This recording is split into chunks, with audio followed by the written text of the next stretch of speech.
Chapter 38. Xia Lian stared at the red-clothed youth. He wanted to say something. However, now that countless eyes were looking at him, Hua Cheng's attitude was very ambiguous. It was as if he knew him, but at the same time, he didn't know him. Xia Lian didn't know if he couldn't show that he knew him in the ghost city. He did it on purpose. He didn't say much. He only said, "Thank you." Lang Qianqiu said, "Why thank him? This place was owned by him. He had bad intentions from the beginning." Xia Lian said in a low voice. "Your Highness, don't say any more. Let's go." If he stayed any longer, he didn't know what Lang Qianqiu was going to say. Moreover, he still had matters to attend to. Xia Lian couldn't stay any longer. He looked at Hua Cheng a few times. He pushed Lang Qianqiu out. At this time, Hua Cheng said from behind him, "Wait." Hearing this, Xia Lian stopped again. He turned around. A voice among the ghosts said, "City Lord, we can't let them go just like that. This person's movements are suspicious and he has extraordinary strength. His background is probably not simple. In my opinion, we should keep him and interrogate him." "That's right.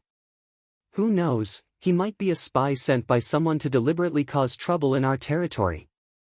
This last sentence was heart-wrenching. They were indeed from the heaven realm. However, their original intention was not to cause trouble. They were only here to investigate the situation. Xia Lian wasn't sure if Hua Cheng had seen the trace of spiritual light that Lang Qianqiu had revealed in a moment of desperation. He wasn't completely confident that he would let them go if he had seen it. His heart was slightly in his throat. However, he heard Hua Cheng say leisurely, "Aren't you going to leave the bet?" Xia Lian was slightly startled. "Bet?" Lang Qianqiu blocked in front of him and said warily, "Are you going back on your word again?" Xia Lian thought to himself, San Lang won't go back on his word if he promised someone. He probably has other intentions. Thus, he stood out from behind Lang Qianqiu and said, "But, didn't I already win the bet just now?" Hua Cheng said, "Brother did win against me just now." "That's right. However, don't forget that you still lost before." Xia Lian stared blankly for a moment, then said, "But you said it's fine, it doesn't count." Although it didn't count if he lost the bet, it only counted if he won the bet. This sounded rather shameless, but Xia Lian still asked shamelessly. Hua Cheng said, "Of course the bets you made with me didn't count. What I'm talking about is the first bet you'll make below." Only then did Xia Lian remember that Hua Cheng was talking about the time when he tried to compete with Xiao Xiao and threw 2 sixes. Lang Qianqiu said in a low voice, "I already said that he had ill intentions and did not intend to let us leave so easily. I won't be locked this time." Hearing that he was ready to fight another round and was eager to try, Xia Lian hurriedly pulled him back and said, "It's nothing, don't be nervous. There's no need to fight again."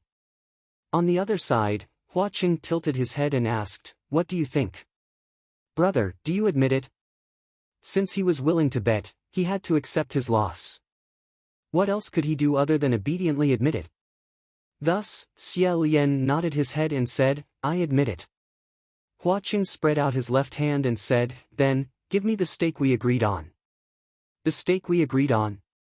After hesitating for a moment, Xia Lian reached his right hand into his left sleeve and felt around.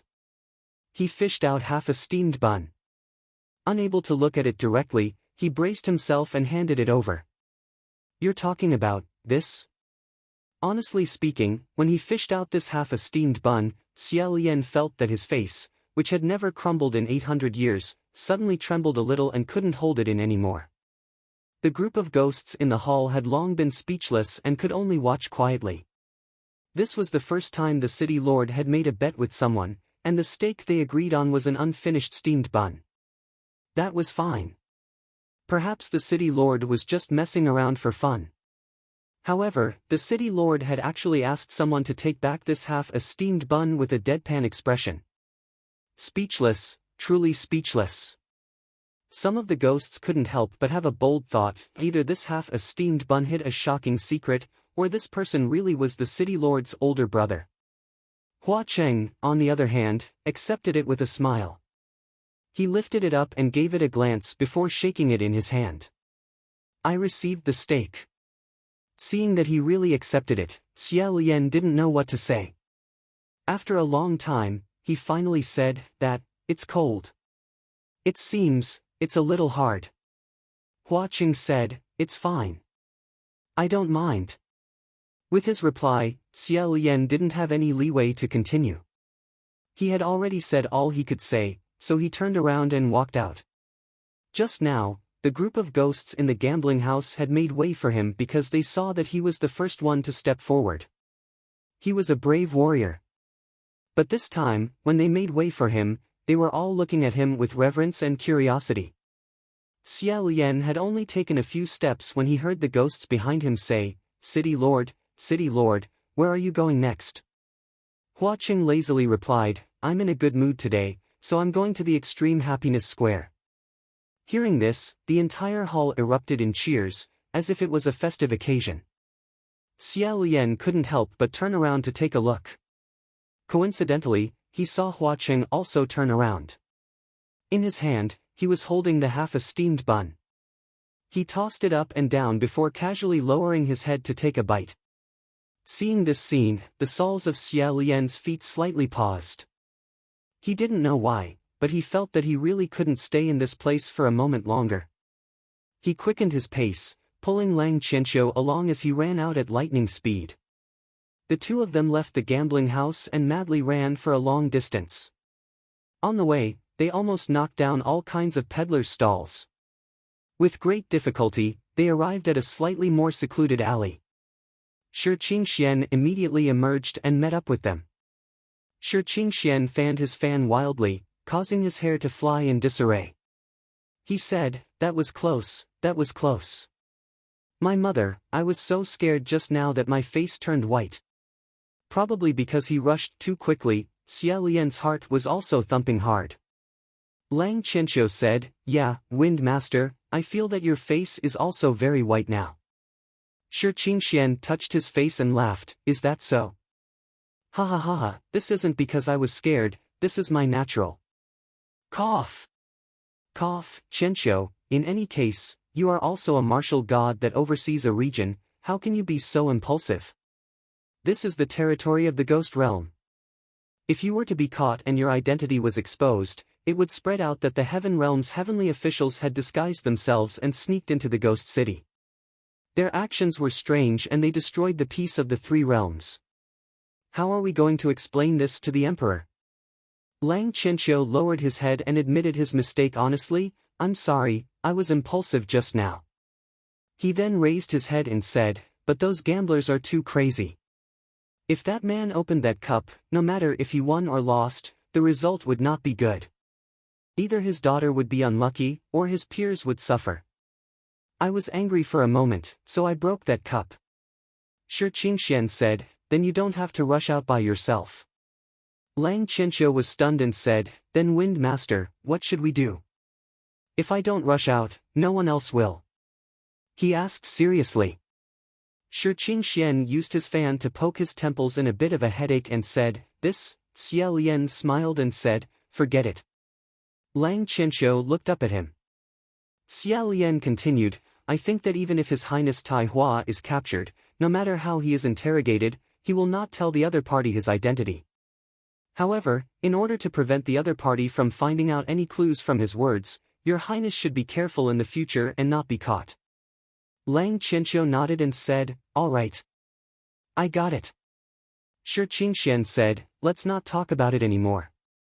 Ah, by the way, Your Highness the Crown Prince." When he said, "Your Highness the Crown Prince," Xia Lian and Lang Qianqiu turned to look at him at the same time. Shi Qingxian said, "Oh, I'm calling the older one." Xia Lian rubbed his eyebrows gloomily and thought to himself, "Older. All right, I'm a little older, but not much older. Why do you always talk about me as if you're talking about an old man?" Shi Qingxian said, "Your Highness the Crown Prince, have the two of you met before in the Divine Martial Palace? If you haven't met before, let me introduce you to each other." This is the crown prince of Yong'an country, Lang Qianqiu, the martial god in charge of the east. This is His Highness the crown prince of Xian Le country, Xia Lian. He is a divine official who is greatly relied upon by the emperor. There was no need to say the word that he was stuck in. Xia Lian also knew what it was originally going to be. However, he forcefully changed his words halfway and did not even care about the flaws in his sentence. When Lang Qianqiu heard this, he looked at Xia Lian and asked curiously, "You are the crown prince who has ascended 3 times?" It seemed that Lang Qianqiu had really slept from the beginning to the end in the divine martial palace and did not even remember who he was. If it was anyone else who said this in front of Xia Lian, it would undoubtedly be a mockery. However, these words came out of Lang Qianqiu's mouth. Xia Lian completely believed that this child really only felt that it was very strange to have ascended 3 times. He smiled and said, "Yes, it's me." Lang Qianqiu said, "Thank you so much just now. Otherwise..." He thought of something and hurriedly lowered his head to put away his belt. He tied it tightly with a face full of lingering fear. He obviously did not think too much about the relationship between Xian Le country and Yong'an country. Shi Qingxian also felt that this introduction was more or less enough. He said to Xia Lian, "Your Highness, doesn't this blood rain Tanhua know you? Why did I pretend to be unfamiliar with you just now?" Lang Qianqiu tied his belt and said, "Is that really blood rain Tanhua? Is it his original body?" Before Xia Lian could open his mouth, he heard Shi Qingxian say, "How could it be his original body? Hua Cheng must have changed more than 100 skins. No one knows what his original body looks like.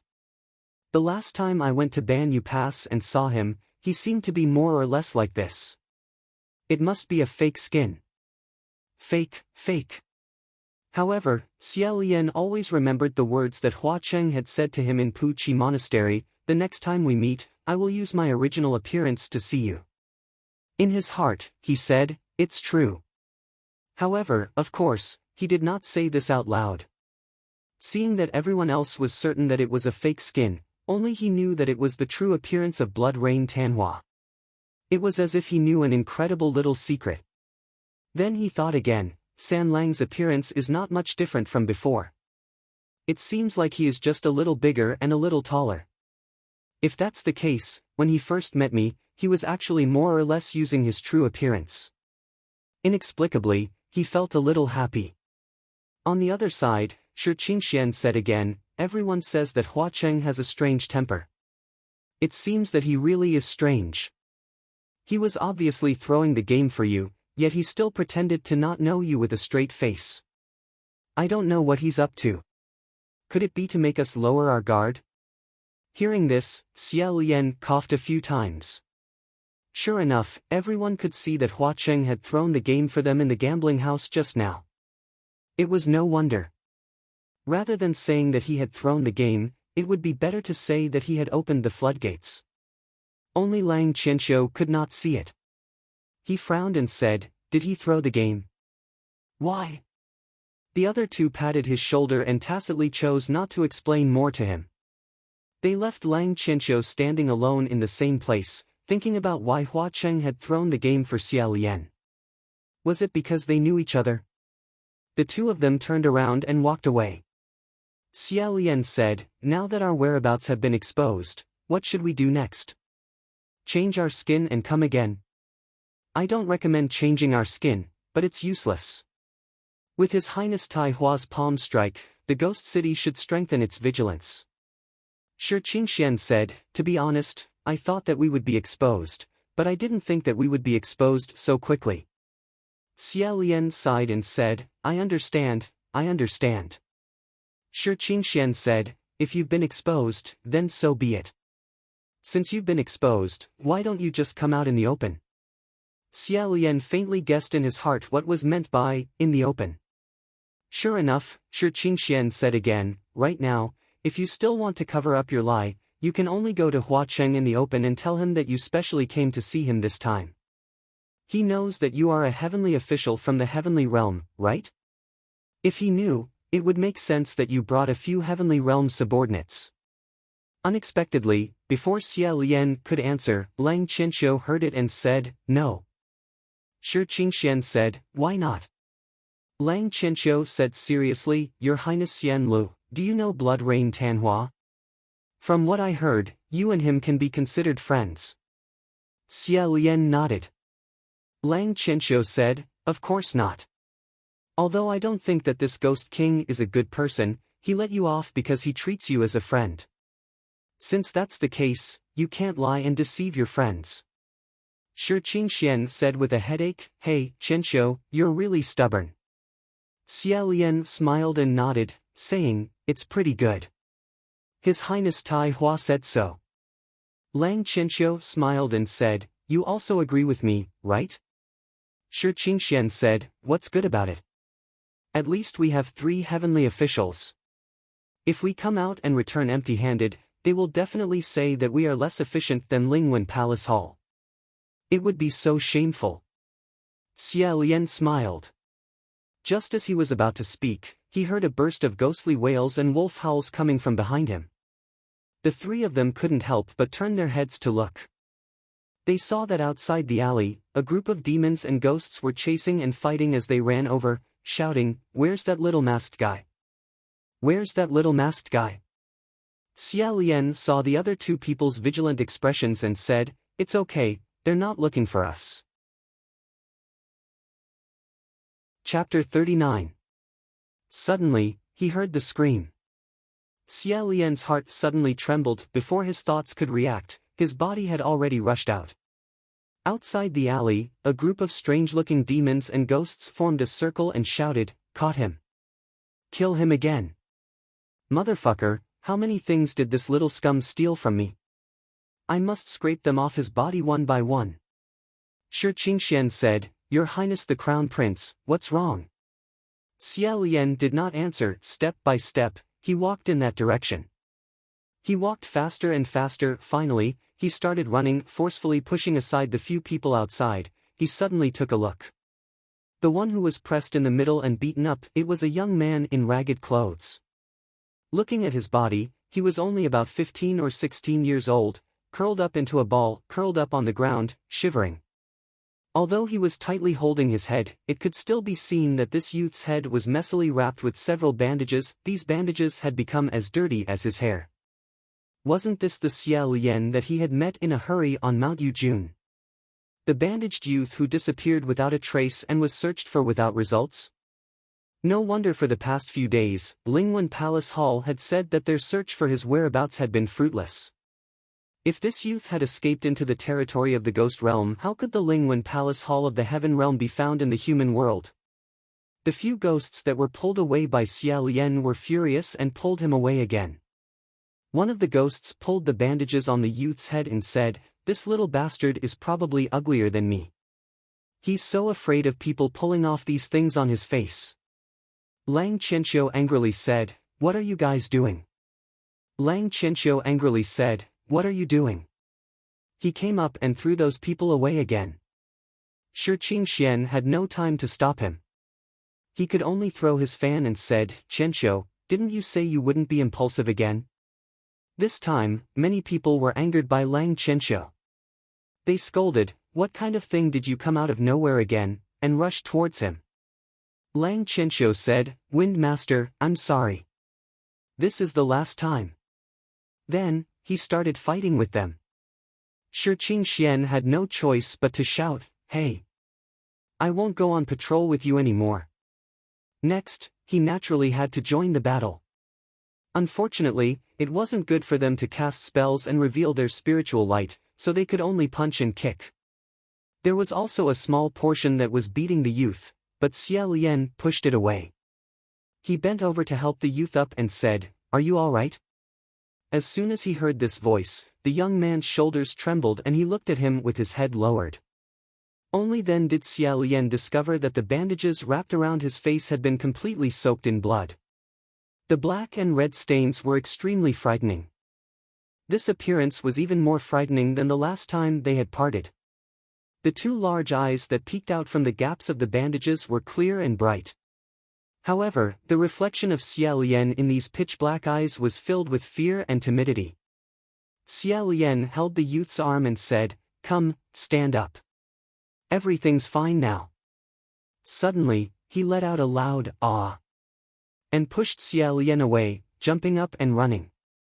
Because this youth was once infected with the human immunity disease, there was no doubt that he was related to the country of Xianlu. When Xia Lian saw him, his heart was greatly shaken, and he couldn't help but be a bit absent-minded. Caught off guard, he was pushed away, and even his bamboo hat fell to the ground. He was startled and said, "Wait." Xia Lian was about to chase after him, but the few evil spirits that he had pushed away just now began to tangle with him again. The youth fled towards the long street. The street was bustling with activity, and he ducked into the crowd of ghosts a few times before he almost disappeared. It would be difficult for Ruo Xia to catch someone in this kind of place. In a moment of desperation, Xia Lian said, "To Darren, I'll leave this side to you. We'll split up and move first. You guys hide your whereabouts well. At the latest, we'll meet here in 3 days." Ruo Xia lashed out and sent several evil spirits flying towards the two people. He then crouched down and grabbed his bamboo hat before dashing in the direction that the youth had fled. He squeezed his way through the streets with great difficulty, shouting all the way, "Excuse me! Excuse me!" As for that youth, he had been hiding in the human world all year round. Naturally, escaping was a walk in the park.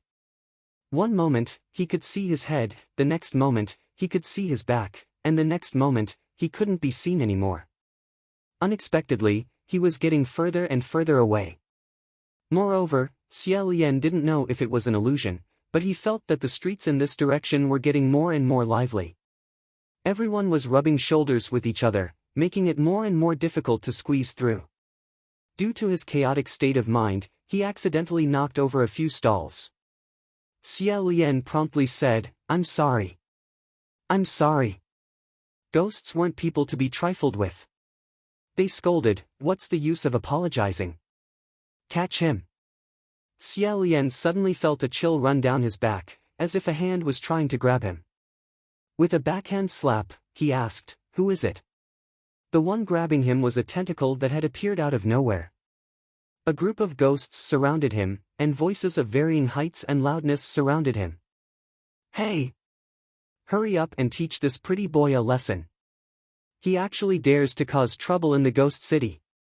A large wave of black demons and ghosts surged out. Just as they were about to separate him and the youth, Xia Lian grabbed onto the tentacle and pulled it away with great effort. He said, "Everyone. I'm really sorry, I really didn't mean it. Can you let me find someone first? Later, we can discuss how to compensate each other." The group of ghosts were unwilling to let him go. "In your dreams." After pushing and shoving, the youth finally completely disappeared. Xia Lian stared blankly. Honestly speaking, he didn't know what he was feeling. Was it because he was disappointed that he didn't manage to catch the other person, or was it because a nightmare had once again left him? Suddenly, the group of ghosts became restless and automatically parted to the sides. It was as if someone extraordinary had arrived.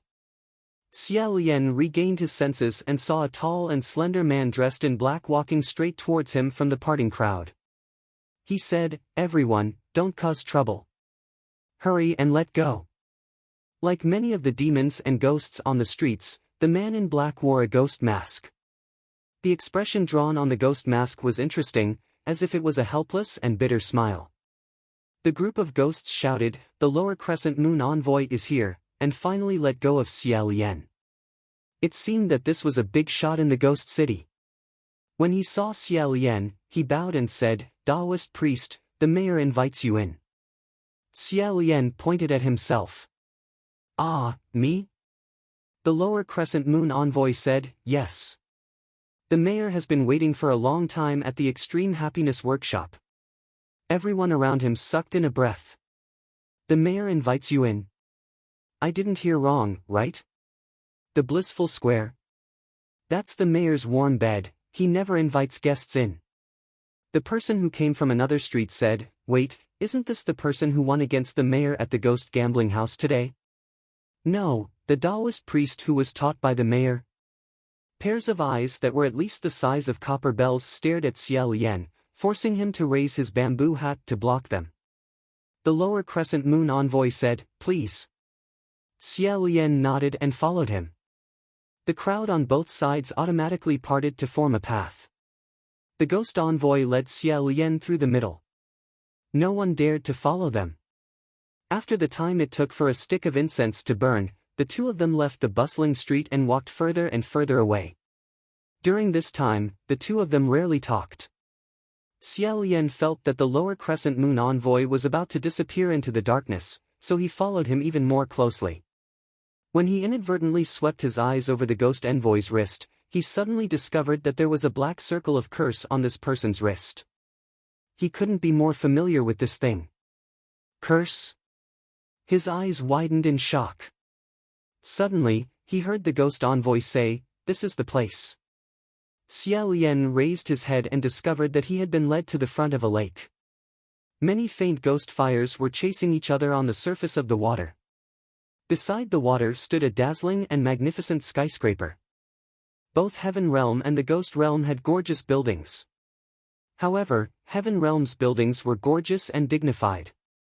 On the other hand, these buildings in the Ghost City were gorgeous and flirtatious, gorgeous and frivolous. Even the three big words, "Blissful Square," on this building exuded a demonic aura. A strange song came from inside. It was light as a feather, soft and very charming. It was as if many women were teasing each other while singing and dancing. Following the song, Xia Lian slowly walked in. When he lifted the bead curtain, a warm fragrance hit his face. He slightly tilted his head, as if he wanted to avoid this decadent air. The Blissful Square's main hall was covered with a thick layer of carpet. He didn't know what kind of demon beast's fur it was, but it was actually a complete piece. Many beautiful women were barefooted and wearing muslin clothes. They coquettishly stretched their bodies as they sang and danced to their heart's content. They were the ones who had spread the song. This group of women wantonly twirled, as if they were countless roses with poisonous thorns blooming in the middle of the night. When they turned in front of Xia Lian, they sent flirtatious glances at him. If a passerby broke in and saw this scene in the middle of the night, it was unknown whether they would be more afraid or more obsessed. However, when Xia Lian swept his eyes across the entire main hall, his gaze directly penetrated this group of women. The first person he saw was Hua Cheng, who was sitting at the back of the main hall. At the end of the main hall was a long couch made of black jade. It was extremely spacious and could accommodate more than 10 people lying side by side. However, there was only one person sitting on that couch, and that person was Hua Cheng. In front of him, there were countless gorgeous women from the ghost realm singing and dancing. However, Hua Cheng didn't even glance at them. He just lazily stared at what was in front of him. In front of him, there was a small golden palace. At first glance, it looked like a building of the heavenly palace. When he looked more carefully, he found that the palace was actually piled up with exquisite pieces of gold leaf. In his hand, he was absent-mindedly playing with a piece of gold leaf. A palace made of gold leaf. When Xia Lian was a child, he often played this game in the Xian Li Imperial Palace. The fun of this game was actually no different from commoner children using small stones to build a house. When he was young, his temperament had always been one that liked to gather and not to part. No matter what, once it was put together, he was unwilling to separate it. Once it was done, he was unwilling to destroy it. Therefore, no matter what he piled up, he didn't allow anyone to break it up. He wished he could paste it with paste so that it would never change. When he was a little younger, if he saw the small house he piled up collapse, he would be so sad that he couldn't eat or sleep. He needed his imperial father and imperial mother to constantly coax him to get better. Looking at this palace piled up layer by layer, there were about 100 pieces of gold leaf. Looking at it, it made people think of a phrase, as precarious as a pile of eggs. As if a breeze was blowing, it was about to collapse. Xia Lian couldn't help but silently say in his heart, "Don't collapse, don't collapse." Unexpectedly, after a while, Hua Cheng stared at that palace for a while, suddenly smiled brightly. He stretched out a finger and lightly flicked the top of the small golden palace. Crash! The entire golden palace collapsed. The gold leaf scattered all over the ground. After destroying such a small golden palace, Hua Cheng's expression was a little joyful, like the joy of a child who had pushed down his toy. He threw away the piece of gold leaf that he was playing with in his hand and jumped off the couch. The group of dancing girls quickly retreated to the sides, covering their mouths and not singing. Hua Cheng stepped on the golden shards on the ground and walked towards the door, saying, "Since brother is here, why didn't you come up? Could it be that after leaving for a few days, you have already become estranged from San Lang?" Hearing this, Xia Lian put down the bead curtain and said, "Just now at the gambling house, it was San Lang who first pretended not to know me." Hua Cheng had already walked to his side and said, "Lang Qianqiu was also here. If I didn't do it perfunctorily, I'm afraid I would have caused trouble for brother." Xia Lian thought to himself that it was indeed perfunctory. Maybe Hua Cheng also knew about Shi Qingxian, who was mixed in with the group of ghosts. Xia Lian didn't hide anything and said, "San Lang is still so knowledgeable." Hua Cheng smiled and said, "Of course. Brother, this time, did you specially come to see me?" Honestly, if Xia Lian knew that Hua Cheng was here, he would probably take advantage of the holiday to pay a visit. However, this time was not the case. However, Hua Cheng didn't wait for his reply at all. He smiled slightly and said, "Whether you came to see me or not, I'm happy." Hearing this, Xia Lian was startled. Before he could say anything, he heard the girls on both sides covering their mouths let out a burst of laughter. On one side of Hua Cheng, they all bowed their heads and in an instant, retreated cleanly. There were only 2 people left in the huge hall. Hua Cheng said, "Brother, come sit here." Xia Lian followed him and looked at him at the same time. He smiled and said, "This is your real appearance, right?" Chapter 40. He didn't know if it was an illusion or not. Xia Lian felt Hua Cheng's shoulders stiffen for a moment. In a flash, his expression was normal as he said, "I've said it before. The next time I see you, I'll use my original appearance." Xia Lian smiled and sincerely said, "That's pretty good." He didn't tease or comfort him. Naturally, he just smiled. Hua Cheng smiled. This time, his expression had returned to normal. The 2 of them walked a few steps. Xia Lian suddenly thought of something very important. He took off the silver chain on his chest and said, "That's right. Are these left behind by you?" Hua Cheng glanced at the ring and smiled. "It's a gift for you." Xia Lian asked, "What is this?" Hua Cheng replied, "It's not anything valuable. Just bring it along and have fun." Although he said this, Xia Lian knew that this thing was definitely frighteningly valuable. "Then I'll have to thank you, San Lang." Seeing him put the ring back on, Hua Cheng's eyes flashed. Xia Lian looked around. "When I heard you say you wanted to come to Extreme Happiness, I thought Extreme Happiness was some kind of place for entertainment. From the looks of it, it seems like a place for singing and dancing." Hua Cheng raised his eyebrows. "What are you saying, brother? I never go to places for entertainment." This made Xia Lian curious as he asked, "Really?" Hua Cheng replied, "Of course." The 2 of them walked to the black jade couch and sat side by side. He then said, "This place is something I built for fun. It counts as one of my residences.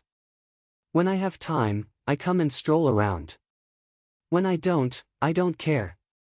Xia Lian said, "So it's your home?"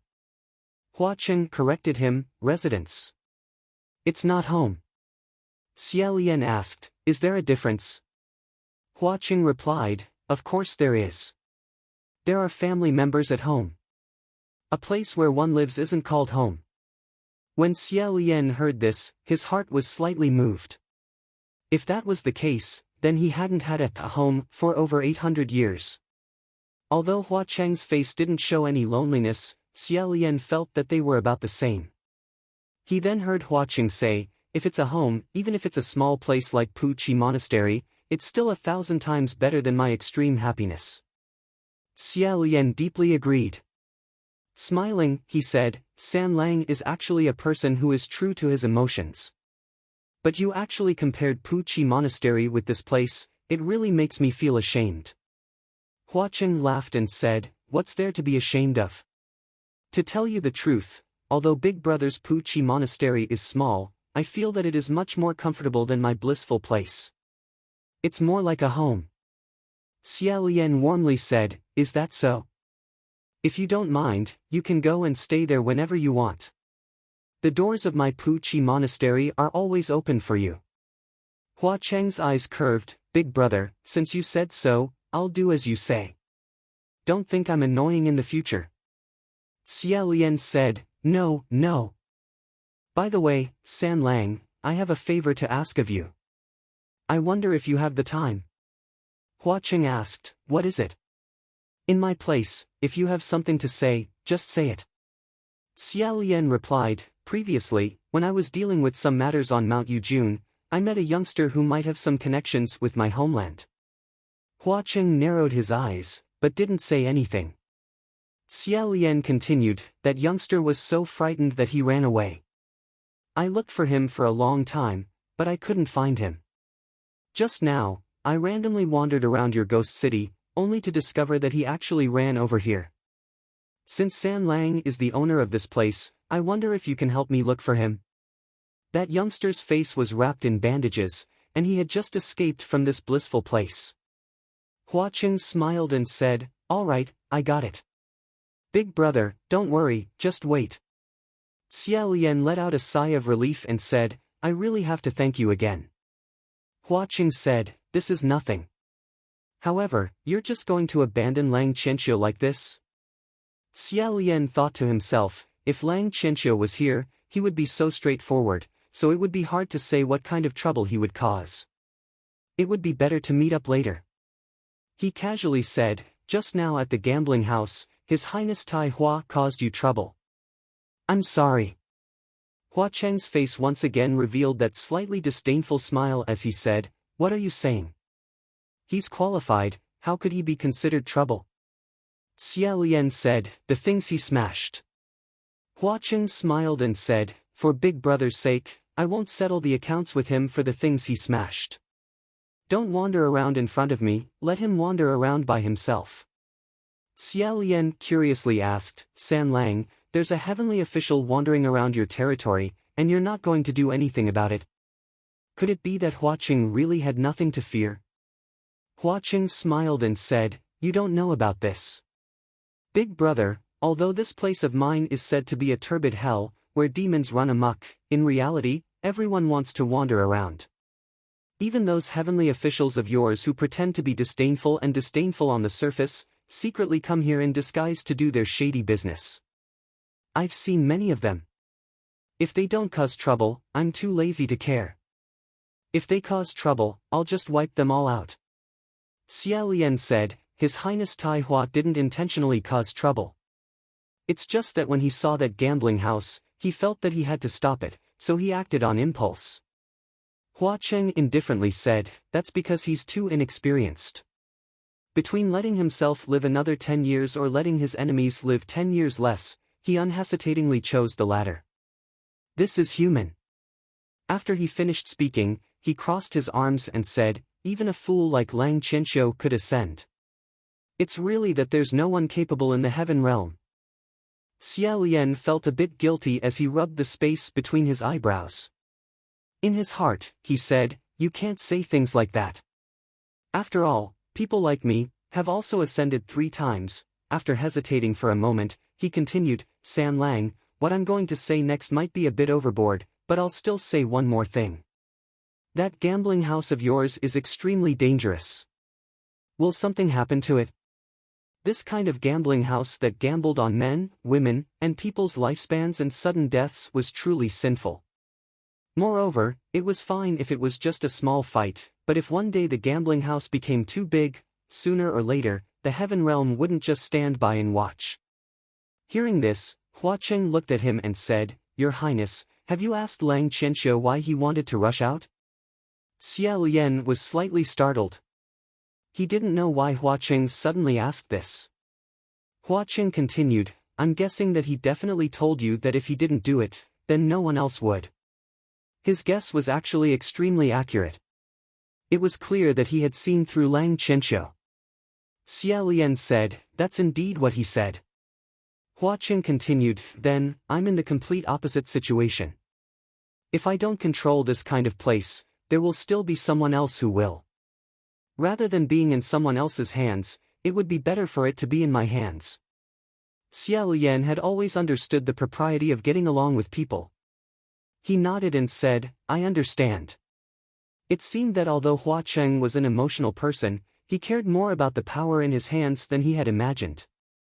Then, he heard Hua Qing say, however, I still have to thank Big Brother for your concern. At this moment, someone outside the door said, Master of the city, I found him and brought him here.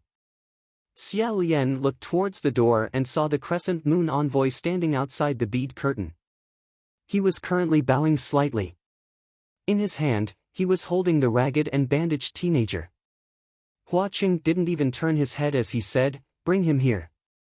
The crescent moon envoy walked in with the teenager in his hand and gently placed him on the ground. Xia Lian couldn't help but look at the teenager's wrist to confirm if there really was a shackle on him. However, the other person bowed and retreated. Right now, there was someone else that needed his attention.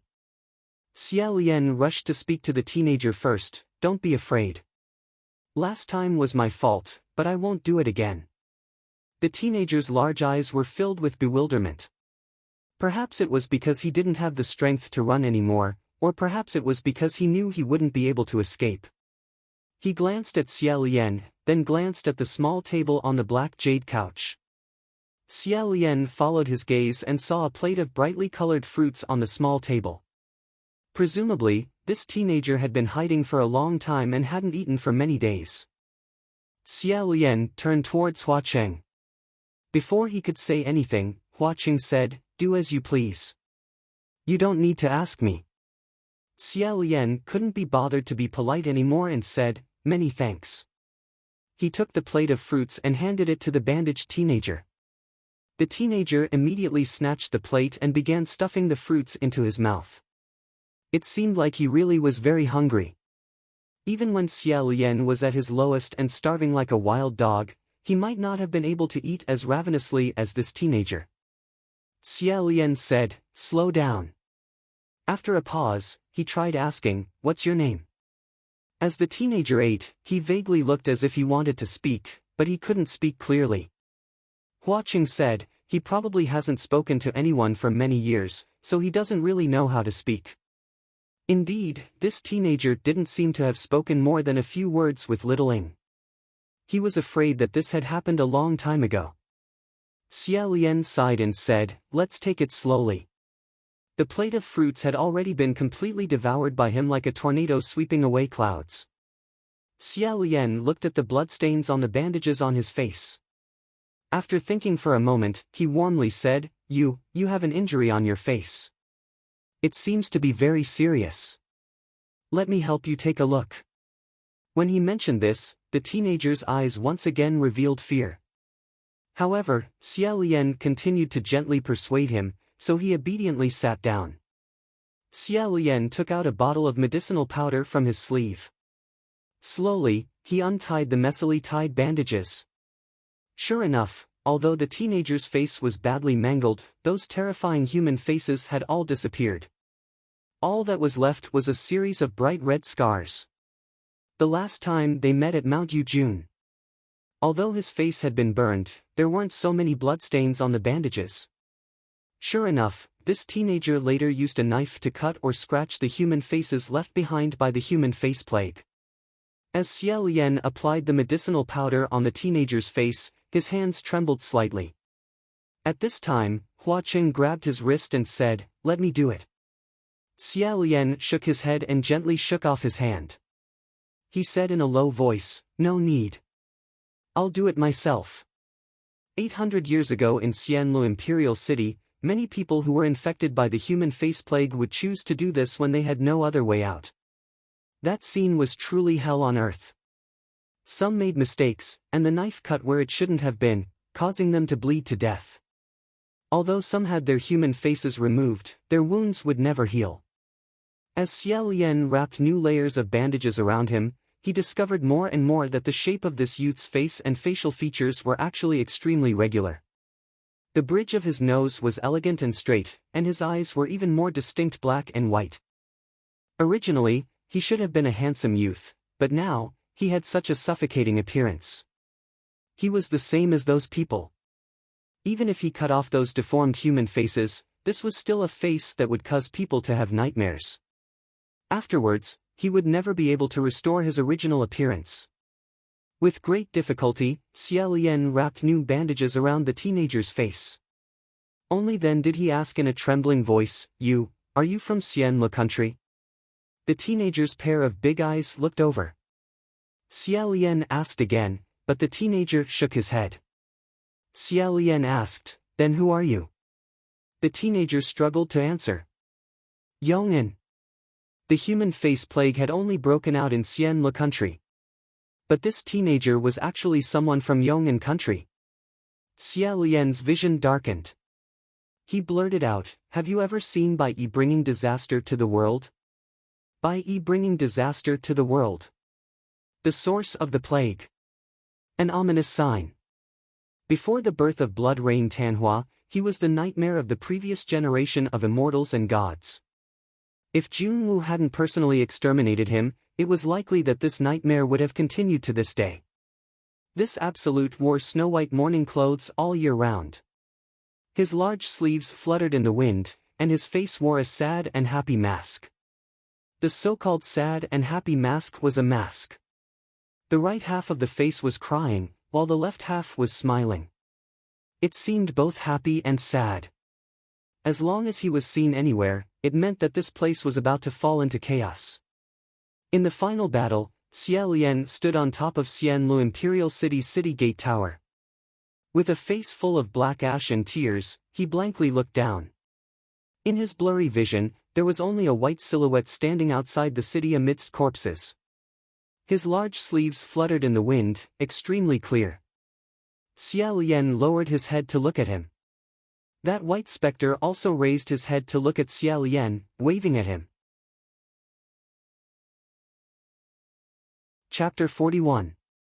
The young man didn't seem to know what white robes wreaking havoc was. He could only stare at Xia Lian in confusion. Suddenly, he let out a loud "ah." It turned out that Xia Lian had unknowingly grabbed his shoulder and gripped it too tightly. Xia Lian came back to his senses when he called out to him. He quickly let go. "I'm sorry." Hua Qing said solemnly, "You're too tired. Let's rest first." Just as he finished speaking, two girls gracefully walked in from a small door at the side of the main hall. He brought the youth away. He kept looking back. Xia Lian replied, "It's all right, I'll come find you later." Hua Qing turned towards him. "Sit down and rest first. Don't see him for the time being. If he wants to ask anything, I'll pry his mouth open." Pry his mouth open was a dreadful phrase. Xia Lian hurriedly said, "No need. If he couldn't say anything, then so be it. Take your time." Hua Qing sat next to him. "What do you plan to do with this youth?" Xia Lian thought for a moment and said, "Keep him by my side for now. We'll talk about it later." Hua Qing said, "He's a ghost, not a human. You might as well leave him in the ghost city. I don't need another mouth to feed him." Xia Lian said, "San Lang, thank you very much. But, when I said I wanted to take him with me, I didn't just want to raise him." The ghost city was indeed Hua Cheng's territory. If he was willing to protect him, no one would be able to hurt that young man, and he wouldn't starve either. But the most important thing was to slowly guide this youth, to sort out his mind and speech so that he could have a normal appearance. Although the ghost city is bustling, it's a place where demons dance in disorder, good and bad people mingle together. Other than himself, Xia Lian really couldn't think of anyone else who would be willing to spend so much patience to guide this youth. He said, "I am already very grateful that you helped me find this youngster. I can't trouble you with the following matters." Hua Qing didn't seem to agree, but he didn't say anything more. He said, "It's no trouble at all. If you need anything, just let me know. You can go wherever you want." Suddenly, Xia Lian felt a strange movement. The scimitar at Hua Cheng's waist seemed to have changed. He lowered his head and was immediately surprised. It turned out that there was a silver eye carved on the hilt of the scimitar. The patterns on the eyes were formed by a few silver lines, but even though they were simple, they were extremely vivid, as if they were alive. He didn't see it at first because the eye was originally closed and had fused into a line. At this moment, however, it opened its eyes, revealing its ruby-like pupils that rolled around in a circle. Hua Cheng also noticed it. He said in a low voice, "Big brother, I'm leaving for a while. I'll be back soon." Xia Lian asked, "A warning? Could it be that the Wind Master and Qian Qiu's Dharma bodies had appeared in the Ghost City?" He also wanted to get up. "I'll go take a look as well." Hua Cheng pushed him back and said, "Don't worry. It is not Prince Tai Hua. Big brother can just sit here, there's no need to go." Since he said so, Xia Lian couldn't insist on going. Hua Cheng turned around and walked out of the main hall. He waved his hand from afar, and the bead curtain automatically parted. After he left, the curtain of pearls and jades closed again, producing a series of crisp and clear sounds. Xia Lian sat on the black jade couch for a while. He remembered the purpose of his trip and stood up. He passed through the small door that the two girls had left through and saw a flower bed. Vermilion corridors crisscrossed through the flower bed, but there was no one in sight. Xia Lian was just thinking about where to go when he saw a black silhouette hurriedly flash by. That silhouette was the Crescent Moon envoy. Xia Lian thought of the curse on his wrist and was still quite concerned. Thinking back to the person's actions, it seemed that he was afraid of being discovered. Thus, Xia Lian silently followed him. Circling around the corner that the person disappeared from, Xia Lian stuck to the corner of the wall and quietly watched. Sure enough, that person's movements were extremely fast. Moreover, he paid attention to his surroundings. It seemed that he was very vigilant, afraid of being discovered. Xia Lian thought to himself, this Crescent Moon envoy should be San Lang's subordinate, so why was he acting so sneakily in San Lang's territory? He suspected that this person might have bad intentions, so he also hid his body and followed him. The Crescent Moon emissary made 7 or 8 turns, while Xia Lian held his breath and focused his attention as he followed behind him about 30-40 feet behind him. They turned into a long corridor, and at the end of the corridor was a magnificent door. Xia Lian thought to himself, if he turned around now, there would be no place to hide. Who knew that just as he was thinking this, he saw the Crescent Moon envoy stop in his tracks and look back. When that person stopped, Xia Lian felt that something was wrong. In a moment of desperation, Ruoxi flew out and circled around the wooden beam several times, hanging him high up and sticking to the top. The Crescent Moon envoy turned around and didn't see anyone. He didn't think to raise his head to take a closer look, so he finally turned around and continued forward. However, Xia Lian still didn't dare to put himself down so quickly. Maintaining his posture of sticking to the ceiling, he nimbly and silently moved forward. As he moved, he felt that he was like a lizard. Luckily, the other person didn't walk for too long before he stopped in front of the magnificent door. He didn't move anymore and quietly observed the situation. In front of the door of this small building, there was a stone statue of a woman, graceful and beautiful. Of course, from Xia Lian's angle, he could clearly see her round head and the round jade plate in her hands. The Crescent Moon envoy didn't open the door first. Instead, he turned towards the statue and threw something into the jade plate.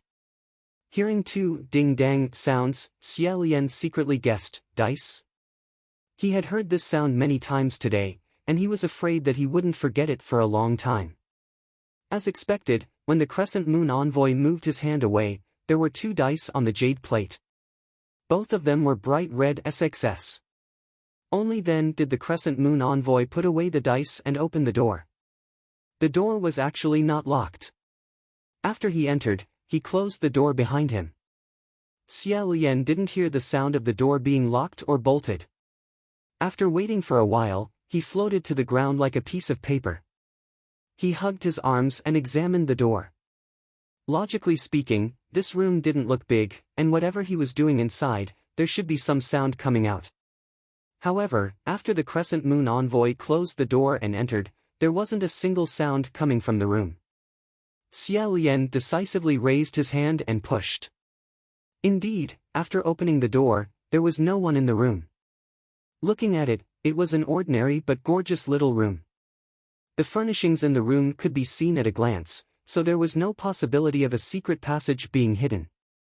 Xia Lian closed the door and thoughtfully looked at the maid statue beside him, as well as the jade plate in her hands. It seemed that the mystery lay in the 2 dice on the jade plate. This room was locked, but it wasn't a real lock.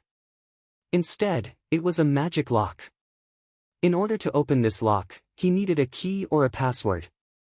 He needed to use the dice to throw 2 success on the plate. Only after opening the door would he be able to see the real destination.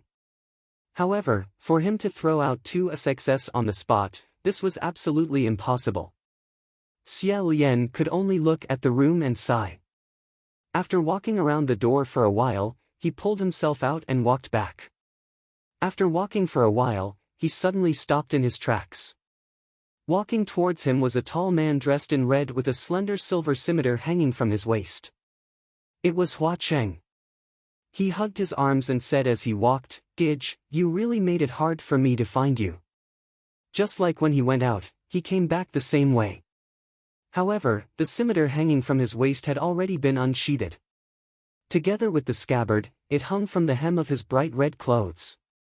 When he walked, the scimitar jingled, making him look extremely arrogant. Furthermore, the silver eye on the hilt of the misfortune blade had already closed.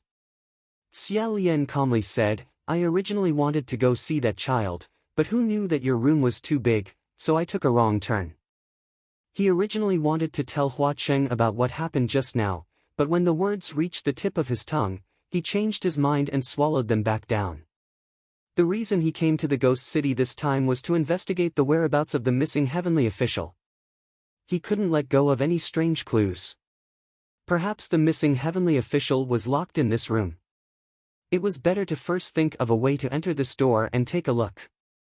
If these 2 matters were unrelated, then he should immediately inform Hua Cheng of his subordinate's strange movements. But if they were related... As Hua Cheng led him back, he said, "If you still want to see him, I will send someone to send him over. There's no need to personally look for him."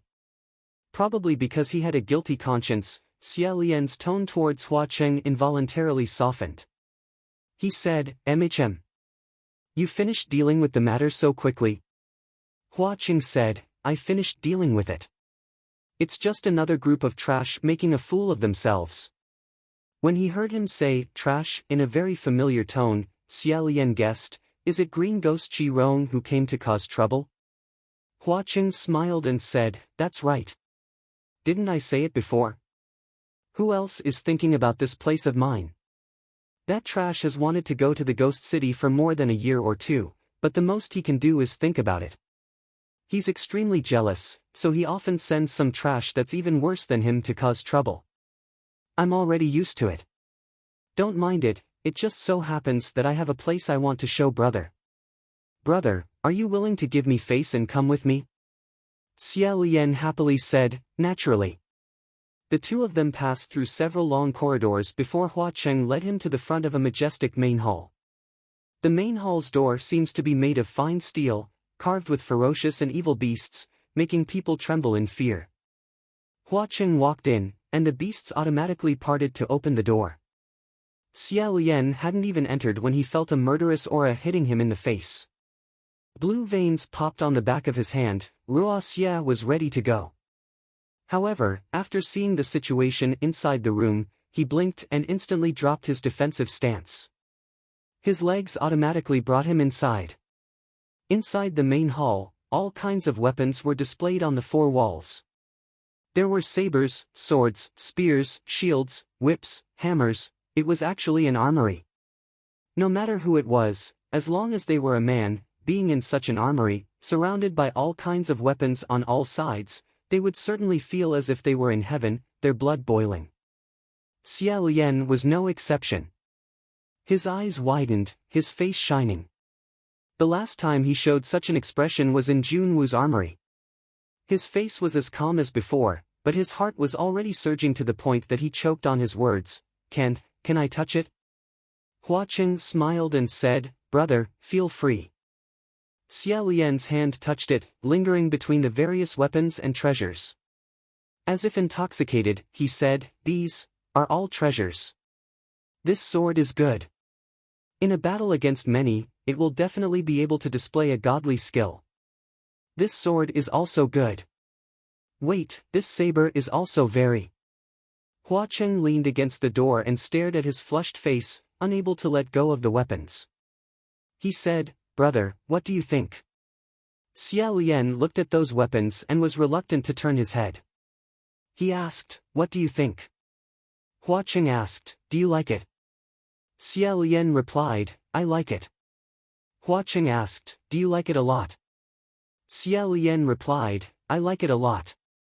Hua Cheng seemed to be snickering, but Xia Lian didn't notice. His entire heartbeat sped up as he pulled out a 4-foot-long sword from its scabbard, endlessly exclaiming in admiration. Hua Cheng asked, brother, is there anything that catches your eye? Xia Lian's face glowed as he praised without end, I like it, I like it. I like all of them. Hua Cheng said, I originally wanted to say that brother doesn't have any suitable weapons on hand. If there's anything here that catches your eye, you can pick one to play with. But since brother said so, how about I give them all to you? Xia Lian hurriedly said, no, there's no need. I don't need any suitable weapons. Hua Cheng said, is that so? But from what I see, brother, you clearly like swords. Xia Lian said, liking doesn't mean you have to get your hands on it. I haven't used it for many years. Just looking at it makes me happy. Besides, if you give them all to me, I won't have anywhere to put them. Hua Cheng said, that's simple. Wouldn't it be better if I give this house to you as well? Xia Lian only thought he was joking. He smiled and said, I can't take such a big house. Hua Cheng said, you don't need to take it. I'll also give you the land. When you have time, come and see them. Xia Lian said, forget it, forget it. The armory still needs people to frequently clean and take care of it. I'm afraid I'll mistreat them. He carefully put the swords back on the shelf and said with nostalgia, I used to have an armory like this, but it was later burned down. These weapons are all rare treasures. San Lang, you have to cherish them. Hua Cheng said, that's simple. When I have time, I'll come and help brother clean the armory. Isn't that enough? Xia Lian smiled and said, then I can't afford to invite you. How could I dare let your excellency Ghost King do odd jobs for me? Suddenly, he remembered the warning Junwu gave him before he left. The demon blade misfortune, the blade of curse, the blade of misfortune. This kind of demonic weapon definitely required extremely cruel sacrifices and bloody determination to be refined. Don't touch it and don't get hurt by it. Otherwise, the consequences will be unpredictable. After thinking for a bit, Xia Lian still said, however, San Lang, these weapons shouldn't be comparable to your curved blade misfortune, right? Hua Cheng raised his left eyebrow and said, oh. Brother has heard of it. I have this blade. Xia Lian said, I've heard a little about it. Hua Cheng chuckled and said, I'm guessing it's not a good rumor. Did someone tell you that this saber of mine was refined using an evil method of blood sacrifice, using living people as sacrifices? As always, he was extremely sharp. Xia Lian said, it's all right. Everyone has some bad rumors. However, not everyone will believe them. I wonder if I have the fortune to see the legendary curved blade misfortune. Hua Cheng said, brother, actually, you've already seen it. He walked a few steps in front of Xia Lian and said in a low voice, look. Brother, this is misfortune. Chapter 42. Thus, he bent down and said to it, hello. Hearing his greeting, the eye narrowed even more. Its entire eye curved into an arc, as if it was smiling. The big eyeball turned left and right. It was very lively, as if it wasn't a pattern carved on the hilt of a knife but an eye that really grew on a person's body. Seeing this, the corner of Hua Cheng's lips curled up and he said, "Brother, it likes you." Xia Lian raised his head and asked, "Really?" Hua Cheng raised his eyebrows and said, "Yes." "Really? It doesn't like you, it doesn't even bother to look at you. It's very rare for an evil spirit to like someone." Hearing this, Xia Lian smiled at the evil spirit and said, "Then thank you very much." He then turned to Hua Cheng and said, "I quite like it too." Hearing this, the eye blinked a few times in a row. Hanging on Hua Cheng's waist, it suddenly trembled. Hua Cheng righteously said, "No." Xia Lian asked, "What's no?" Hua Cheng said again, "No." The evil spirit trembled again as if it couldn't wait to jump out of the scabbard. Xia Lian asked curiously, "Are you telling it that it can't?" With a deadpan expression, Hua Cheng said to Xia Lian, "Yes. It wants you to touch it." I said no. Xia Lian smiled and said, "Why not? What's wrong with that?" As he said that, he stretched out a hand. The evil spirit suddenly opened its eyes wide, as if it was looking forward to it. Xia Lian thought, "I can't touch here, it hurts my eyes." So he lowered his hand. He lowered his hand and gently touched the curve of the scabbard. That eye completely narrowed into a slit and trembled even more violently, as if it was extremely satisfied and enjoying it very much. Xia Lian felt very strange when he touched it. His physique could be considered to be liked by animals. In the past, when he touched some furry cats and dogs, they would feel comfortable. They would squint their eyes and burrow into his arms, humming and huffing. He didn't expect that now, touching a cold silver scimitar, the legendary cursed blade, would actually feel the same as touching a puppy. How was this a blood-sucking demon blade? An ominous blade? Xia Lian originally didn't believe it. After seeing it with his own eyes, he directly threw these evil words into the untrustworthy pile of waste paper. With such a cruel evil method like blood sacrifice, it was impossible to refine such an obedient and lovely spiritual consciousness. The two of them appraised the famous swords and sabers in the arsenal for a while before Xia Lian came out in high spirits. He even took the initiative to hold Hua Cheng's hand as they returned to the blissful place together. The youngster was also sent over after washing up and tidying himself up. He changed into clean clothes and had snow-white bandages wrapped around his face. Although the bandages were still tightly wrapped around his head and face, he looked brand new. His limbs were clearly slender, and his bones were delicate. He should have been an extremely good seedling, but now, he had a cowardly appearance of bending over and not daring to raise his head. It was truly a pity. Xia Lian pulled the young man to sit down and said, "Before Miss Littling died, she entrusted you to me, and I promised her. However, I still have to ask you yourself. From today onwards, are you willing to cultivate with me?" The young man stared at him blankly, as if he couldn't believe that someone was willing to guide him in cultivation. He was both hesitant and expectant. Xia Lian continued, "Although the conditions on my side aren't that good, I can guarantee that you won't have to hide from place to place anymore. It's not a problem for you to steal food and get beaten." As he spoke, he didn't notice that Hua Cheng was staring coldly at the young man. His gaze was filled with judgment. Xia Lian warmly said, "Since you can't remember your own name, then give it a new one." The young man thought for a moment and said, "Ing." Xia Lian guessed that it was to commemorate Miss Littling, so he nodded and said, "Okay. That was a good name. You are from Yong'an country, the surname of Yong'an country is Lang, why don't you get a new name from now on, call yourself Lang Ying?" The youth finally nodded slowly. Xia Lian understood that this meant that he was willing to follow Xia Lian. The banquet began. This was a small banquet that Hua Cheng had specially prepared for Xia Lian. However, the extravagance of this banquet wasn't any worse than a large banquet that would host dozens of people. Dozens of graceful maidens each held a jade plate in their hands, and the plate was filled with all kinds of delicacies, fine wine, fresh fruits, and snacks.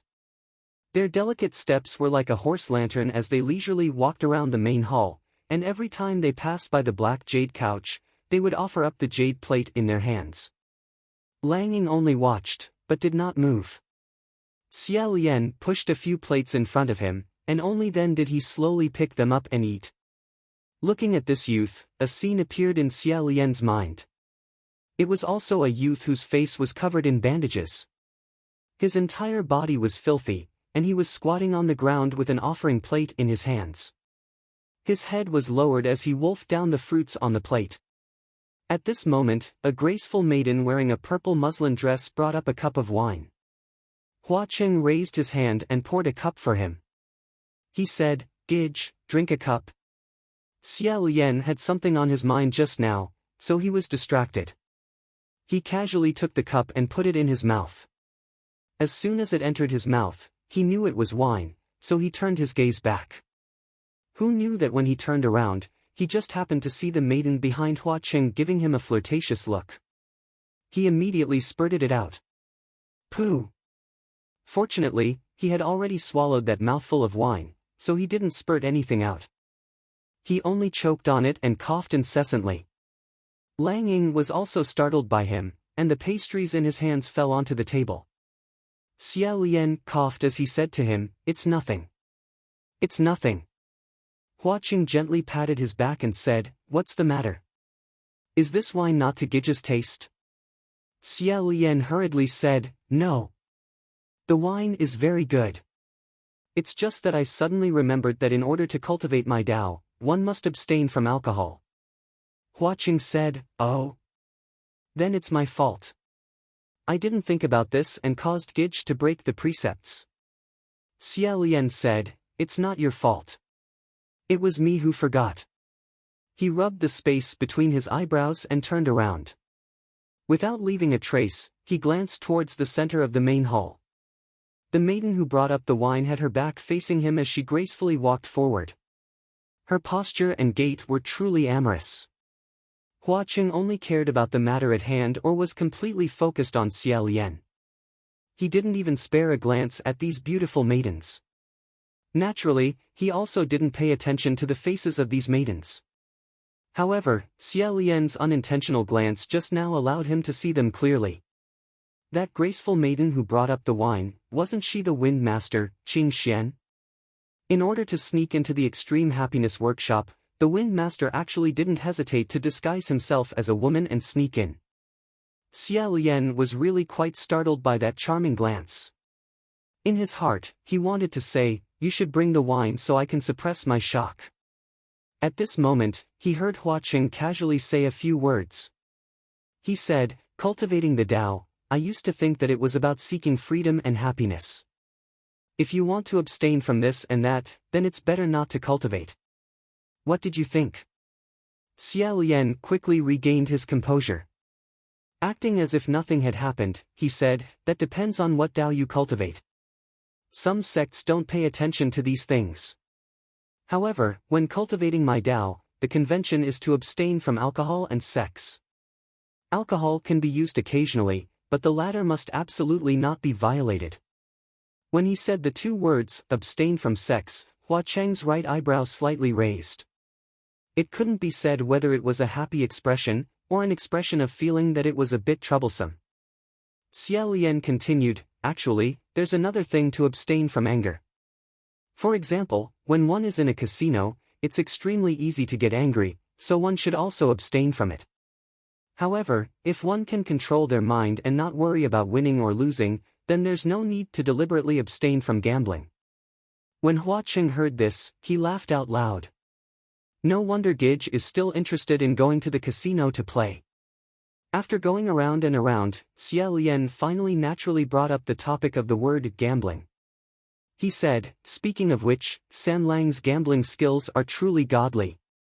Hua Cheng said, "There's no other reason. I was just lucky." Compared to himself, Xia Lian couldn't help but feel sad. He said, "I'm really curious. San Lang, don't tease me. Is there really a secret method to throwing dice?"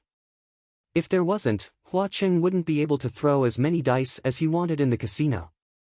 That Xian you sure definitely wouldn't be able to throw 2 sixes in one go. However, Hua Qing laughed and said, how could I dare to tease Gage? Naturally, there are secret methods.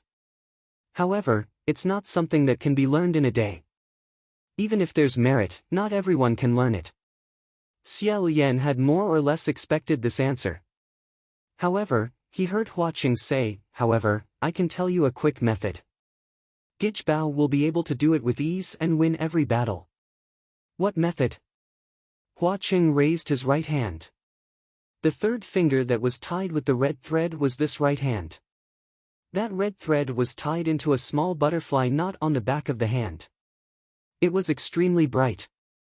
He said to Xia Lian, give me your hand. Xia Lian didn't understand, but since Hua Qing said to give it to him, then he gave it to him. Hua Qing's hand didn't have any warmth, but it wasn't ice cold. He held Xia Lian's hand for a while. After a moment, he faintly smiled. With a flip of his hand, he threw out 2 dice and said, try it? Xia Lian silently said, 2 sixes. He picked up the dice and threw them. As expected, there were 2 bright red sixes. Curious, he asked, what method is this? Hua Qing replied, it's not a method.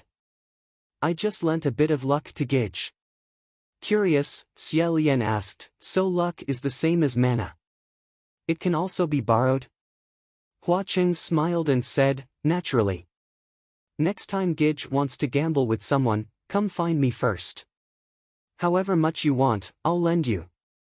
I guarantee that my opponent won't be able to turn the tables for 100 years. The two of them faced each other and randomly played a few dozen rounds. After Xia Lian confirmed that this was indeed the case, he said that he was a bit tired. Hua Qing first ordered someone to help Lang Ying settle down before he personally brought Xia Lian to rest. After watching the figure in red slowly walk away, Xia Lian closed the door and sat at the table, holding his forehead. The more considerate Hua Qing was, the more Xia Lian felt guilty. He thought, San Lang really treats me impeccably. I hope this matter really has nothing to do with San Lang. After I find out the truth, I'll immediately apologize to him. After sitting for a while, he heard someone calling faintly from outside the door, Your Highness. Your Highness. Your Highness the Crown Prince. Hearing this voice, Xia Lian immediately went to open the door. The person outside the door suddenly jumped in. Sure enough, it was Shi Qingxian with a female appearance. She was still dressed in the Ghost World girl's attire. She wore a light but not vulgar gauze dress, and her waist was very slender. As soon as she came in, she rolled on the ground and turned back into a man. She covered her chest and said, Suffocation. Suffocation. My God, I'm going to be strangled to death by this thing. Xia Lian closed the door behind him. When he turned around, he saw a man wearing a bewitching purple gauze dress lying on the ground and tearing his chest and waist. He couldn't look straight at him, so he covered his eyes and said, Master Feng. Master Feng. Can't you change back to your original white Taoist robe? Shi Qingxian said, Am I stupid? Wearing a bright white Taoist robe in the middle of the night, to be a target for others to hit? Xia Lian thought, no. You're dressed like this, in a sense, you're an even more eye-catching target that people want to hit. He squatted down and asked, Master Feng, how did you sneak in? Didn't we agree to gather in 3 days? Shi Qingxian said, What can I do? I asked around on the way, and everyone said that Your Highness the Crown Prince was sent to the paradise. Isn't this paradise the nest of the Ghost King? When I heard this name, I felt that this place was definitely a den of debauchery. I was worried about your safety, so I spent a lot of effort to sneak in. I was really unlucky along the way. I was either dragged by aunties and little sisters to make faces, or I had to endure humiliation and dress like this. I've never made such a huge sacrifice before. Xia Lian thought, Master, you're obviously enjoying it. He said, Where's His Highness Tai Hua? Master, leave him alone outside, don't let anything happen to him. Shi Qingxian tore off his chest and finally caught his breath. Paralyzed on the ground, he said, Don't worry. I ordered him not to move as a senior, so there shouldn't be any more accidents. Speaking of which, Your Highness the Crown Prince, you're really lucky. Ha! Xia Lian said, me? I'm lucky. Shi Qingxian said, yeah, Qianqiu and I are so miserable in the ghost city. Either we're hung up and humiliated, or we're wandering outside like dogs and can't find a place that's willing to take us in. You eat, drink, and live well. You even have Blood Rain Tanhua as a companion. Compared to this, it was quite miserable. Shi Qingxian finally got up and said, so, Your Highness the Crown Prince, do you still remember our mission in the ghost city this time? Xia Lian sternly said, of course I remember. Just now in the Bliss Palace, I was preparing for our mission. Shi Qingxian doubtfully said, really? What did you prepare in the Paradise Palace? I only remember that you and Blood Rain Tanhua were playing dice. Wasn't it fun? One moment you were touching his hand, the next moment he was touching yours. What kind of new game is this? Xia Lian said, Wind Master, don't make it sound so strange. We were just comparing notes. I found a little clue in the Paradise Palace and am investigating it. If you want to continue investigating, you still need a little luck. He raised his right hand and tightly clenched it as if he could catch something in his hand. Frowning, he said, I borrowed it. The two of them quietly left the door. After the time it takes for 2 incense sticks to burn, they successfully found that room. Xia Lian arrived in front of the portrait of the court lady and took out the 2 dice that Hua Cheng had given him. He held his breath for a moment, then gently threw them. Only a light thump-thump sound could be heard. Sure enough, there were 2 bright red 6s in one throw. Xia Lian let out a sigh of relief. However, when he thought about how this luck was previously lent to him by Hua Cheng in the Paradise Palace, he felt even more upset in his heart. Seeing his guilty expression, Shi Qingxian patted his shoulder and said, now that things have come to this, let's get over it. However, if I were you, I wouldn't have accepted even if the emperor begged me this time, so as to avoid making things difficult for myself. Xia Lian shook his head. In his heart, Shi Qingxian didn't really understand Junwu. Xia Lian was indeed in a difficult position regarding this matter, and Junwu also knew that he was in a difficult position. According to Xia Lian's understanding of Junwu, in this kind of situation, Junwu wouldn't mention this matter to him at all. Instead, he would directly send another heavenly official to carry out the task. However, Junwu clearly knew that he was in a difficult position, yet he still asked for his opinion. This could only mean one thing: Junwu could no longer find another suitable candidate to make this trip. He only came to ask him as a last resort. Moreover, the missing heavenly official had sent out a distress signal 7 days ago, and Hua Cheng had also left 7 days ago. This coincidence was very noteworthy. Sighing, Xia Lian put away the dice and pushed open the door. Behind the door, it was no longer that ordinary and unremarkable small room from before. Instead, it was a pitch-black hole. A flight of stairs led to the depths of the ground, and a cold wind blew from the bottom to the top. Xia Lian and Shi Qingxian looked at each other and nodded. The two of them, one in front and one behind, walked towards the depths of the hole. Shi Qingxian walked in front. With a snap of his fingers, he held up a palm flame, illuminating the steps under his feet. Xia Lian gently closed the door and brought up the rear. While walking down the steps, Xia Lian inquired about something from Shi Qingxian, Lord Windmaster. In recent years, has any heavenly official been demoted? I mean, other than me. Shi Qingxian said, there is, but why are you asking this? Xia Lian said, because I saw that the Ghost City's Crescent Moon envoy had a cursed shackle on his hand. This can only be a heavenly official from the heavenly courts. Shi Qingxian was shocked. What? Cursed shackle? Blood Rain Tanhua took a heavenly official who was originally from the heavenly courts as his subordinate? So arrogant? Xia Lian said, it can't be considered arrogant. Since they no longer belong to the heavenly realm, then where they go is their personal choice. Originally, there was no need to ask too much. It's just that the ghost envoy's movements were strange and unsettling, so I wanted to ask Lord Wind Master, do you have any thoughts on this person's identity? Shi Qingxian thought about it and said, in recent years, there was indeed a Western martial god who was demoted. At that time, it was quite a big commotion. Western martial god? Wasn't the Western martial god that Quanizhan? Shi Qingxian continued, however, I don't think that His Highness will come to the ghost realm to be a ghost envoy.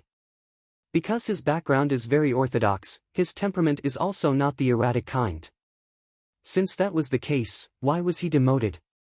Xia Lian wanted to ask again, but at this time, the two of them walked down more than 60 stone steps and finally stepped on flat ground. This was a one-way tunnel that could accommodate 5 to 6 people side by side. There was only one path. The front was pitch black, and the back was a staircase that led to the ground. On the left and right sides were thick walls. Therefore, there was no need to worry about how to walk, they just needed to walk forward. Chapter 43. Shi Qingxian said, there's no way. That's impossible. He held the flame in one hand, the other hand groped on the wall as if he wanted to find out if there was any mechanism on it. He used a few techniques to break the illusion, but the wall did not move. He was at his wit's end and said, should I penetrate it? Xia Lian said, that would cause too much of a commotion, the entire Paradise Workshop would be alarmed. Shi Qingxian placed his hand on the stone wall, he sent out a wave of spiritual energy. After a long while he stopped, he said, even if I wanted to, I wouldn't be able to penetrate it. This wall is probably at least 10 feet thick. However, Xia Lian had clearly seen the crescent moon emissary enter this place with his own eyes, it couldn't be that he was sneaky, just to enter a dead end like this to meditate. There must be other methods inside, so the two of them looked around carefully. Not long after, Xia Lian said, Lord Wind Master, look at the ground, there seems to be something there. He pointed to the ground, and Shi Qingxian immediately lowered his palm, the two of them squatted down together.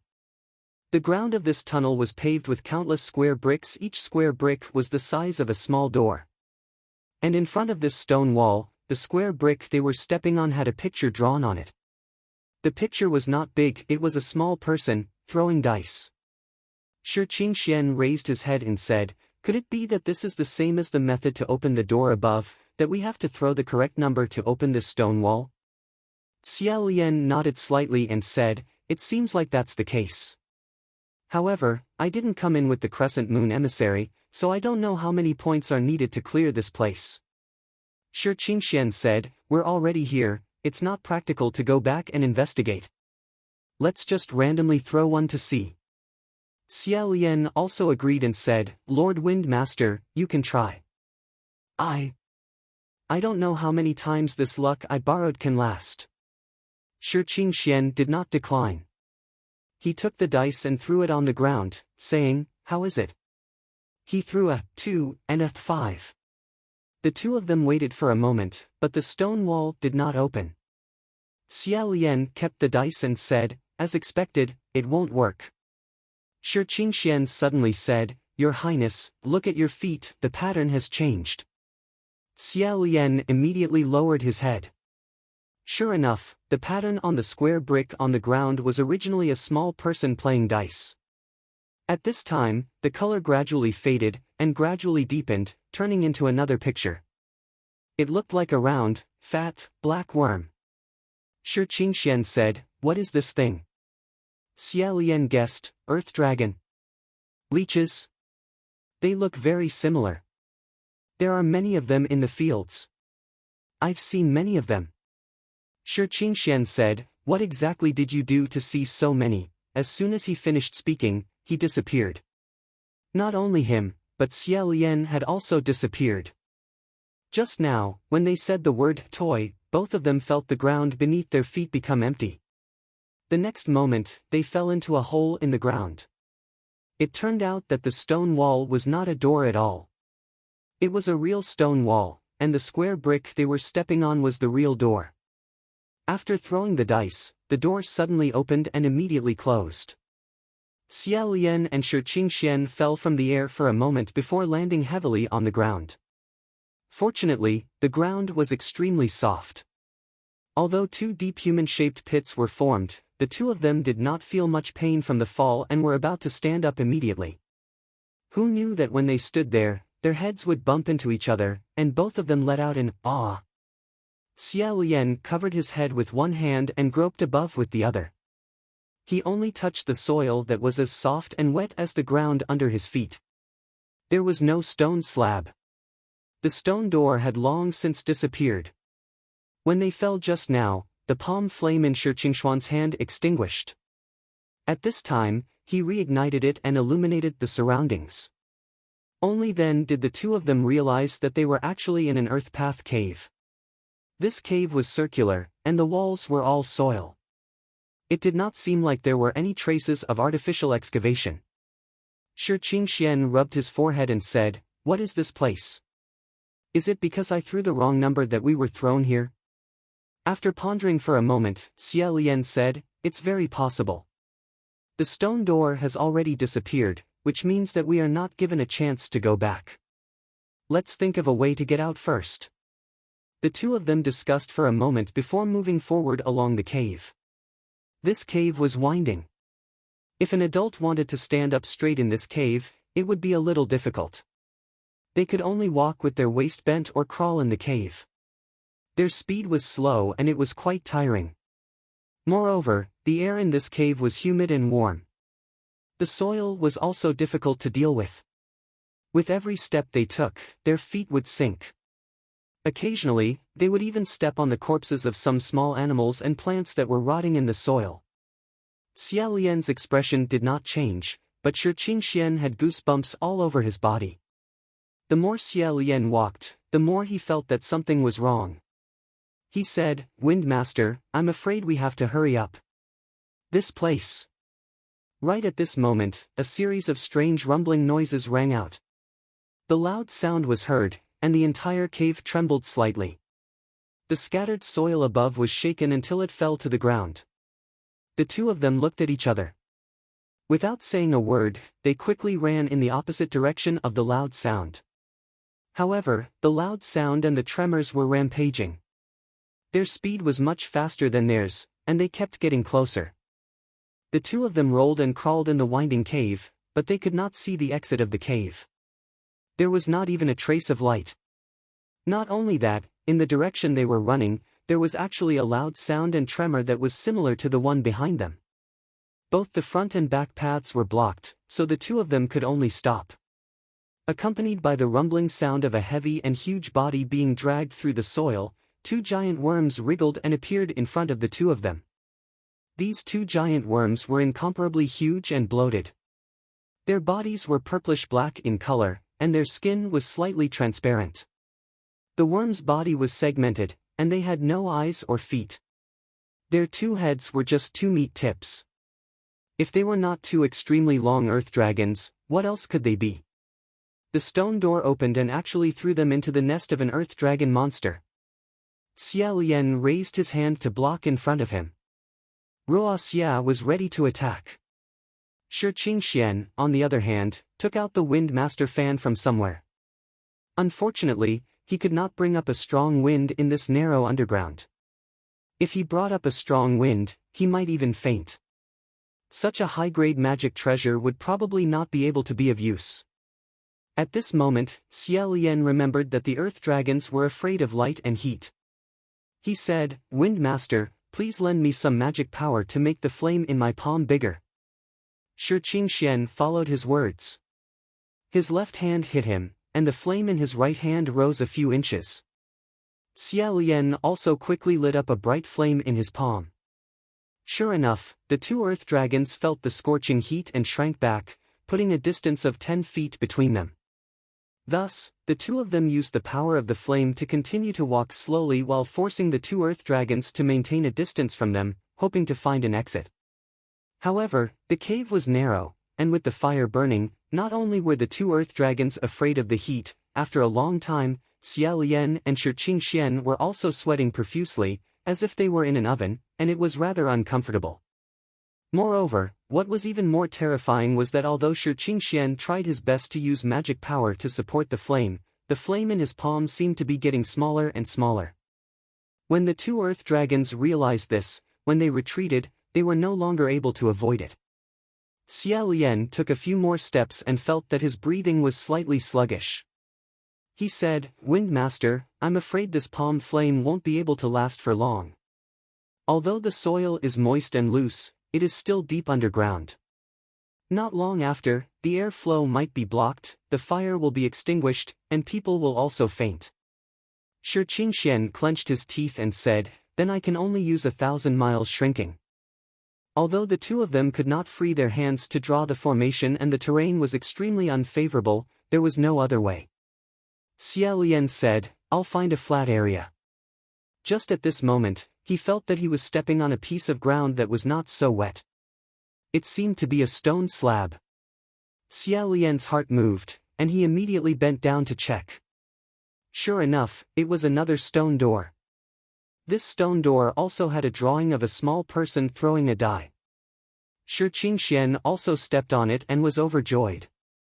He said, "Quick, quick, quick, quickly throw the die to open it."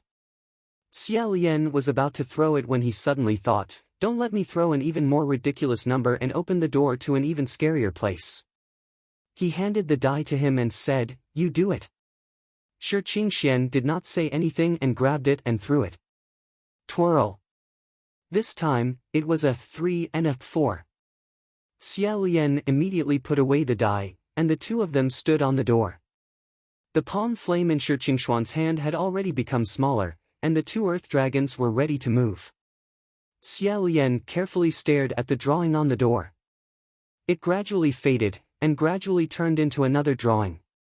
It was a forest, and a few strangely dressed little people seemed to be dancing around a person in the middle. At this time, an earth dragon seemed to finally be unable to hold back. Its mouth slightly opened, and dragging its heavy body, it rushed over. Fortunately, when it was only 3 feet away from the two of them, the stone door suddenly opened. This time, the two of them fell into a narrow hole. However, this time, the ground was hard, narrow, and dry. The two of them fell in pain and collided into each other. Xia Lian was used to enduring the pain and did not make a sound, but Shi Qingxian roared. Xia Lian's ears hurt from his shouting, and he was worried that something had happened to him. He said, "Wind Master, are you okay?" Shi Qingxuan's head was down, and his feet were up, and he said, "I don't know if I'm okay, I've never fallen like this before." "Your Highness the Crown Prince, working with you is really exciting." Hearing this, Xia Lian could not help but laugh. Only then did he realize that the two of them had fallen into a tree hole. He first stepped out of the hole with difficulty, and then handed his hand to Shi Qingxian, saying, "This is really hard on you." Shi Qingxian said, "You're welcome." He pulled Xia Lian's hand and crawled out of the tree hole. His face was covered in dirt, and his clothes were already tattered. When he came out, he was dazzled by the sunlight outside, and he put up a shelf to shade his eyebrows. He said, "Where is this?" Xia Lian said, "As you can see, it's a deep mountain forest." He looked around, and then said, "I think this stone door is actually equivalent to a magic tool that specializes in casting the shrinking 1,000 miles technique. When different points are cast, they will be sent to different places. I don't know if the points we cast just now were correct." Shi Qingxuan's arms were bare, and he crossed his arms, and said seriously, "Casting the shrinking 1,000 miles technique once consumes a large amount of magic power. In order to prevent others from prying into his secrets, that Blood Rain Tanhua actually made such a stone door magic tool. It can be seen that his magic power is strong, and his scheming is deep." Although his expression was serious, with such a barefooted and battered appearance, he really could not be serious. On the contrary, it was funny. Xia Lian held back his laughter with difficulty, but in his heart, the expression of Hua Cheng's slightly curled lips appeared. He shook his head, and thought, rather than saying that he's scheming, it's better to say that he's just mischievous. The two of them walked out of the tree hole, and just as they walked a few steps, a group of naked people suddenly jumped out from the bushes around them. They jumped around them, and as they jumped, they shouted, "Oh, oh, oh, oh, oh."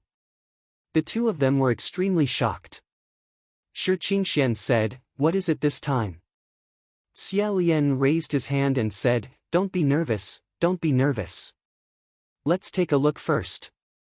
He took a closer look. This group of people were not really naked, they were only wearing animal skins and leaves, looking like they ate raw meat and drank blood. They held tree branch spears in their hands, and the spearheads were pierced with sharp stones. They smiled at the two of them, and their mouths were full of sharp teeth, all of which were jagged teeth. Without saying a word, the two of them broke into a run. Shi Qingxian said as he ran, "My brother used to tell me. In the deep mountains in the south, there are many savages who eat people for a living. He told me not to come to this kind of place alone. Could it be that what we're meeting now is one of them?" Xia Lian was already familiar with escaping, his posture and demeanor were much calmer than Shi Qingxuan's.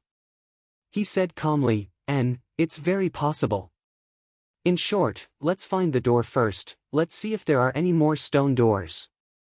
The group of savages shouted behind them and chased relentlessly. Originally, Xia Lian and Shi Qingxian could only escape and could not fight back. This was because the heavens had heavenly rules. If the god priests descended to the mortal world, they were not allowed to use their magic power to suppress mortals. This rule was to prevent the god priests from bullying others and using their power to cause trouble. However, from time to time, they would throw some sharp stones and branches at the two of them. Suddenly, a branch brushed past Shi Qingxuan's cheek. This time, he was really unlucky. Shi Qingxian touched his face and touched an extremely faint trace of blood. He was furious on the spot. He snorted and stopped in his tracks.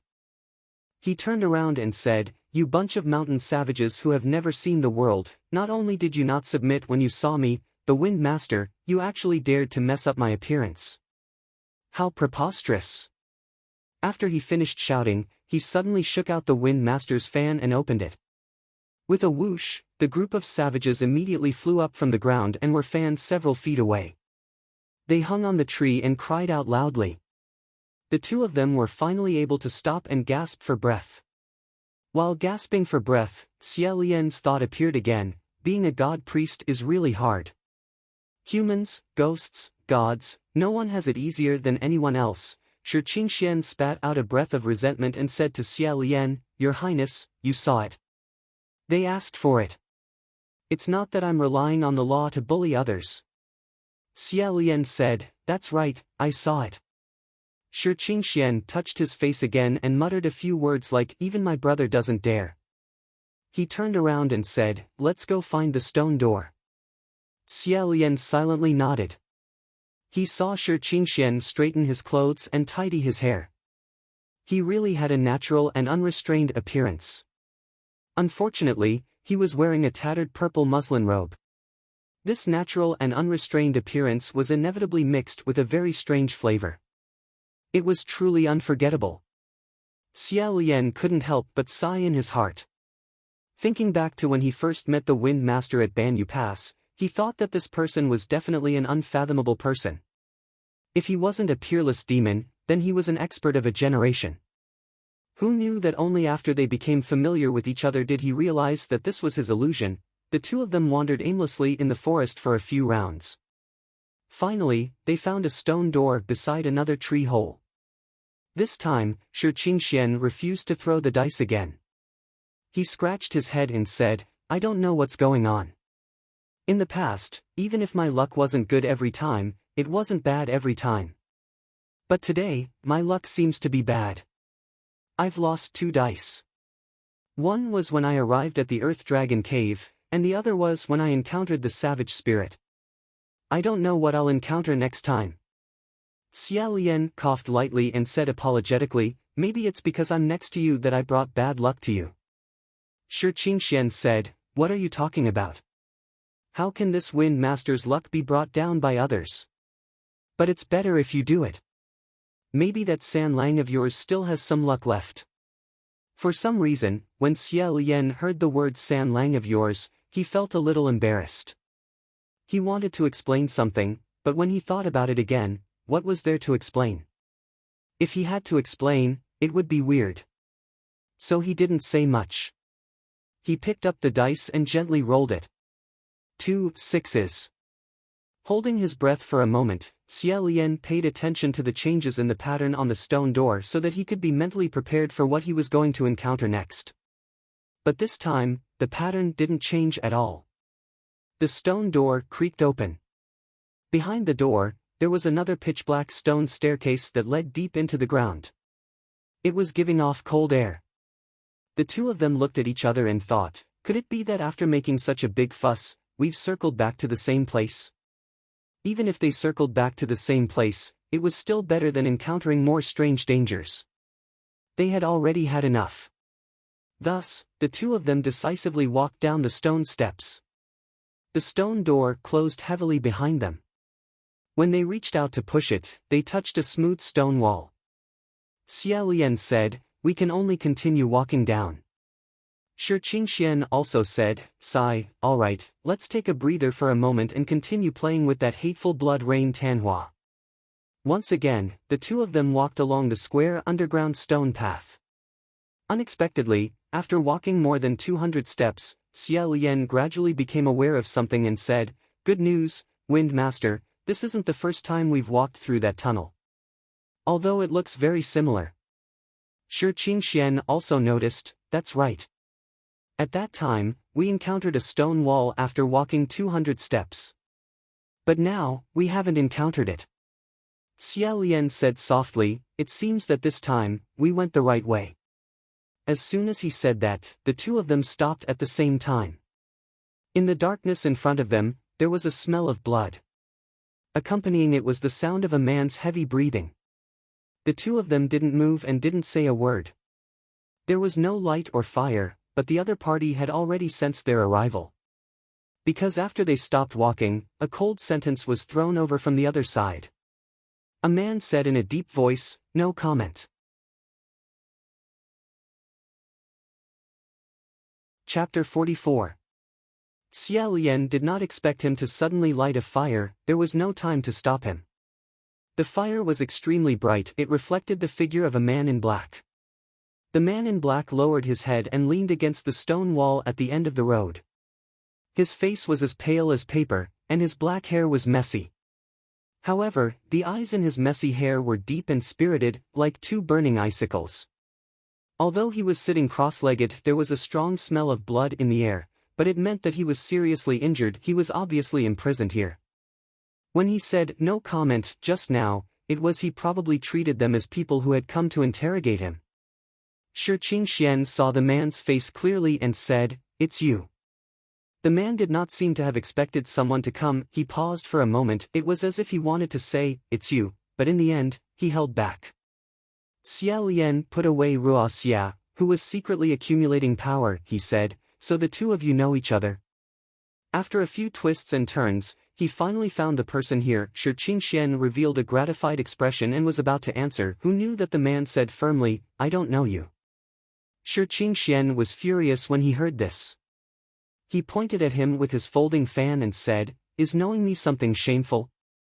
Brother Ming, you're really not nice to say that. I'm your best friend."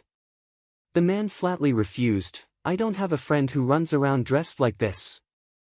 Shi Qingxian was still wearing that tattered purple muslin robe. It was really unsightly. Xia Lian wanted to laugh when he heard this, he thought that there would really be people who would use someone's best friend to define themselves, this was probably Shi Qingxuan's characteristic. On second thought, Brother Ming. He vaguely remembered that among the 5 teachers, that Geomaster's name was Ming Yi, so Xia Lian said, "Could it be that this is Lord Geomaster?" Shi Qingxian said, "It's him. You've seen him before." Xia Lian sized up Ming Yi and said, "Have I seen him before?" He did not seem to remember such a person. Shi Qingxian said, "Yes." However, Ming Yi said, "I've never seen him before." Shi Qingxian chuckled, "I've clearly seen him before. Did you forget so quickly at Banyu Pass last time?" Seeing Ming Yi's pale face turn ashen, Xia Lian finally remembered. The last time they met at the Banyu Pass, wasn't there a girl in black by Shi Qingxuan's side? At that time, Hua Qing told him that this person was not a naval master, but was definitely one of the 5 masters of wind, water, rain, earth and thunder. Sure enough, Shi Qingxian was not only keen on transforming into a female appearance, but he was also keen on dragging others to transform into a female appearance with him. It was no wonder that the black-clothed girl's expression was so terrible, as if she was disgusted. Recalling that before entering the ghost city this time, Shi Qingxian had also instigated him in every possible way to have fun together, Xia Lian thought to himself, what a close shave, what a close shave. Fortunately, I managed to control myself. He said, Lord Geomaster, were you the one who sent the fire dragon's cry for help? Mingyi said, it's me. He had found the right person. Xia Lian nodded his head and said, I'm afraid that Lord Geomaster's injuries are not light. Let's leave quickly. We can talk later. Shi Qingxian did not say a word. He squatted down and carried Mingyi on his back, saying, all right, let's go. The 3 of them returned the way they came. As they walked, Shi Qingxian said, my brother, didn't you say that you were very good at fighting? When we separated at Banyu Pass, you were still fine. How did you end up like this in just a few days? How did you provoke the blood rain Tanhua? His tone had a hint of schadenfreude. Xia Lian thought to himself, this way of talking that's not afraid of being beaten, as expected of a good friend. However, Mingyi seemed to be unable to bear listening to Shi Qingxian speak anymore. 3 words burst out, you shut up. However, Xia Lian also wanted to know the answer to this question. Thus, he asked in a different way, Lord Geomaster, why did Hua Cheng make things difficult for you? Mingyi did not tell him to shut up, but he did not answer either. Xia Lian turned his head to look. Shi Qingxian had actually closed his eyes. It seemed that after being trapped underground for several days, his injuries were rather heavy. Suddenly seeing reinforcements, he felt relieved and could finally rest for a moment. Since he was not in a hurry, he did not wake him up. The 3 of them ran up the stairs. Xia Lian took out his die and threw it again. In the darkness, he did not know how many he had thrown. Then, he heard a light caw sound in front of him. A crack opened, and light shone through this crack. Xia Lian pushed the door open. In his heart, he was thinking, I wonder if I can make it in time to bring Langing away. Unexpectedly, when he stepped out, he stepped on empty air. When his foot stepped on empty air, Xia Lian immediately said, don't come out. He somersaulted in the air and landed on something hard. Just as he let out a sigh of relief, he thought that fortunately, he did not fall into some mountain of blades or sea of flames. When he raised his head again, he felt that a mountain of blades or sea of flames might be a little better. He saw Hua Cheng's abnormally handsome face right in front of him. His eyebrows were raised as he looked at him. This time, when the stone door opened and he stepped on empty air, he actually fell directly onto Hua Cheng's body. The place where they landed was actually that armory.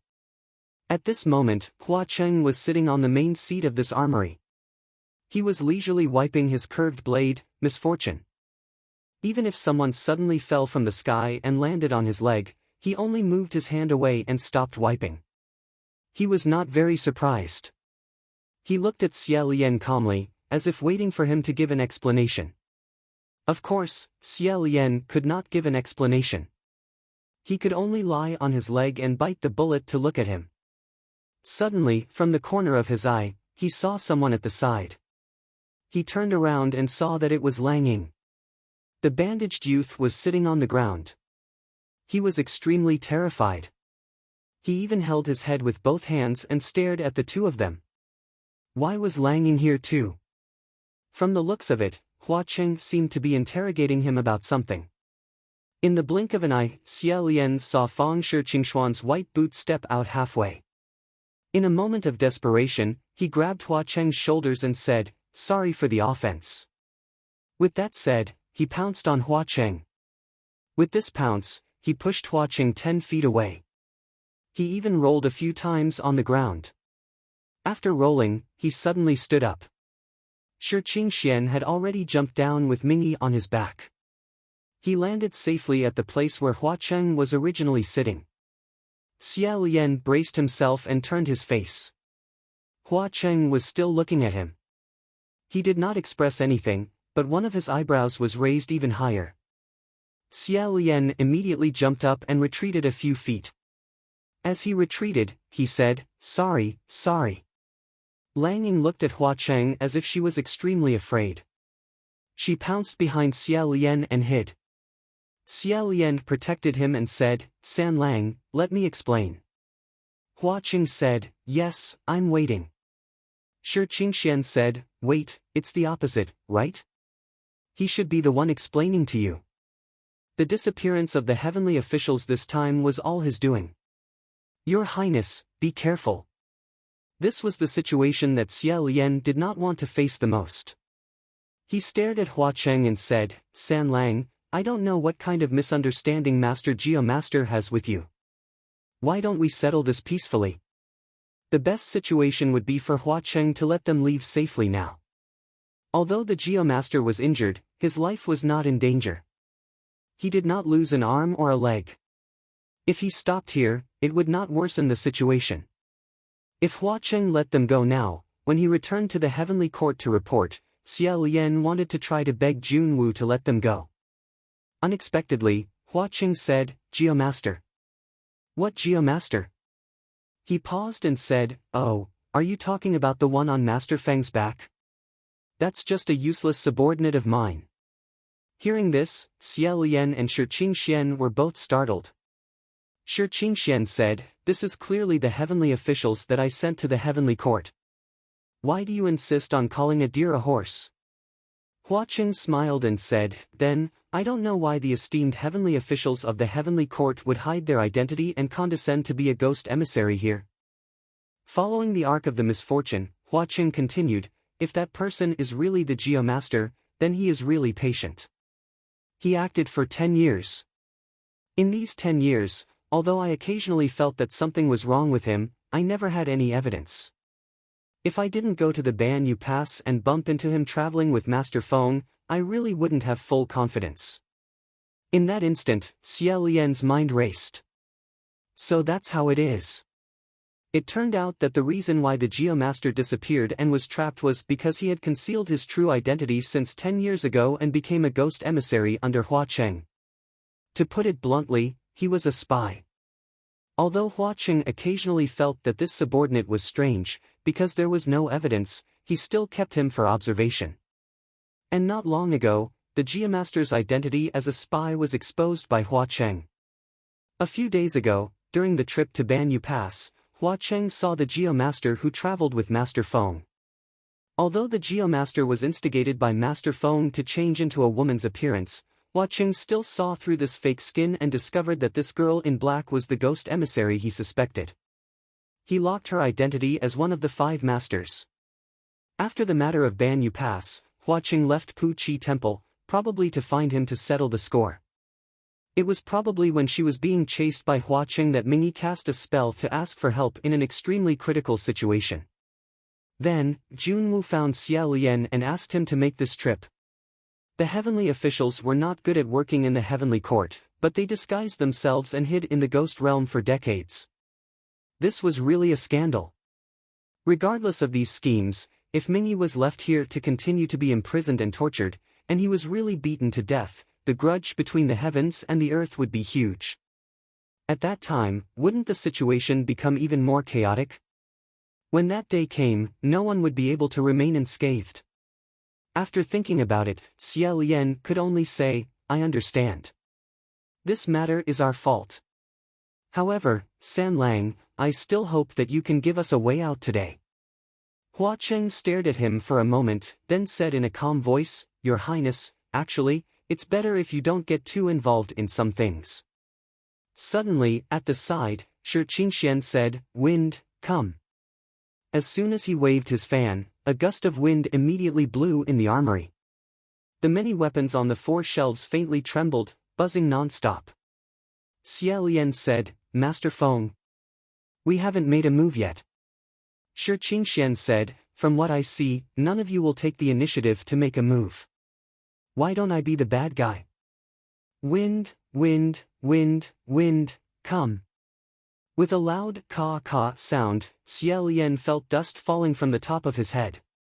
Looking up, he saw that the roof had actually been pushed up by the wind, creating a huge crack. There were no doors or windows in the armory, so Shi Qingxian didn't intend to attack. He actually wanted to directly pry open the roof and fly out. In the gust of wind, Hua Cheng's black hair and red clothes also fluttered in the wind, but he didn't move. He smiled and said, "You have a fan. What a coincidence, I also have one." As he said this, he casually took a fan from the weapon compartment at the side. The fan was small and exquisite. The fan's ribs and surface were all made of pure gold. The color was beautiful and quiet. Hua Cheng spun it a few times in his hand, then unfolded it. He smiled without saying a word, and amidst his murderous aura, there was an inexplicable elegance. With a flip of his hand, a strong gust of wind carrying several specks of silver light attacked. The three of them dodged, only to hear a dong-dong sound like a storm. When they turned around to look, there were actually rows and rows of gold leaf nailed to the ground. These gold leaf pieces were slender, nailed into the ground by about an inch. It could be seen how sharp they were and how fierce their strength was. Every weapon in this armory was a magic weapon. Just casually taking one out had such a strong destructive power. Hua Cheng flipped his hand again, and another gust of gold powder appeared. The wind from Shi Qingxuan's fan was strong, but the stronger it was, the more dangerous the situation was. This armory was just a hull, and the area was limited. A portion of the strong wind brought about by the Wind Master's fan would bounce back and fly around the room. Hundreds and thousands of pieces of gold leaf were carried by the wind and flew around them. Xie Lian was worried that the gold leaf would hurt people, so he protected Lang Ying and said, "Wind Master, please stop first." The gold leaf had already brushed past Shi Qingxian and Ming Yi several times. Shi Qingxian also wanted to stop, but the roof was pushed up by the wind, revealing a gap. If he stopped now, the roof would fall down, and all his previous efforts would be wasted. Right at this moment, the gold leaf that was dancing around them suddenly flew upwards. With a series of clanking sounds, a person broke the roof and jumped down from above, accompanied by waves of broken wood and falling rocks. As soon as he landed, that person said in a clear voice, "Wind Master, I'm sorry, I still can't stay still." Shi Qingxian was overjoyed and said, "Qianqiu, you came at the right time." This young man carried a heavy sword on his shoulder. The blade of the sword was as wide as an adult man's palm. It was Lang Qianqiu. His heavy sword was golden, but upon closer inspection, it was not a golden sword. It was just that because the body of the sword had absorbed the sharp and thin gold leaf, with such a dense layer, it seemed as if the huge sword was made of gold. The iron used to forge Lang Qianqiu's heavy sword was very rare. It was taken from the heart of a magnetic mountain, and it had a strange ability to absorb metal. As long as the magic power contained in the magic tool did not exceed a certain limit, he could hold the hilt of the sword and activate his mind, and he could absorb all the metal magic tools of others, melting and absorbing them. Sure enough, not long after, the layer of gold leaf was completely absorbed by the heavy sword, and the layer of gold disappeared without a trace. Seeing this, Hua Cheng laughed out loud, kept the gold leaf fan, and casually threw it to the back, saying, "The Heaven Realm's god official is actually so poor and has no vision, unwilling to let go of gold after seeing it?" If he was talking about Xie Lian, he would only pretend not to hear it. But he was talking about Lang Qianqiu. He was a royal noble, and he treated money and treasures like dirt.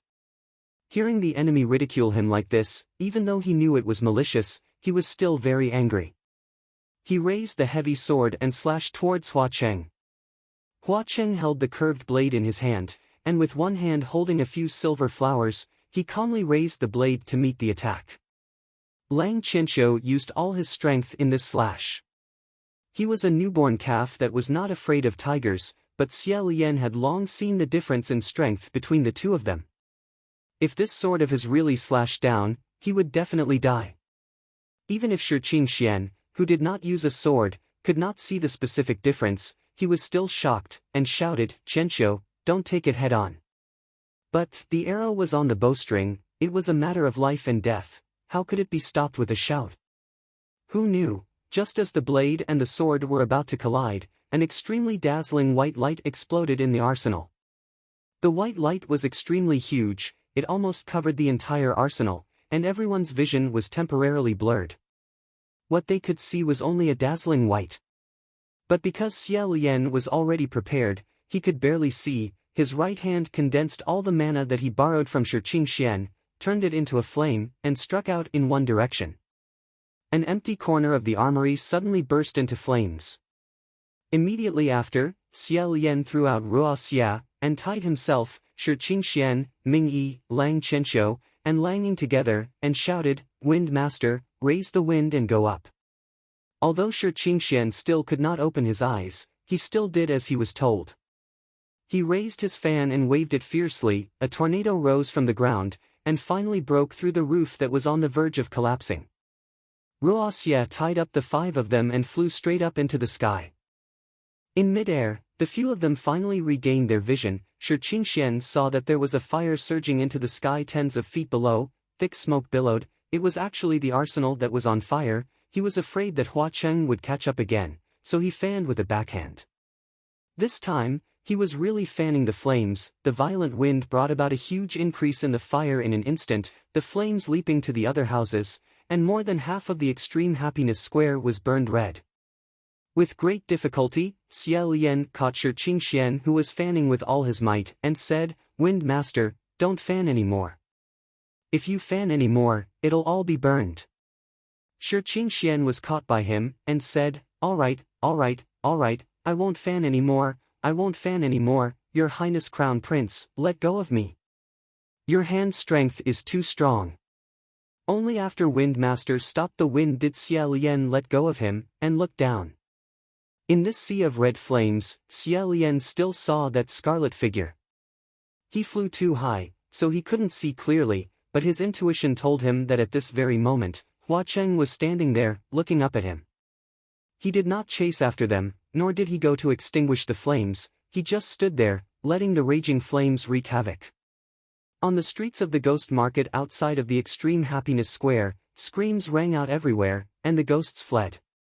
Xia Lian found it difficult to breathe. His voice was hoarse as he muttered, "Just wanted to start a little fire, to drag it out a little. How did it become like this?" He recalled that not long ago, Hua Cheng had leaned against the door of the armory and half-jokingly said that he would give him the armory and all the weapons inside. But now, they had all fallen into a sea of fire. It was true that many magic treasures were not afraid of fire, but there were also many magic treasures that were born with a taboo that couldn't be touched by fire. In this way, they would probably be burned to ashes. Moreover, he never expected that the fire would burn so fiercely that it even burned the entire Bliss Square. Even if Hua Cheng didn't consider this place to be his home, it was still his residence. Seeing him break down like this, Shi Qingxian also felt embarrassed and said, Sorry, Your Highness. I didn't think too much about it, I just wanted to run away quickly. This matter was my fault. Originally, it was just a small fire. If Blood Rain Tanhua comes looking for you to compensate him next time, you can just blame it on me. Don't worry, I'll pay for it. There's nothing to be afraid of except not having money. How was this a matter of money? Xia Lian closed his eyes, unable to say a word. Shi Qingxian patted his shoulder and suddenly felt that his hand was wet. There was also an abnormally pungent smell of blood. Turning his head to look, he turned pale with fright. Your Highness, what happened to your hand? Xia Lian's right hand was actually covered in blood.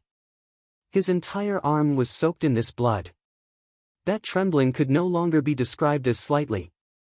However, his hands were still firmly holding onto that white silk, preventing everyone from being blown away by the strong wind. Shi Qingxian said, "What's going on with you?" Xia Lian came back to his senses and reluctantly regained his composure. He shook his head and said, "It's nothing. Just a small injury. I'll be fine once I go up." Shi Qingxian remembered and said, "That white light just now was you. Your Highness, you separated the two of them?" Xia Lian said, "I'm a sword user after all. Shi Qingxian guessed correctly. Just now, just before Hua Cheng and Lang Qianqiu's sword and knife were about to collide, Xia Lian's body flashed forward. He casually took a sword from the weapon rack at the side and inserted it into the space between the sword and knife. He made a total of 2 moves. The first move was to knock Lang Qianqiu's heavy sword back. The second move was to block the curved blade misfortune. The strength of these 2 moves was not only strong, but they were also controlled to an extremely subtle degree. Therefore, although the sword and knife were blocked by Xia Lian, they did not rebound back to the attacker. This was because Xia Lian, who was sandwiched in the middle, had already used that sword and one of his arms to completely withstand these 2 attacks. Lang Qianqiu's heavy sword was still alright, but Hua Cheng's blade wind was truly unstoppable. Since the sword that Xia Lian casually pulled out was stored in the arsenal by Hua Cheng, it was naturally a treasured blade. Therefore, when the 2 weapons collided, a huge burst of white light burst out. After these 2 moves, the first hit against Lang Qianqiu's heavy sword caused cracks to appear on Xia Lian's sword. The second hit against the curved blade misfortune, it was directly smashed into pieces. All of these movements were completed in the time it takes for a spark to fly off a flint. It was so fast that it could not be seen by the naked eye. When Shi Qingxian saw the miserable state of his right hand, he felt that this arm was probably already badly mutilated. He said, "Your Highness the Crown Prince, you are too fierce. You actually dared to use one hand to receive these 2 attacks." The Corolla martial god held a sword in one hand and a flower in the other. He originally only remembered to hold the flower, but he forgot that Xia Lian ascended because he held a sword. Thinking back to the close call just now, Shi Qingxian said with lingering fear, "Fortunately, Your Highness the Crown Prince came twice. Otherwise, I don't know how many pieces Qianqiu would have been cut by the blood rain Tanhua."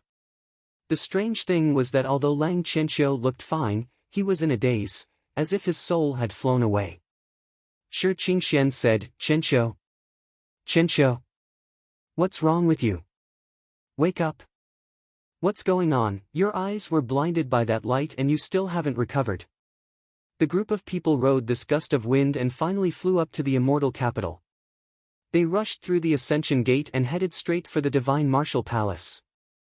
Lang Ying couldn't enter the palace and was placed in a side hall by Xia Lian. At the moment, no one was on duty, so he shouted inside the spirit communication array, "May I ask which immortal guest is here? I'll have to trouble everyone to hurry to the Divine Martial Palace. The situation is urgent, a heavenly official here is injured." As he shouted, Shi Qingxian snapped his fingers and finally changed back to his white Taoist robe. With a wave of his hand, he scattered 100,000 merit points and said, "It's 2 heavenly officials." Xia Lian hurriedly said, "Lord Wind Master, don't be agitated. Speak properly and don't scatter merit points. Everyone will naturally come when they hear it." However, Shi Qingxian said, "No, Your Highness the Crown Prince, you have to know that scattering merit points is 100 times faster than speaking properly." Not long after, a voice sounded from afar, "Who's injured?"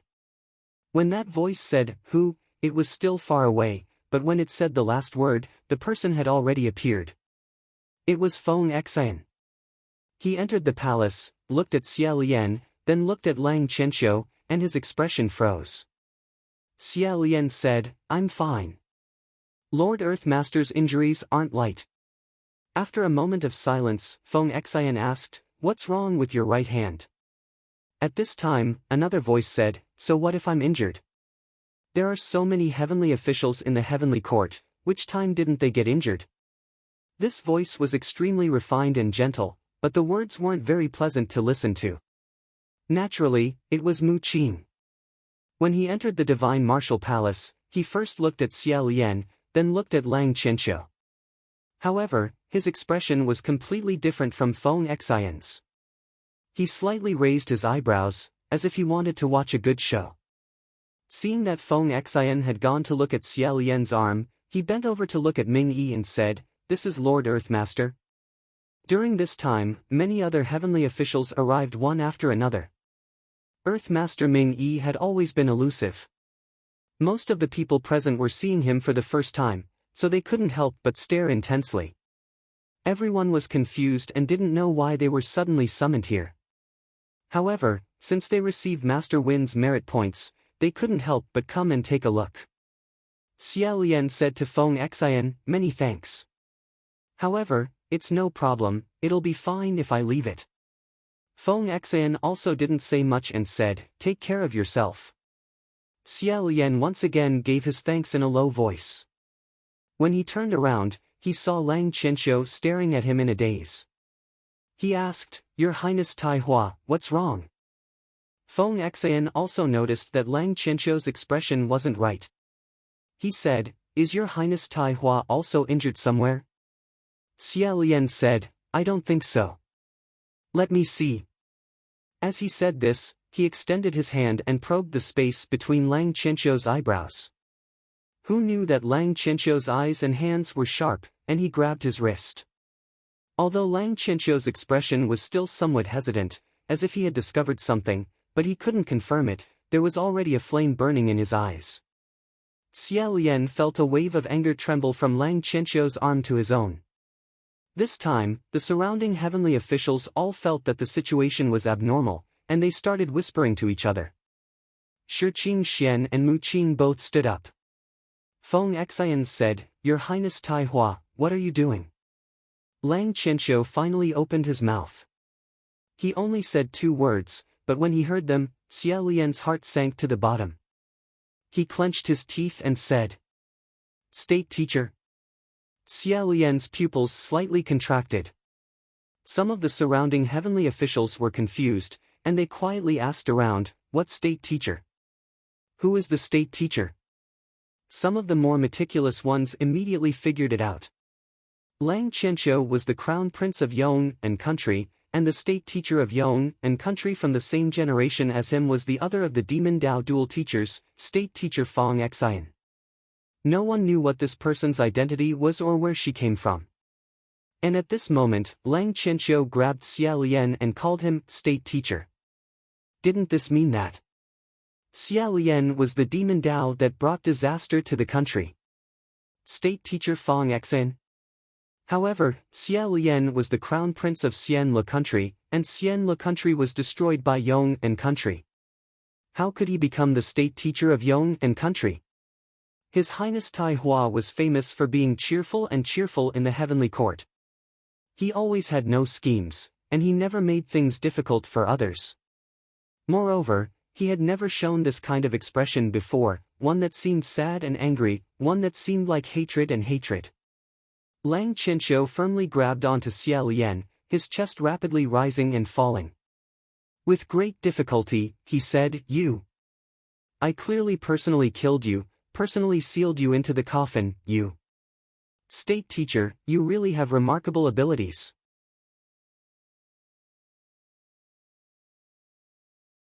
Chapter 45. Feng Xian stood closest to the two of them. He looked at Xia Lian, the shock on his face could not be hidden. Mu Qing's gaze trembled, and there was a faint excitement in his suppressed shock. Shiqing Xian put down Mingy and said, "Qianxiu, do you have some misunderstanding? If His Highness the Crown Prince is that Grand Preceptor Feng Xian, why did you only recognize him now?"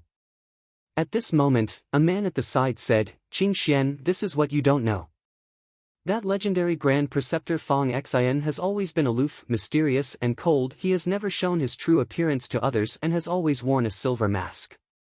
His Highness Tai Hua should have never seen his true appearance before." The person who spoke crossed his arms, standing far away at the side. It was Pei Ming. Shiqing Xian was unhappy when he saw him. He flicked his horsetail whisk and said, "Since that's the case, it means that no one has ever seen what Grand Preceptor Feng Xian looks like. Why does General Pei have to sound like you're already sure that Her Highness Xian Lu is Grand Preceptor Feng Xian?" When he and Xia Lian moved, they were full of strangeness. It made people laugh, and once they arrived at the heavenly court they changed their appearance and were very proud. Their every move was very attention to their image. At this moment, a snow-white figure walked out from the back of the hall. The moment he arrived, everyone felt at ease. The few priests who were originally chatting in the hall hurriedly stood in their positions. They bowed and said, "Emperor." Junwu raised his hand slightly, and everyone straightened their backs again. Junwoo walked by himself and brushed past Xia Lian. He patted his right arm.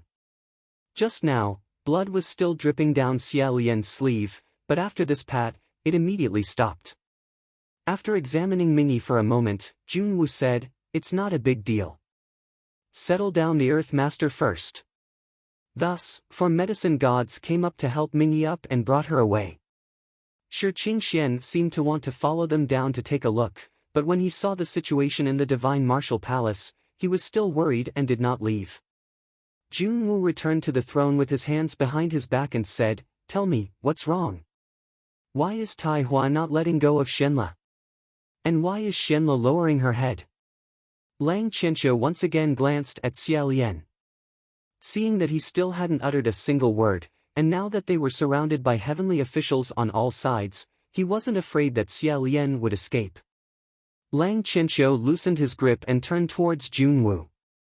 Bowing, he said, "Di Jun, several hundred years ago, this person changed her name to Fong Xian. She killed my family and brought disaster to my country. I want to have a decisive battle with him. Emperor, please be my witness today." In the Divine Martial Palace, even those who hadn't heard of State Preceptor Fengxin hurriedly went to investigate.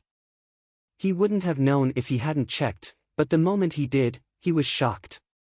Coincidentally, Ling Wen answered everyone's question. State Preceptor Fong Xian is Yong'an Kingdom's Crown Prince Lang Qianqiu's benefactor and teacher. The reason why he was listed as one of the Demon Dao Duel Masters is because of the famous deed of massacring the Yong'an imperial family during the Gilded Banquet. Shi Qingxian asked, "What is the Gilded Banquet?" Ling Wen said, "Esteemed Wind Master, this Gilded Banquet was originally a kind of banquet that was popular among Shenla's aristocrats. Because the wine utensils, food utensils, and musical instruments used at the banquet were all made of extremely exquisite gold, it was incomparably luxurious, hence the name. After Yong'an Kingdom was founded, it was announced to the world at first. They vowed in all sincerity that they would put an end to the extravagant atmosphere of the previous dynasty, that they would never make the same mistake again, and that they would wholeheartedly share the worries and difficulties of the people. However, after a few decades, they had learned everything, but it was still the same old thing." Ling Wen continued, "On the night of Yong'an Crown Prince's 17th birthday, a gilded banquet was held in the imperial palace. And State Preceptor Fong Xian, it was during this gilded banquet that she wielded a sword and killed all the members of the Yong'an royal family present. The golden cup was overturned, blood red like wine. Only Yong'an Crown Prince Lang Qianqiu, who arrived late, managed to escape, but he was also almost silenced.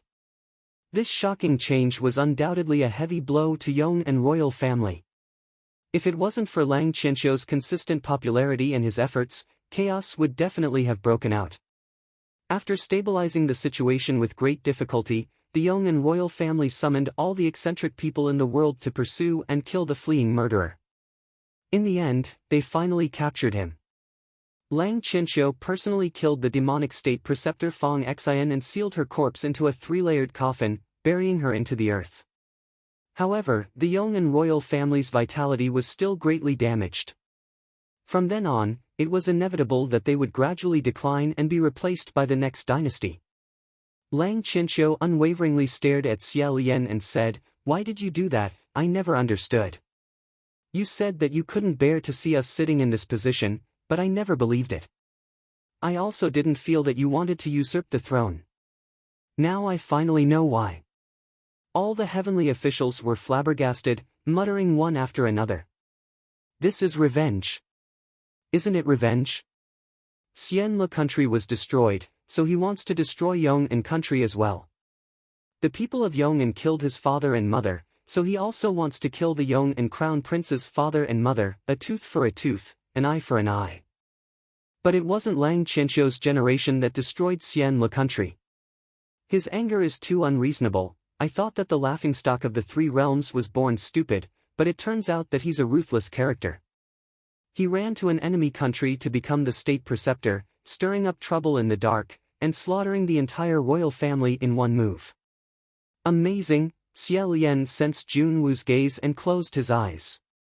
In a flash, He heard Jun Wu say, Tai Hua, what basis do you have for believing that Xian Le country is Fong Xian? Lang Qianqiu said, the person who taught me swordsmanship is the state preceptor Fong Xian. How could I not recognize him when he made his move?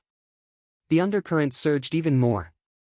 Stirring up trouble is fine, but why did he go so far as to teach the enemy country's crown prince swordsmanship? No wonder I haven't seen him touch a sword after his third ascension. He's afraid of exposing himself. Lang Qianqiu said, this time, I went to the ghost city and fought with Blood Rain Tanhua. Hearing him mention the ghost market and the city of flowers, quite a few of the heavenly officials shivered again. Lang Qianqiu continued, when I was 12 years old, I went out on a trip and was captured by a group of thieves. Those thieves grabbed me and fled to the streets. Some imperial bodyguards chased after them and fought with all their might. After fighting for a while, a street performer with a bloody nose and a swollen face suddenly stretched out a tree branch and used it to repel 2 swords, saving me. That group of thieves and the imperial guards fought until both sides suffered heavy injuries. That street performer escaped with me and sent me back to the imperial palace. Out of gratitude, my imperial father and imperial mother cordially invited him to stay. They discovered that he was very capable and even invited him to become the state preceptor, teaching me swordsmanship for 5 years. I couldn't be more familiar with his sword moves, so how could I mistake it? Mu Qing said softly, Your Highness Tai Hua, you said that you saw an afterimage, but other than you, it seems that no one else saw this afterimage. That's only your side of the story. His words at this moment seemed to be defending Xia Lian, but in reality, it was rather subtle. Because he was certain that it was already a done deal. The more he doubted it, the more Lang Qianqiu would try to prove it, and it wouldn't help Xia Lian's situation at all. As expected, Lang Qianqiu said, all right. Can I trouble you to bring the sword over? Many martial gods in the hall carried swords with them. Hearing his shout, someone immediately unsheathed his sword and threw it over. Lang Qianqiu held the sword and placed it in front of Xia Lian, saying, for you. Let's have a match now. Don't hide anything and fight with all your might. Let's see if our swordsmanship is the same, let's see if I was taught by you. Everyone felt that he was being too reckless by wanting to compete in the divine martial hall. However, thinking of the bloodbath at the gilded banquet, His Highness the Crown Prince's entire family was killed, they could understand his excitement. Shi Qingxian was still worried about Xia Lian's injury, and said, Qianqiu, His Highness the Crown Prince's right hand became like this to help you block Hua Cheng's blade. How can he compete with you? Hearing this, Lang Qianqiu suddenly stretched out his left palm and heavily struck his right arm. With a cracking sound, his right arm instantly burst into a mist of blood. It became dripping with blood and drooped down softly. There was no need to check to know that this injury was definitely serious. All the god officials were shocked. Xia Lian was also stunned, and he raised his eyes to say, What are you doing? Lang Qianqiu said, Wind Master is right. You did injure an arm to save me just now, and I'm returning your arm now. However, saving me is saving me, and killing my entire family is also a fact. I know that you can use the sword with both hands, and your swordsmanship has reached the acme of perfection. Let's compete with our left hands. If you're a man, then pick up the sword. Xia Lian looked at the sword, and then looked at him. In the end, he slowly shook his head and said, I swore many years ago that I would never use the sword to kill again. Hearing this, Lang Qianqiu remembered that when he rushed to the scene that night, he just happened to see the black-robed man pulling the sword out of his father and mother's body. His eyes instantly turned frighteningly red, and the left hand that was holding the sword let out a rattling sound. Shi Qingxian flung a horsetail whiskin, sweeping up that sword and suppressing it. He said, I'm afraid there's some misunderstanding in between. Since that state preceptor Fong Xian has always been wearing a mask, maybe someone impersonated him to harm people? What do you think, Di Jun? Everyone turned to look at the jade seat above. Jun Wu said, Xian Lo. Xia Lian bowed and said, yes. Jun Wu said, what Tai Hua said, do you admit it? Xia Lian said, I do. This word admit was cold and completely different from his usual tone. When Feng Xian, Mu Qing, and Shi Qingxian heard it, their expressions all changed. Junwu nodded and said, "The state preceptor Feng Xian who bathed the gilded banquet in blood, was it you?" After a moment of silence, Xia Lian suddenly raised his head and said, "That's right. It was me." With this sonorous sentence, there was no more room for negotiation. Lang Qianxiu said, "You admit it. That's good." It was said long ago that in the heavenly court, there were countless heavenly officials whose hands were stained with the blood of mortals. But to be honest, there really weren't many who were like this because of these old blood debts. It was probably because those mortals didn't have a worthy descendant like Lang Qianxiu who could fly to the sky and hold the murderer accountable with the dignity of a heavenly official. Previously, Pei Su had General Pei's protection, but in the end, he couldn't escape being exiled to the mortal world. Xia Lian, on the other hand, didn't have any backing. Now, it probably depended on whether Junwu still remembered their old friendship and whether he had the heart to protect him. However, the heavenly officials still couldn't figure out what Junwu's attitude towards Xia Lian was. When the Xianlu Crown Prince first ascended, he naturally favored Xia Lian a lot. However, during the second ascension, the two of them fought, and Xia Lian had to stab Junwu a few times before he was subdued. During the third ascension, the two of them got along rather peacefully, as if they had forgotten about the previous incident. Junwu even gave Xia Lian the approval to build a new monastery in the best location in the immortal capital, which was really hard to understand. Therefore, several pairs of ears perked up, waiting to hear how the person above would deal with it. Who knew, without waiting for Junwu to deal with it, Xia Lian would speak first. He said, "Xianlu has a presumptuous request." Junwu said, "Speak." Xia Lian said, "I asked Di Jun to remove my immortal record and demote me to the mortal world." Some of the heavenly officials were startled, but on the contrary, they felt admiration. After all, no one wanted to be demoted.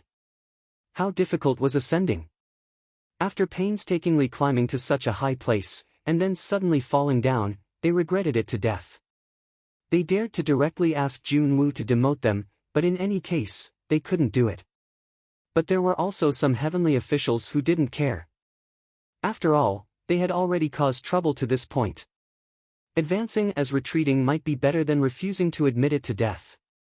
Moreover, Xia Lian had already been demoted twice, so demoting him a third time wasn't a big deal to him. After being demoted a few times, he should have gotten used to it. Lang Qianxiu said, "You don't need to demote yourself. You ascended because of your ability. I just want to have a decisive battle with you." Xia Lian said, "I don't want to fight with you." Lang Qianxiu said, "Why? It's not like you haven't fought with me before.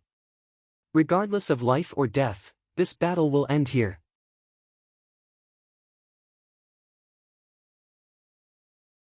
Chapter 46. His words were light and casual. But it caused a slight gasp in the surroundings. Many priests thought to themselves, "You are a lousy god who doesn't even have any magic power. How can you have the nerve to tell Lang Qianxiu, a dignified Eastern martial god, that you will definitely die if you fight me? Isn't that too arrogant?" He made it sound as if he was demoted so that Lang Qianxiu would not lower himself to his level. He was really bragging. However, Lang Qianxiu did not feel that his words were exaggerated at all. He said, "I said, life and death don't matter. I don't need you to let me." Xia Lian ignored him and said to Junwu, "Please demote me to the lower realms, Emperor." Shi Qingxian suddenly raised his hand and said, "Wait. I still have something to say." Junwu said, "Master Feng, speak." Shi Qingxian said, "Everyone seems to think that His Highness Xianlu changed his name for revenge to wash the Yong and royal family in blood. But if he wants revenge, why did he let His Highness Tai Hua, the Crown Prince of Yong'an, go? Logically speaking, shouldn't the person an avenger wants to kill the most be this Crown Prince?" It was not that no one had thought of this, but they felt that there was no need to take the initiative to speak. Now that Master Feng took the lead and spoke, a few people nodded. Shi Qingxian continued, Although I haven't known His Highness for long, I saw with my own eyes that he faced the scimitar head-on to save His Highness Tai Hua. Qianqiu, if he hates your young and royal family, why would he take the risk to block the knife for you? When they heard that he faced the scimitar head-on, Feng Xian and Mu Qing's expressions turned cold. A small voice muttered, maybe it's because he feels guilty. Shi Qingxian immediately added loudly, that's an ominous evil weapon, the blade of curse. So, I think this matter is suspicious. Pei Ming said, I really envy His Highness Crown Prince for being able to get Master Feng to vouch for him. He speaks righteously. Our little Pei doesn't have this blessing. Shi Qingxian said, General Pei, don't confuse me. How can little Pei's matter be the same? I saw his evil deeds with my own eyes, I also heard him admit it with my own ears. Pei Ming said, isn't it the same today? His Highness Tai Hua saw his evil deeds with his own eyes and heard His Highness Xian Lu admit it with his own ears. What's the difference? Shi Qingxian was furious. Just as he was about to argue with him again, Xia Lian grabbed him and said, Wind Master, thank you very much, I owe you a favor. But there's no need.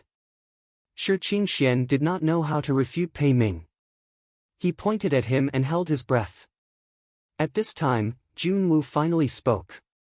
He calmly said, everyone, please calm down. His voice wasn't very loud and clear, it was very calm. However, every Divine Martial Hall official heard it clearly and hurriedly stood up straight. After the hall quietened down, Junwu said, Tai Hua, you have always been somewhat impulsive. You can't just rush in when you encounter a problem. You have to listen calmly and figure out the ins and outs before making a decision. Lang Qianqiu lowered his head and accepted the lesson. Junwu continued, Xian Lu isn't willing to reveal everything, so it's useless to plead for self-abasement. First, put him under house arrest in Xian Lu Palace. Afterwards, I will personally interrogate him. Before that, the two of you shouldn't see each other. This result was unexpected. Junwu actually protected Xia Lian, the laughingstock of the three realms who had no incense, no believers, and no merit.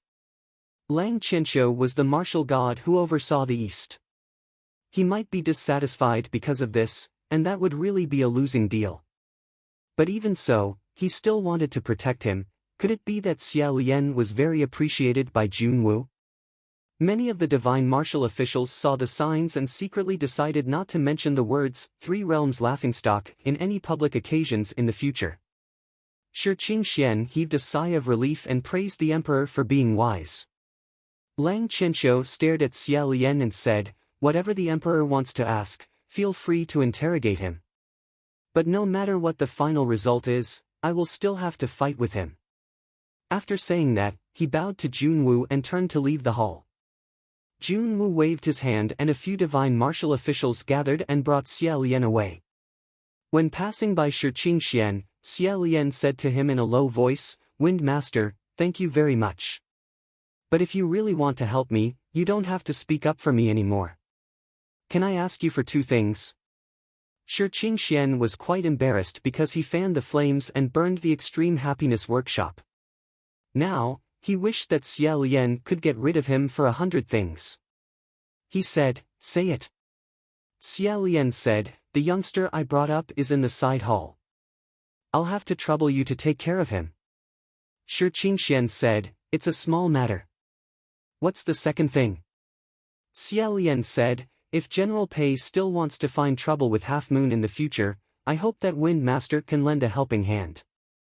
Shi Qingxian said, that's for sure. I won't let Pei Ming succeed. Where is she? Xia Lian said, I hid her in a pickle jar in Pu Qi Temple. If you have time, please take her out and blow on her. Xia Lian said goodbye to Wind Master and the two divine martial officials brought him to the front of Xian Lu Palace. They respectfully said, Your Highness the Crown Prince, please. Xia Lian nodded and said, thank you. He lifted his foot and stepped in, closing the door behind him. Xia Lian looked around. Sure enough, not only the appearance, but even the facilities inside the hall were exactly the same as his previous Xian Lu Palace. The last time he passed by this place, he didn't come in. He didn't expect that the first time he came in, he would be grounded. This wasn't a good omen. These past few days of ups and downs had made him very tired. Xia Lian fell asleep. In his dreams, he dreamed of many things. He seemed to be meditating with his eyes closed. When he opened his eyes, he found himself sitting upright in front of a desk. His black robe was layered on the ground, and his face seemed to be wearing an ice-cold and heavy mask. Looking down, a youngster lying on the desk came into view. That youngster was 14 or 15 years old. His clothes were luxurious, and his body was full of vitality. He was sleeping soundly. He shook his head and walked over. Slightly bending over, he knocked on the desk with his knuckles and said, "Your Highness the Crown Prince." He didn't know if it was because of the layer of ice-cold mask, but even his voice was a bit colder. That youngster finally woke up. When he raised his eyes and saw him, he was so frightened that he jumped up and sat up straight. "Your Highness the State Preceptor," he said, "you fell asleep again. As punishment, copy the Tao Te Ching 10 times. The Crown Prince was shocked. "No need, Master. How about you punish me by running 10 laps around the Imperial City?" He said, 20 times. "Copy it now. Write your words well." The Crown Prince seemed to be a little afraid of him. He sat up obediently and began to copy. He then sat back down and continued to meditate quietly. In fact, everyone in the Imperial Palace was a little afraid of him. This was caused by the sense of alienation and oppression that he deliberately created. But perhaps because this Crown Prince was too young, his reverence for him didn't last long. After copying for a while, he said again, "Master." He put down the book and said, "What?" The Crown Prince said, "I've learned the sword techniques that you taught me last time. Is it time to teach me new sword techniques?" He said, "Yes." "What do you want to learn?" The Crown Prince said, "I want to learn the move that you used to save me." He thought for a while and said, "That move? No need." The Crown Prince said, "Why?" He said, "That move isn't practical. At least, it isn't suitable for you." The Crown Prince didn't understand. "Isn't it very useful? One sword to reduce the strength of 2 swords. You used that move to save me." It was normal that the Crown Prince didn't understand. He said, "Your Highness the Crown Prince, let me ask you a question." "Ask." He said, "In the past, there were 2 people who were so hungry that their eyes were bloodshot. They wanted to steal each other's food, so they fought each other. At this time, a 3rd person came. He wanted the 2 of them to stop fighting. Do you think it's useful to persuade them at this time? It's useless. They want food, right? Yes. Because the root of the problem hasn't been solved, no one will listen to your persuasion. So, if the 3rd person wants them to stop fighting, there's only one way, and that is to give them what they want. Open your pockets and give them your own food." The Crown Prince seemed to understand. He said, "The principle is the same. You have to know that once the sword is drawn, someone will definitely be injured. Once the power is released, something must take it. So, you said that I reduced the strength of the 2 swords. It's wrong. I didn't reduce it, I just took their attack. It's a very stupid move to stop a fight and take the injury. If there's no other choice, I won't use it. You're the Crown Prince, there's no need to learn that." The Crown Prince continued to copy the scripture, but after a while, he was still thinking. He said, "Do you have any other questions?" After hesitating for a moment, the Crown Prince said, "A little. Master, if the 3rd person doesn't have enough food, what should we do?" The Crown Prince said, "If the 2 of them have food, but want more, and because of greed, they fight even more fiercely, asking for food from him, what should we do?" He said, "What do you think?" The Crown Prince thought for a moment and said, "I don't know. Maybe, we shouldn't have interfered from the beginning." The main hall was golden. Everything was golden, but at this moment, it had turned red. Every golden banquet table had a person lying on it. A sword slit the throat, and it was a miserable death. His hand holding the sword couldn't help but tremble. The handsome monarch was covered in blood, his eyes were bright red, and he was in pain and hatred. On his legs was the empress's corpse. He held the sword and walked over step by step. The monarch raised his head and saw him. He was shocked. Imperial preceptor. You! He thrust his sword forward in a merciless manner. At the same time, he sensed something and suddenly turned his head. The young crown prince was standing in the middle of the guards' corpses at the door. The young boy's eyes were blank, as if he was doubting whether what he saw was reality or a dream. He took a step forward and almost tripped on the doorstep. He was in a daze. He pulled out the sword, and blood splattered on his black clothes. The crown prince didn't trip on the doorstep, but he tripped on the corpses on the ground. He threw himself on the monarch and was finally able to call out, "Father! Mother!" But the monarch couldn't speak anymore. The crown prince couldn't wake him up. He suddenly raised his head and rushed over, his eyes wide open. "Master! What are you doing? What did you do?" Imperial preceptor. After a long time, he finally heard his own dull voice. "You deserve it." Xia Lian didn't sleep well and woke up with a roll. He rubbed his eyes drowsily and found that he didn't sleep for long. Moreover, he had a bad dream. Fortunately, something in his chest woke him up. After sitting for a while, he took out something from his chest and opened his hand. There were 2 dice in his palm. They were the 2 he brought out from the blissful workshop. A fiery red image appeared in his mind. The image was blurry, but a figure in red was very clear, staring at him in the sea of fire. Xia Lian sighed and thought, "I don't know how much of San Lang's blissful workshop is left. If I get demoted again this time, I don't know if I can afford it even if I sell everything I have. It'll be decades or centuries. At worst, I'll just lose my life to him." After looking at them for a while, Xia Lian put his palms together and shook the 2 dice in his hands for a while before throwing them on the ground. The dice rolled a few times, and then came to a stop. As expected, the luck that Hua Cheng lent him had been used up. This time, he wanted to roll another 2 sixes, but when the die landed, it turned out to be 2 ones. Xia Lian couldn't help but laugh and shake his head. Suddenly, he heard footsteps behind him.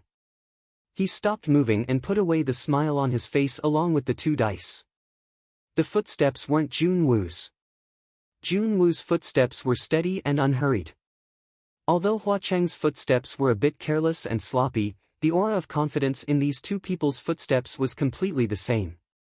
The sound of these footsteps was a bit light. Xia Lian turned around and was startled. "It's you." The person who came was dressed in black. His face was fair, his lips were thin, and his expression was also indifferent. He looked incomparably cold. He was clearly a martial god, but he looked like a civil official. If it wasn't Mu Qing, who else could it be? He saw Xia Lian's surprised expression and raised his eyebrows. "Who did you think it was?" "Feng Xian." Without waiting for an answer, he lifted the hem of his black robe and stepped over the threshold. "Feng Xian? He probably won't come." Xia Lian asked, "What are you doing here?" Mu Qing replied, "Di Jun only restricted your footsteps and didn't let His Highness Tai Hua come. He didn't say I couldn't come." He didn't answer Xia Lian's question. If he didn't answer, then he didn't answer. Originally, Xia Lian wasn't curious, so he didn't pursue the matter. Mu Qing looked around this brand new Xian Le Palace before his gaze fell on Xia Lian. After sizing him up for a moment, he suddenly tossed something to him. A cyan shadow flashed through the air. Xia Lian caught it with his left hand. When he grasped it, he saw that it was actually a small celadone bottle. It was a medicine bottle. Mu Qing indifferently said, "Your right hand is always dripping with blood. It looks pretty ugly." Xia Lian held the medicine bottle without moving. Instead, he looked at him. Ever since he ascended for the 3rd time, Mu Qing's treatment towards him could only be described with one word: sarcastic. It was as if he was waiting for Xia Lian to be kicked down for the third time so that he could make sarcastic remarks. However, at this moment, when Xia Lian was really about to be kicked down for the third time, Mu Qing suddenly became amiable and even specially gave him medicine. This sudden change in attitude made Xia Lian feel unaccustomed. Seeing that Xia Lian didn't move, Mu Qing faintly smiled and said, "If you want to use it, then don't use it. In any case, no one will give it to you anymore." This smile wasn't a fake one. Xia Lian could see that Mu Qing was in a really good mood at this moment. Although Xia Lian didn't feel any pain in his right hand, there was no need to keep it injured like this. Junwu had previously patted his right hand as an emergency treatment, so it was better to have medicine. Thus, he opened the small celadone bottle and absent-mindedly poured the medicine onto his right arm. What poured out of the bottle wasn't medicinal powder or pills, but a burst of light cyan smoke. This smoke slowly flowed and wrapped around his right arm. The smell was fragrant and cool. It was really a good thing. Mu Qing suddenly asked, "Is what Lang Qianxiu said true? Did you really kill the royal family of Yong'an country?" Xia Lian looked up at him. Even though Mu Qing had been very patient, Xia Lian could still see a trace of uncontrollable excitement in the depths of his eyes. He seemed to be very interested in the details of Xia Lian's bloodbath at the gilded banquet. He asked again, "How did you kill them?" At this time, heavy footsteps came from behind them. The two of them turned their heads. This time, the visitor was unexpectedly Feng Xian. As soon as he entered, he saw Mu Qing standing in the main hall with a smile on his face beside Xia Lian. He frowned and vigilantly asked, "What are you doing here?" Xia Lian raised the small celadone bottle in his hand. Mu Qing restrained his smile. He had just told Xia Lian that Feng Xian wouldn't come, but Feng Xian had come immediately. Of course it wasn't funny. He said, "This isn't your hall. If you can come, why can't I?" Feng Xian ignored him and turned to Xia Lian. Before he could open his mouth, Xia Lian said, "If the two of you are here to ask the same question, then I will answer both. There's no need to doubt me. Everything I said in the Divine Martial Hall today was not false." Feng Xian's face paled slightly. Mu Qing couldn't bear to see him like this. He said, "All right, keep it to yourself. Now that things have come to this, who are you putting on such a pained face for?" Feng Xian's sharp gaze swept over him. He said, "I'm not putting on a show for you. Get out." Mu Qing said, "You have the qualifications to tell me to get out. You talk about how loyal you are, but how many years have you endured? Didn't you still run away by yourself?" The veins on Feng Xian's forehead bulged. Xia Lian had a premonition that the conversation was developing in a bad direction. He raised his hand and said, "Stop. Stop." How could Mu Qing have the temperament to stop? He sneered and said, "If word gets out, everyone will say that you're a righteous person who can't bear to see your old master degenerate. You just have to find a nice-sounding excuse to whitewash it. To put it bluntly, aren't you just unwilling to waste your time with a cripple?" Feng Xian swung his fist and said, "What the hell do you know?" With a bang, Mu Qing's fist landed squarely on his face. He was a standard pretty boy. After being greeted by such a thunderous punch, it was as if a persimmon had been smashed in his face. Blood flowed profusely. However, he was very strong-willed. He didn't even grunt. Without another word, he also returned a punch. After the two of them ascended, they both had their own talismans and weapons. However, when they were angered, they had to fight each other with their fists and legs. Feng Xian and Mu Qing's martial prowess was on par 800 years ago. Even after 800 years, they were still evenly matched. Every punch landed on flesh, creating a cacophony of sounds. Feng Xian said angrily, "Do you think everyone doesn't know about your filthy thoughts? You can't wait for him to do bad things, and you'll be happy." Mu Qing said, "I know you've always looked down on me. I'm dying of laughter. Look at yourself. What right do you have to look down on me? The pot calling the kettle black.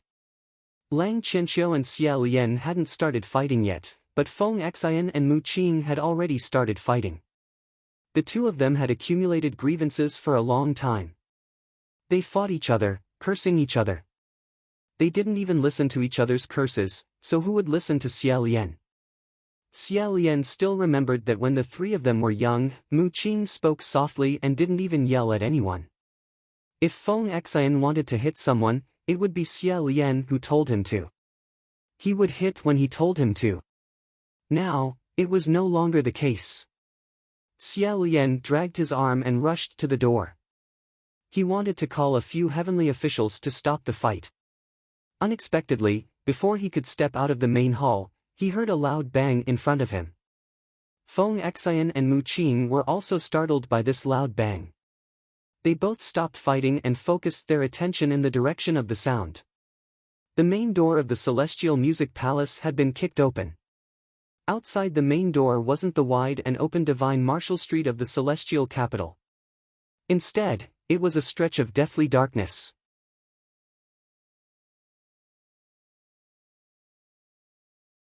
Chapter 47. Silver light flashed chaotically. Without time to think, Xia Lian's first reaction was to use his hand to block. Ruo Xia was wrapped around his wrist. In a critical situation, it would automatically face the attack. However, those silver butterflies didn't attack him at all. Instead, they went around him. They pounced towards the two people who were wrestling behind him. Feng Xian and Mu Qing had already suffered greatly from these dead spirit butterflies. They knew how powerful they were. How could they be careless? Almost instantly, they raised their hands and shouted, "Shield, open!" Tens of thousands of silver butterflies pounced towards them. They flapped their wings like a gust of wind. In front of the two of them, they were blocked by an invisible wall. Like a torrential rain, they hit each other. An intense white light appeared. It was as if sparks were shooting everywhere. As it turned out, they had opened up two magic shields in front of them. However, even if these dead spirit butterflies were blocked by the magic shields, they were unstoppable and endless. Like moths flying into a flame, they were crazy to the extreme. Even if they opened their magic shields, the two of them were faintly pushed back by this rain of butterflies. A moment of carelessness gave them the upper hand. If they didn't open their shields, the dead spirit butterflies would get close. If they opened their shields, they wouldn't be able to take out their weapons. Feng Xian and Mu Qing both secretly complained. They clenched their teeth and endured. Feng Xian glanced at Xia Lian standing in front with his head lowered. He immediately shouted, "Your Highness, be careful. Don't stand there. Quickly go behind the shields." Unexpectedly, when Xia Lian turned around, he was completely unharmed. He frowned and said, "Ah." The two of them stared at him. They almost spat out a mouthful of blood on the spot. They saw Xia Lian holding a dead spirit butterfly in his palm. His expression was still a bit confused. Just now, when that violent gust of butterfly wind blew past, one of them flew especially slowly. It couldn't keep up with the large group and floated a few times in front of Xia Lian. Xia Lian saw that it seemed to be working extra hard.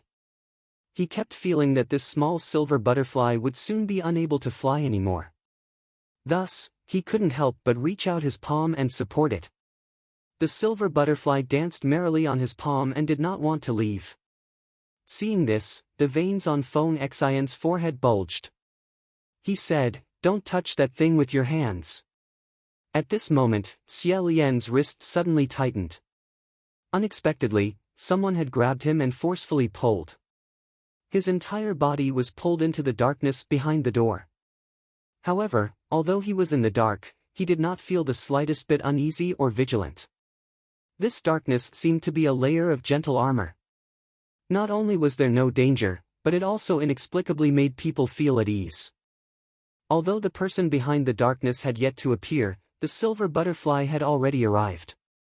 How could he not know who it was? Mu Qing said in disbelief, "How dare you? You actually dare to come to the immortal capital and cause trouble. You're too arrogant.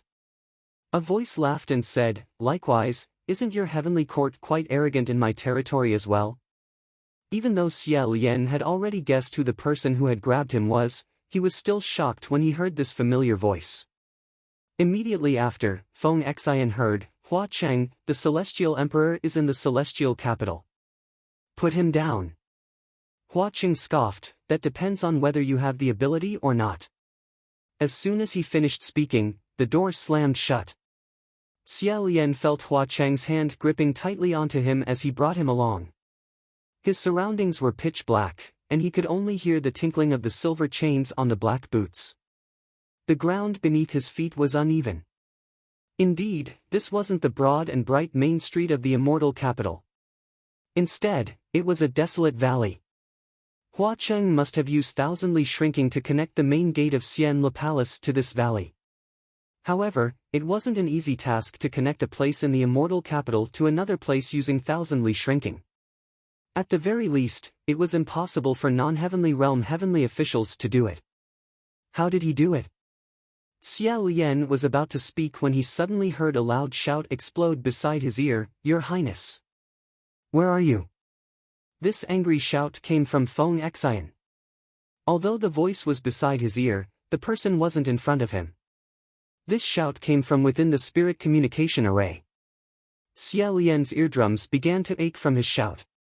Many heavenly officials were also blasted out. Trembling with fear, they asked, What's wrong, General Nan Yang?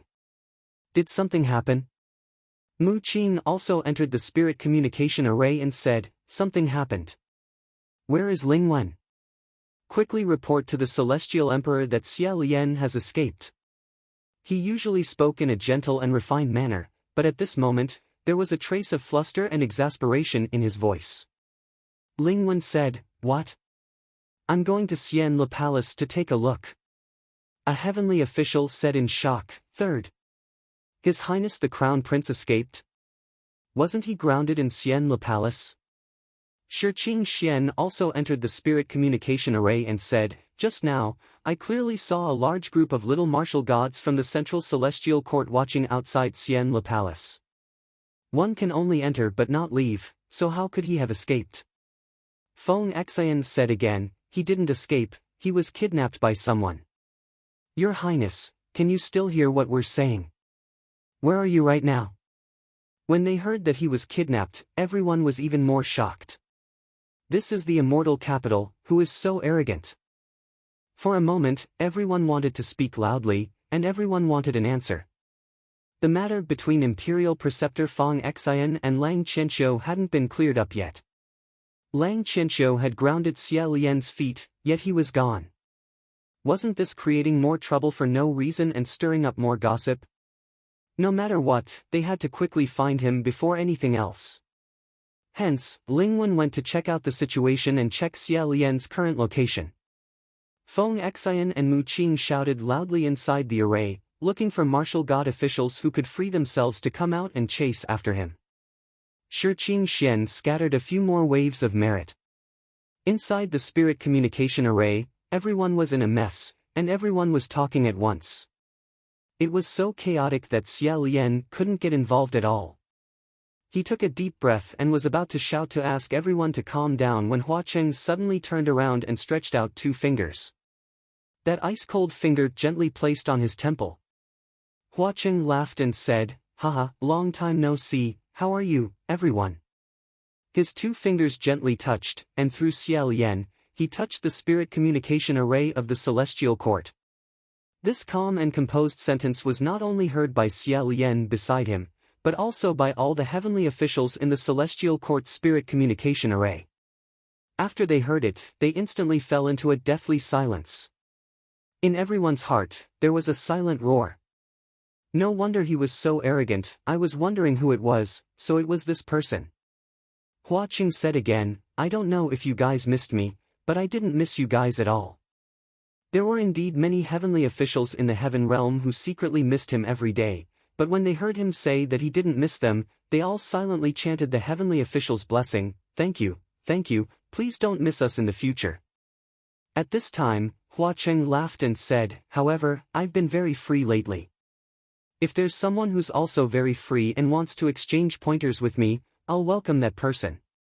In this situation, the meaning of his words couldn't be more obvious. If any of you have the guts to chase after me, I'll go find this person next time and challenge him. If they accepted this challenge, they would lose without a doubt. If they didn't accept, they would lose all face. Wasn't this an undisguised threat? Just now, when they heard that Xia Lian actually ran away or was kidnapped, the spirit communication array was practically boiling. After all, it was a rare occurrence, so everyone was extremely concerned. There were even a few martial god officials who had taken the initiative to respond and were prepared to join in the chase. In the end, after Hua Cheng said those 3 sentences, he instantly disappeared. If Junwu had sent down an order to send someone to chase after him, then there was nothing they could do. But right now, the matter had just happened, and it was a mess. Naturally, no one wanted to get involved. No one wanted to be remembered by Hua Cheng. Thus, while pretending that they weren't there, they pricked up their ears and paid close attention to the development of the situation. At the same time, their hearts were in constant turmoil. This blood rain Tanhua was too unscrupulous. He actually came to the heavenly court to kidnap someone, and the person he kidnapped was the laughingstock of the 3 realms. Was there some deep hatred or something? The other side fell into silence. Only Feng Xian's angry shouts could be heard. On this side, Hua Cheng removed those 2 fingers and said to Xia Lian, ignore them. Xia Lian blurted out, San Lang. However, Hua Cheng let go of his hand and said, this place isn't far from the immortal capital. Let's go quickly. His voice was low, and no emotion could be heard. His action of letting go of Xia Lian's wrist was extremely fast, almost as if he had flung it away. Xia Lian suddenly remembered the first time they met. When he tried to touch him, his hand was flung away. He was stunned on the spot. He originally wanted to ask Hua Cheng why he suddenly appeared. Although he didn't think about it in detail, he had a vague feeling that maybe Hua Cheng was here to save him. So when he shouted, San Lang, just now, he felt a little happy. However, when Hua Cheng flung his hand away, Xia Lian suddenly reacted. Why did he feel that Hua Cheng was here to save him? Let's not talk about whether or not Hua Cheng would pay close attention to his movements. He had just recently burned down the blissful workshop and escaped from the ghost city. Wasn't it more likely that Hua Cheng would come to hold him accountable and demand a debt? It was true that the Geomaster went undercover in the ghost realm and was captured by Hua Cheng, imprisoned and interrogated. However, in this matter, the person who went undercover was in the wrong. As for Hua Cheng, he snuck into the ghost city, dug 3 feet deep into the extreme happiness workshop, and even set the place on fire. Although in the end, most of the extreme happiness workshop was set on fire because Shi Qingxian brought wind and added fuel to the fire, he was still the one who started the fire in the armory. Otherwise, others might not even think of starting the fire. No matter what, he still had to bear the main responsibility. The 2 of them walked, one in front and one behind. The more Xia Lian thought about it, the more apologetic he felt. The more he thought about it, the more ashamed he felt. He couldn't help but say, San Lang, I'm sorry. However, Hua Cheng suddenly stopped in his tracks and said, why are you saying you're sorry? Xia Lian also paused and said, I originally went to the ghost city to investigate the disappearance of the Geomaster. I didn't tell you the truth before. You treated me with great hospitality, but I burned down your extreme happiness workshop. I really feel very apologetic in my heart. Hua Cheng didn't say anything. Xia Lian also knew that his very apologetic really didn't have much weight, so he felt even more ashamed. He coughed lightly and said, however, I reckon that I'll be demoted soon. After I come down, I'll definitely think of a way to apologize and see how I can. However, Hua Cheng said, why do you want to apologize to me? His tone was a bit stiff, as if he couldn't bear to listen anymore. He suddenly turned around and said, did you forget that I injured your arm with my knife? I was the one who injured you, not you who injured me. Why do you want to apologize to me? Xia Lian didn't feel any pain in his right hand at all. Now, he had almost completely forgotten that his hand had been injured. He stared blankly for a while before he remembered and said, "You said my right hand?" "My right hand is fine, it will heal very soon. Furthermore, it was me who went up to face the attack that caused it to become like this. I can't blame you in the first place, right?" Hua Cheng fixed his gaze on him. The light in his left eye was unusually bright. And Xia Lian suddenly felt that he seemed to be trembling. After a while, he discovered that it wasn't Hua Cheng who was trembling, but the curved blade misfortune at Hua Cheng's waist was trembling.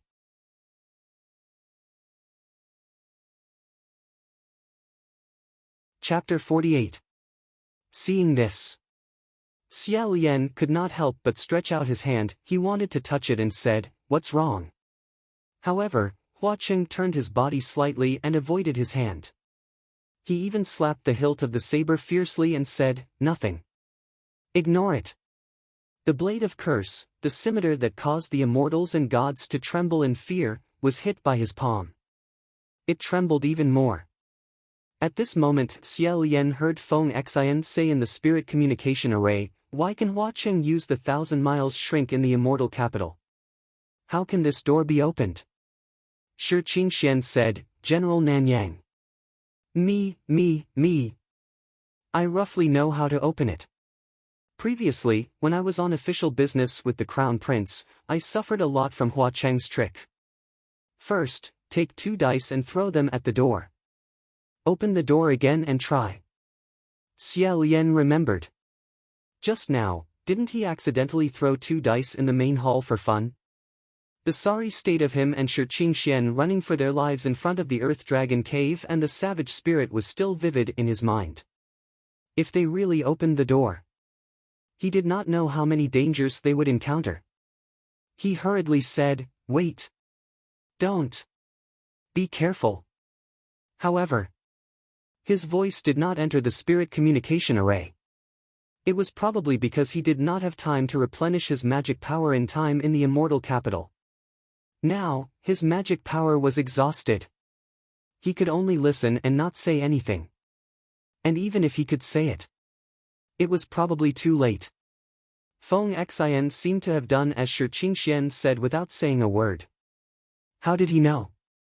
Because in the next moment, Feng Xian broke through in the spirit communication array and started cursing. When he was agitated, he would curse. When he cursed, it was especially unpleasant to hear. In order to clear his ears, he would not repeat it here. All the priests were paying close attention to this matter. They hurriedly asked, "General, what's wrong?" Mu Qing's voice was heard. He was also extremely stunned. What is this place? It seemed that he had also entered the door with Feng Xian. Shi Qingxian said, "Be careful. The number of points you throw is different, so the place you go to is different." "How many did you throw?" Mu Qing said, "He threw 4. From Feng Xian's curses, Xia Lian could sense a trace of panic and fear that was difficult to detect. He was worried that they had encountered an extremely dangerous situation. His voice couldn't pass through the spirit communication array, but he remembered that the master of this spell was right in front of him. He couldn't care about anything else and hurriedly asked, "San Lang, what did you see when you opened the door after rolling 4? Hua Cheng replied, "Random. Whichever place the dice player thinks is the scariest will open the door and lead you to that place." Just as he finished speaking, he heard Mu Qing say coldly, "Who asked you to rush to throw it? Throw out a female bath. Let me do it." When he heard female bath, Xia Lian covered his face. Feng Xian was used to keeping a respectful distance from women. The mere mention of them was like a scourge or a ferocious beast. To him, the women's bathing hall was indeed the most terrifying place in the world. It was more unfathomable than any tiger's den or dragon's pool. Hearing that Mu Qing had successfully snatched the dice, Xia Lian let out a sigh of relief. However, not even a moment later, the two of them once again angrily shouted. Shi Qingxian broke down and said, "Generals, what did you see this time?" However, there was no response from the other side. Only a strange, gudong-gudong sound could be heard, as if the two of them had sunk into the water. Everyone held their breaths in rapt attention. After a long time, Feng Xian suddenly spat out a few mouthfuls, as if he had broken through the water's surface and was spitting something out. He loudly shouted, "Black marsh giant crocodiles." It turned out that the two of them had just escaped from the steaming hot women's bathing hall when Mu Qing threw the dice and stepped into the maze of swamps. In an instant, the swamp was up to their waists. After they managed to rush out, they were surrounded by dozens of incomparably long crocodile spirits. These crocodile spirits were more than 4 meters long. They ate humans all year round and had already grown human hands and legs. When they moved, the scene was suffocating, making the two of them feel extremely disgusted. Half of their bodies were stuck in the swamp, and their bodies were covered in black mud as they madly attacked the crocodiles. Feng Xian couldn't bear it anymore and said, "Let me do it. Give me the dice." "You didn't throw it right either." However, Mu Qing was never willing to admit defeat. He blasted out a ray of white light and said, "Crocodiles are good. How can crocodiles be as indecent as the women's bathing hall? Who knows what else you will throw? Give it to me." Feng Xian said angrily, "Damn it, didn't I already give it to you just now? Where are the dice?"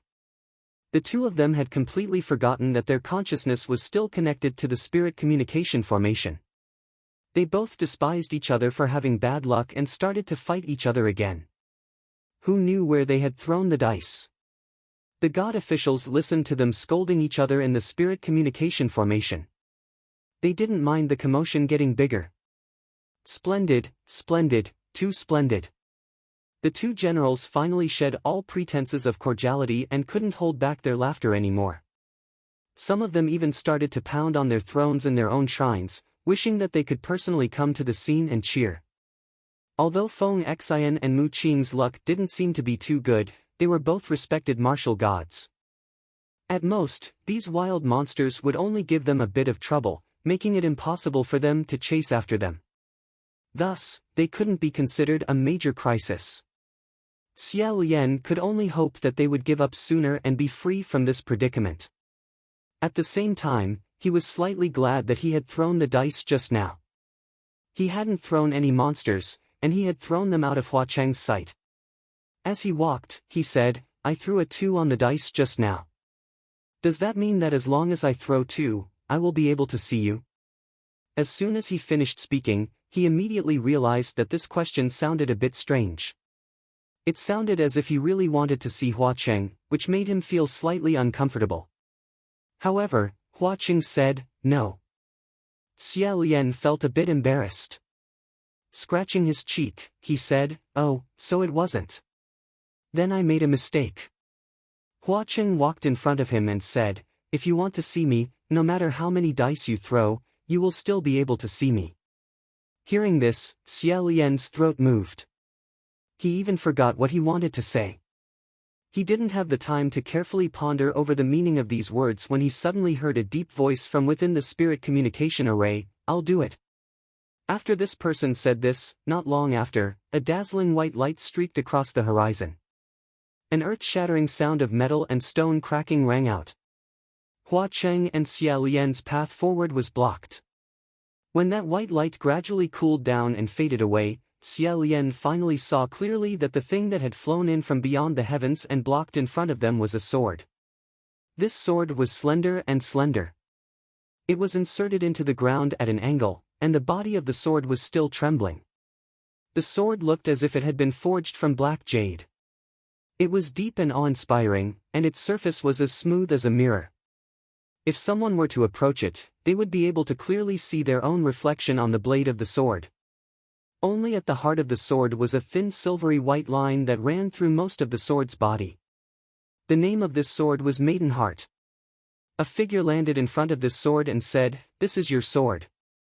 After the death of the state preceptor Maidenheart, her sword was kept by the crown prince of Yong'an country. The one who had thrown out this Maidenheart sword and blocked their path was Lang Qianxiu. It looked like Feng Xian and Mu Qing had failed, but Lang Qianxiu had successfully rolled the correct number.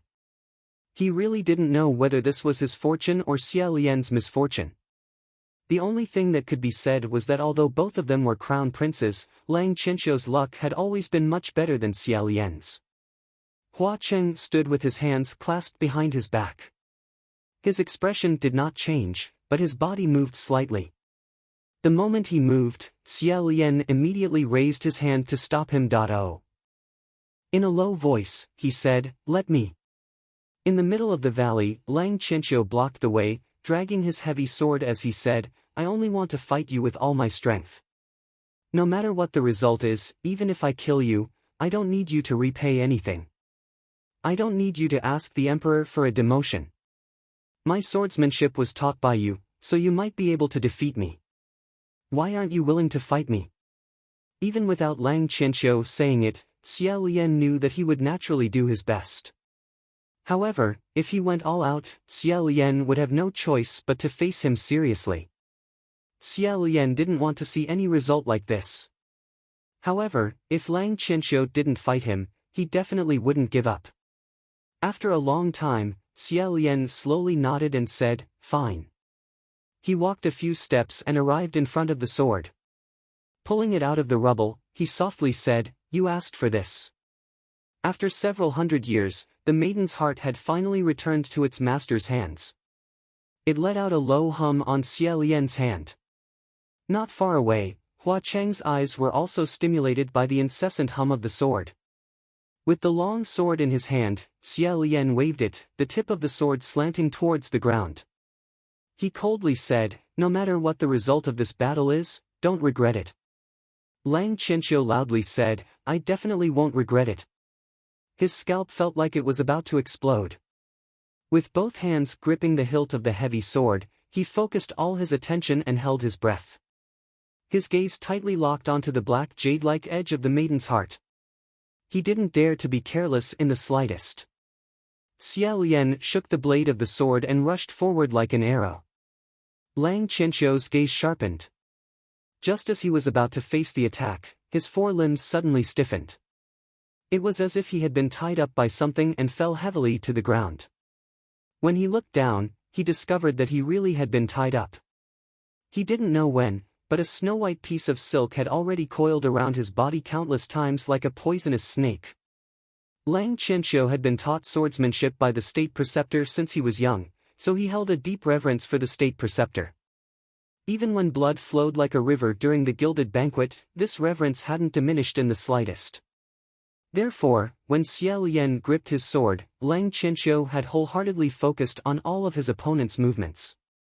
He didn't notice that there was actually a piece of white silk that had long since sneakily circled around behind him. Taking advantage of the moment he used all his strength to face the attack, it suddenly launched a sneak attack.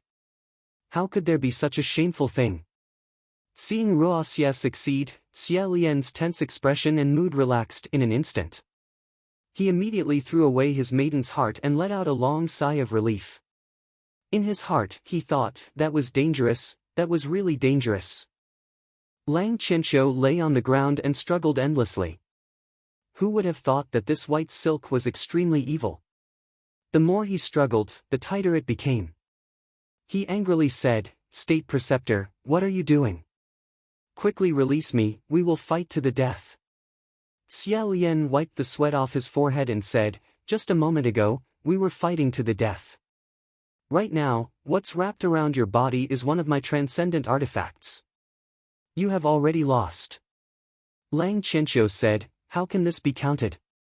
When I said to fight to the death, it was obviously to use a sword to fight to the death. If you're a man, then use a sword. What's the point of using white silk to mount a sneak attack?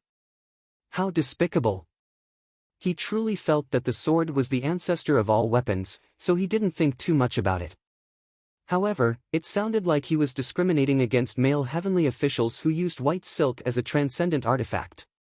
However, let alone scolding Xia Lian for not being a man, he had already worn women's clothing.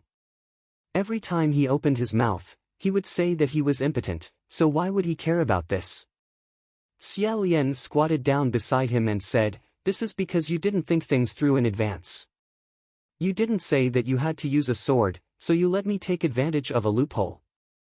Who are you going to complain to? Pausing for a moment, he earnestly said, yes, I launched a sneak attack.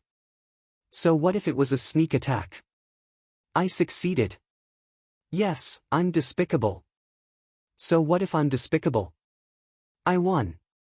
If your opponent wasn't me, but someone else, you would already be dead by now. Standing not far away from the two of them, Hua Qing silently laughed. He crossed his arms and looked elsewhere. On the other hand, Lang Qianqiu was stunned. When this person was still the state preceptor of Yong'an Kingdom, his teachings had always been about being open and aboveboard, advancing courageously, and going all out. He never would have thought that one day, he would actually hear from his former teacher, yes, I launched a sneak attack. So what if it was a sneak attack? I succeeded. Yes, I'm despicable. So what if I'm despicable? I won.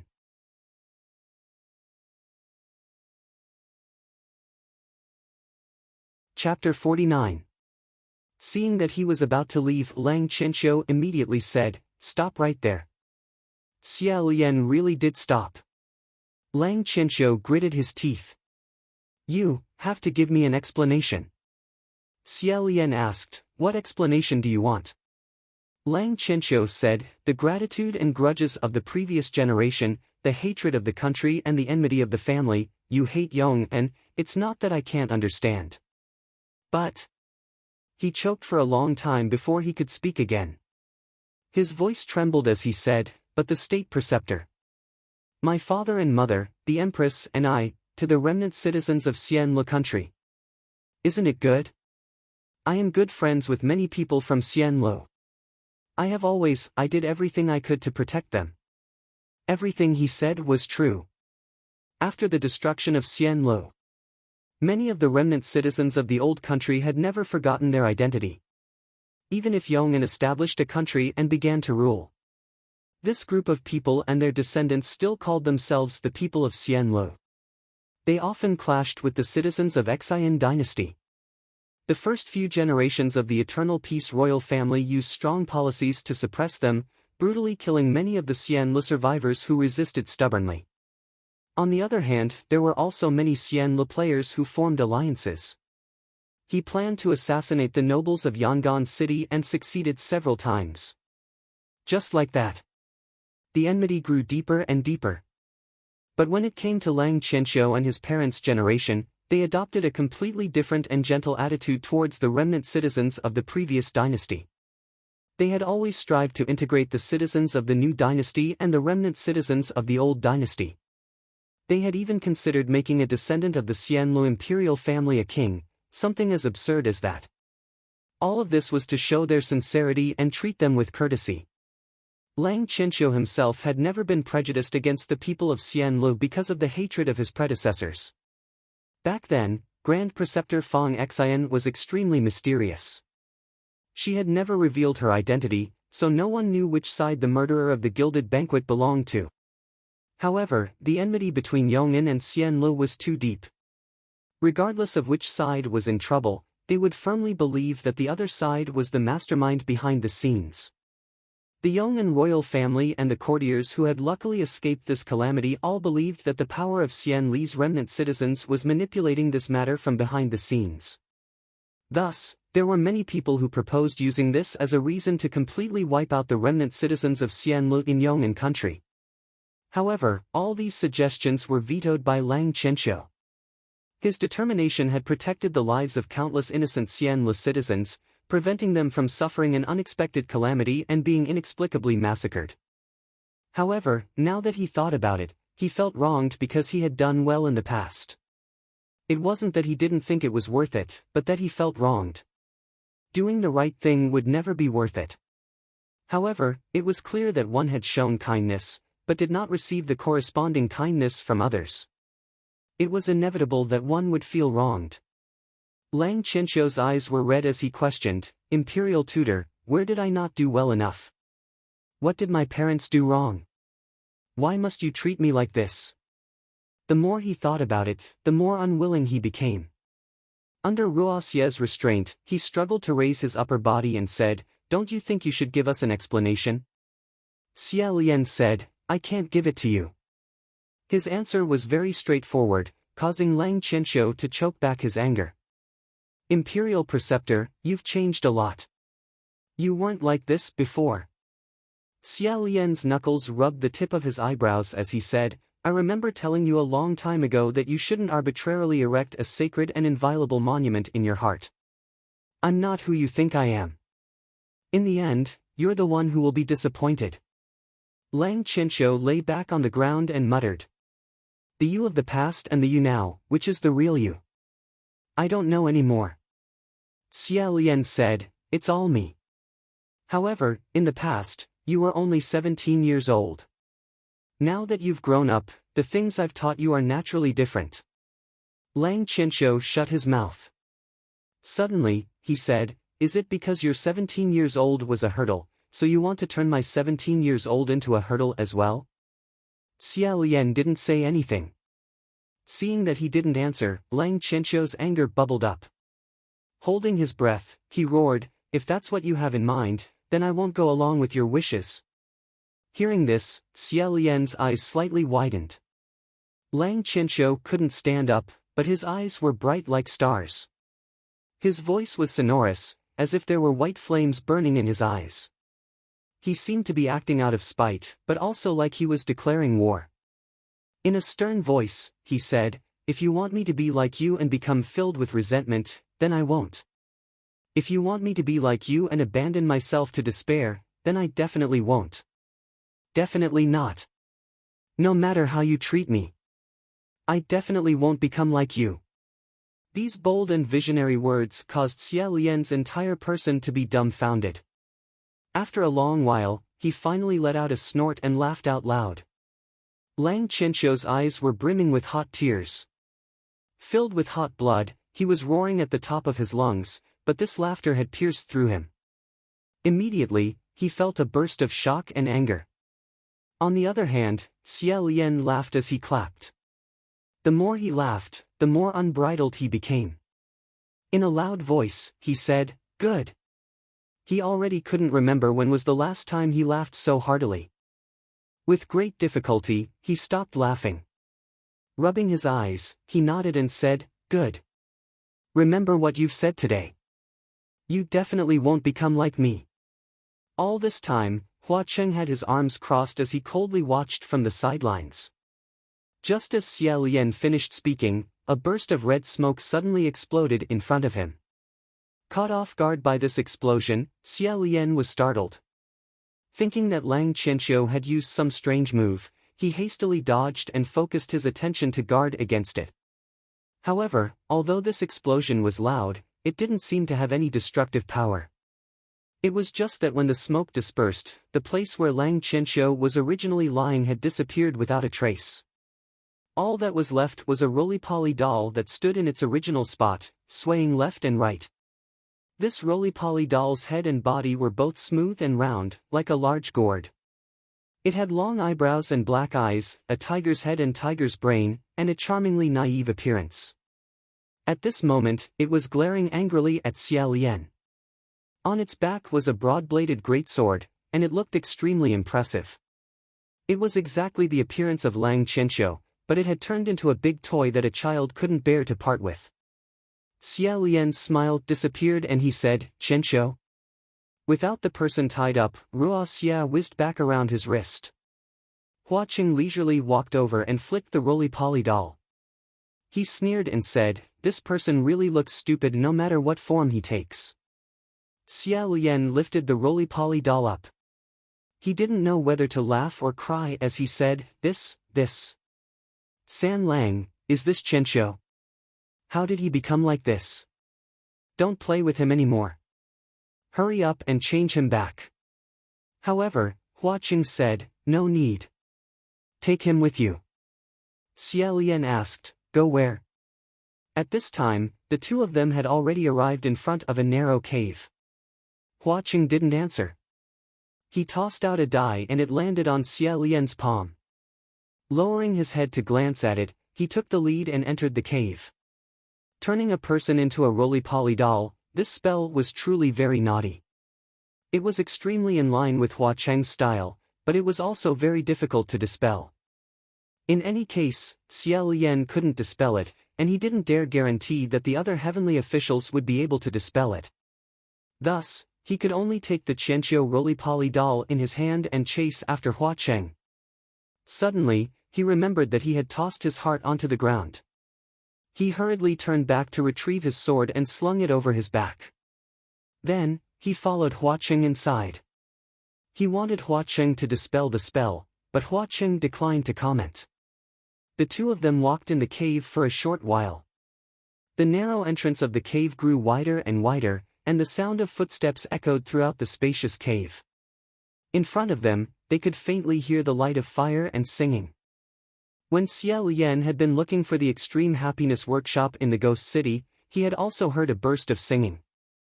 However, the singing of the eccentric girls from the Extreme Happiness Workshop was like a gentle whisper, enchanting people's hearts. However, this burst of singing was like a group of demons dancing chaotically. It was chaotic and unpleasant to listen to. The two couldn't be mentioned in the same breath. Xia Lian couldn't help but ask, "San Lang, what is this place?" Hua Cheng softly said, "Shu." Originally, Xia Lian's voice was already very soft when he asked the question, but when he heard this sound, he practically held his breath. Soon, he discovered why he needed to be quiet. In front of them, several balls of faint green flames floated over. When these balls of flames floated closer, he could clearly see that they were actually a few little demons dressed in green. Each of these little demons had a ball of light on top of their heads. From head to toe, they looked like big green candles. There was nowhere to hide in this cave passage, so it was a narrow path to meet. Xia Lian turned his hand to grab the heart on his back. However, he immediately remembered that he should use Ruoxi, so he put his hand down. Unexpectedly, those few little demons only swept a glance at them and then ignored them. They continued to whisper to each other as they walked forward. It wasn't like they didn't see them. Rather, it was like they saw them, but didn't find it strange at all. Xia Lian looked at Hua Cheng. Standing beside him, where was that exceptionally handsome and charming red-clothed ghost king? It was clearly also a pale little demon with a green flame on top of his head. As it turned out, at some point, Hua Cheng had already changed the two of them into fake skins. When Xia Lian thought about how at this moment, he definitely also had a green lamp on top of his head, he couldn't help but rub his head and say, "Why bother? Why bother with such a strange appearance?" Although he didn't say it clearly, Hua Cheng clearly understood what he meant. Green Ghost Qirong. I've already said that his taste is low. All of the little demons under him have to dress up like this. He didn't expect that Hua Cheng would actually bring him to Green Ghost Qirong's territory. In the past, when he heard Heaven Realm and Ghost Realm mention Green Ghost Qirong, they would always ridicule him for having low taste. Xia Lian didn't really understand why, but now that he knew that all of the little demons under him had to dress up like this, he finally understood a little. Just listening to the sentence, "green lamp roaming in the night," there was a bit of treacherous elegance. However, if it was just this simple and crude literal meaning of green and lamp roaming in the night, then it was still a bit different from what he originally imagined. Xia Lian asked, "Didn't you already clean out his immortal's cave a long time ago?" Hua Cheng replied, "I did clean it out, but he escaped. After escaping, he spent 50 years building a new nest." Xia Lian put Lang Qianqiu's roly-poly toy into his bosom. Looking around to make sure there was no one around, he whispered, "San Lang, did you come here to find Green Ghost?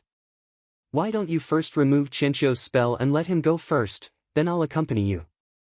However, Hua Cheng's tone didn't allow for refusal as he said, "No, you bring him along. I want Lang Qianqiu to see someone." Xia Lian felt strange in his heart. Looking at Hua Cheng's reaction, it was clear that he didn't think highly of Lang Qianqiu. Why would he specifically want him to see someone? Right now, he was stuck between a rock and a hard place, so he couldn't say much. After a while, the two of them finally walked out of the cave. Caves were dug out in all directions of this mountain.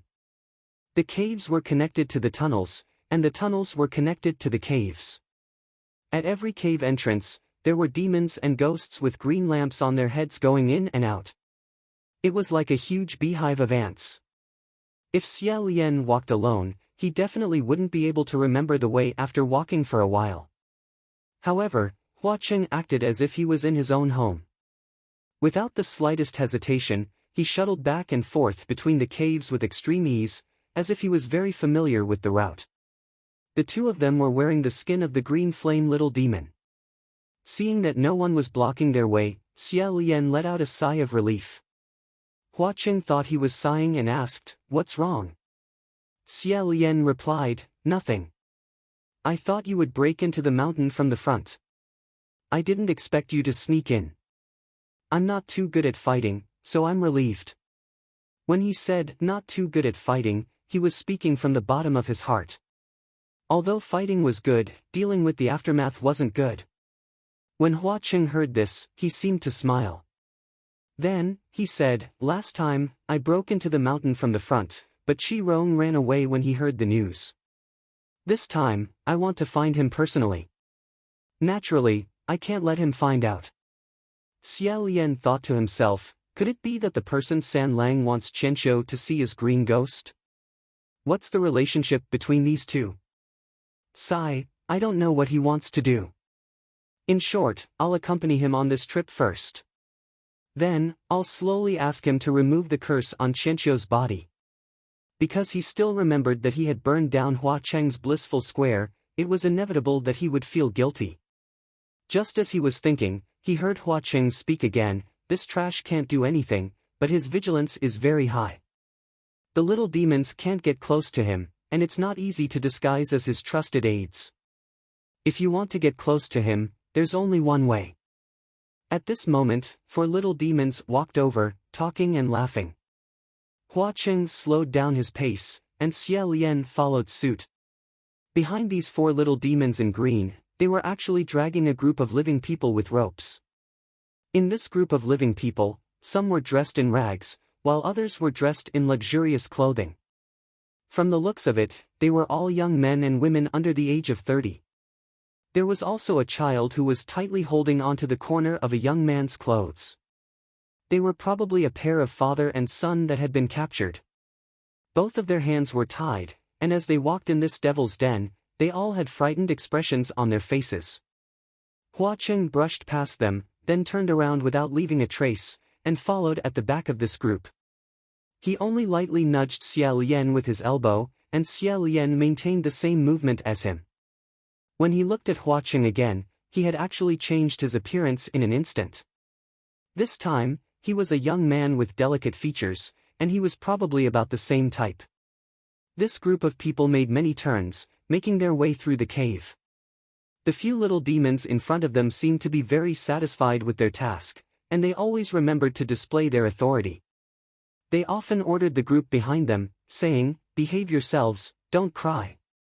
Cry until your faces are full of snot and tears, and if you spoil our noble's appetite, we'll teach you what it means to live a life worse than death." Among the so-called 4 great pests in the world of spirits and souls, the other 3 had never been heard of eating humans. Only green demon Qi Rong could not bear to eat humans, so it was no wonder that he was ridiculed by his colleagues and enemies at the same time as not presentable and unable to broaden their horizons. Just now, Hua Cheng said that there was only one way to get close to green demon Qi Rong without him noticing. It seemed like he had to blend in with the food ingredients. As Xia Lian walked, he reached out to grab Hua Cheng's hand.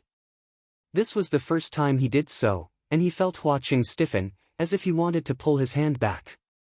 It wasn't that Xia Lian didn't notice, but in this situation, he didn't have time to think too much. He tightly grasped Hua Cheng's hand, and lightly wrote a word on his palm, "Save." Since he had seen it, then this group of people had to be saved. This was the action Xia Lian wanted to take after telling him. After writing this word, Hua Cheng gently closed his fingers and held his palm. A moment later, the group exited the tunnel and entered an extremely large cave. As soon as they entered the cave, a dark mass of things came into view.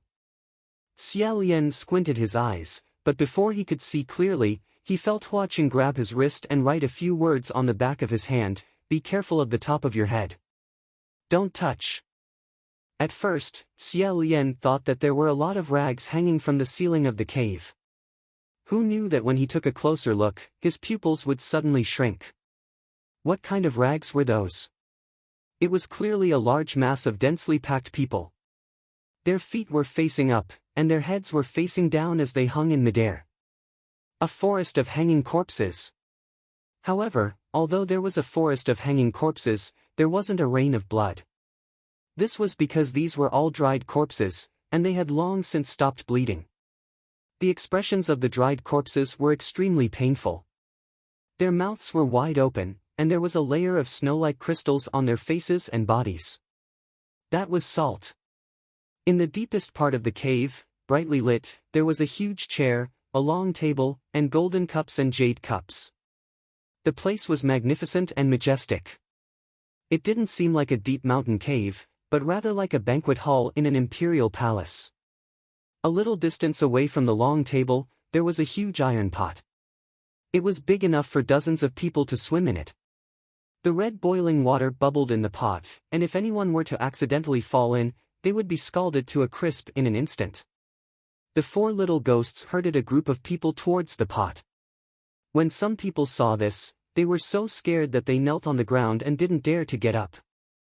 In the midst of beating, cursing, and pulling, Xia Lian suddenly felt Hua Cheng's arms stiffen beside him, causing him to stop in his tracks. He turned his head to look, and saw that although Hua Cheng still had the face of a handsome youth, his eyes were already burning with a monstrous fury. Although Hua Cheng was always smiling, Xia Lian was very clear that his emotions had always been hidden very well and deeply. Xia Lian had never seen his eyes reveal such violent anger. He followed Hua Cheng's line of sight, and in the next moment, his breathing seemed to stop. He saw that in front of that gorgeous huge chair, there was a person kneeling. At first glance, it was a person, but when he looked again, he knew that it was actually a stone statue that was the same size as a real person. This stone statue was extremely peculiar. It was carved into a kneeling position with its back facing him, and its head hung down in dejection. With a glance, it was a vivid portrayal of the word stray dog. It was obvious that the sole purpose of carving such a stone statue was to humiliate this person.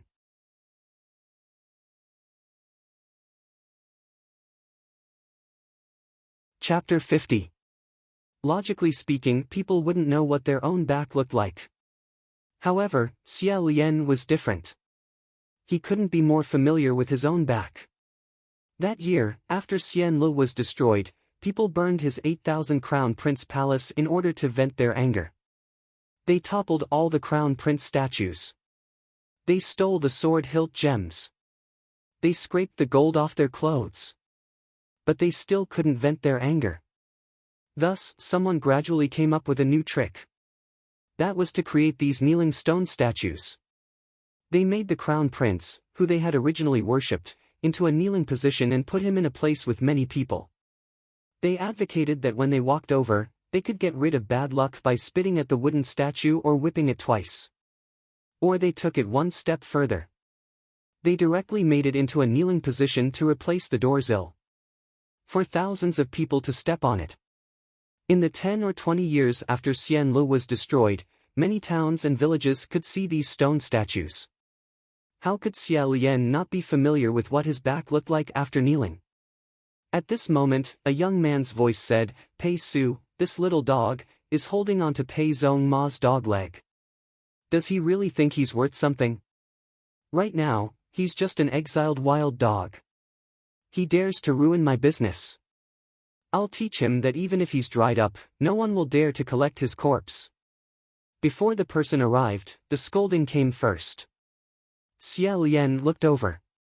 An elegant figure in a green robe walked in. For some reason, Xia Lian couldn't help but look at the top of his head. He saw that he was wearing a mask and there was no light above his head. He felt slightly disappointed.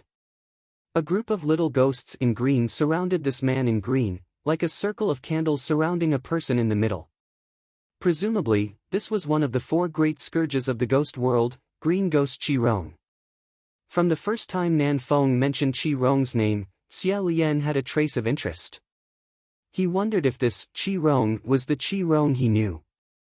However, because of the conventional belief that demons and ghosts would hide their real names and hide their past lives, he felt that it might not be the same person.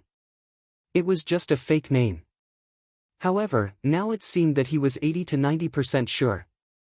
Because, if it wasn't the Qi Rong he knew, how could there be another Qi Rong who was so obsessed with the kneeling crown prince statue? The moment he opened his mouth, why would his voice sound familiar? That group of green-clothed imps surrounded Qi Rong and loudly called him king. They were all talking at once, and Xia Lian roughly understood what they were saying. It turned out that this Qi Rong had sent a few of his trusted subordinates to the Ghost City. They failed to cause trouble and were destroyed by the Flower City. Thus, he prepared to fight again.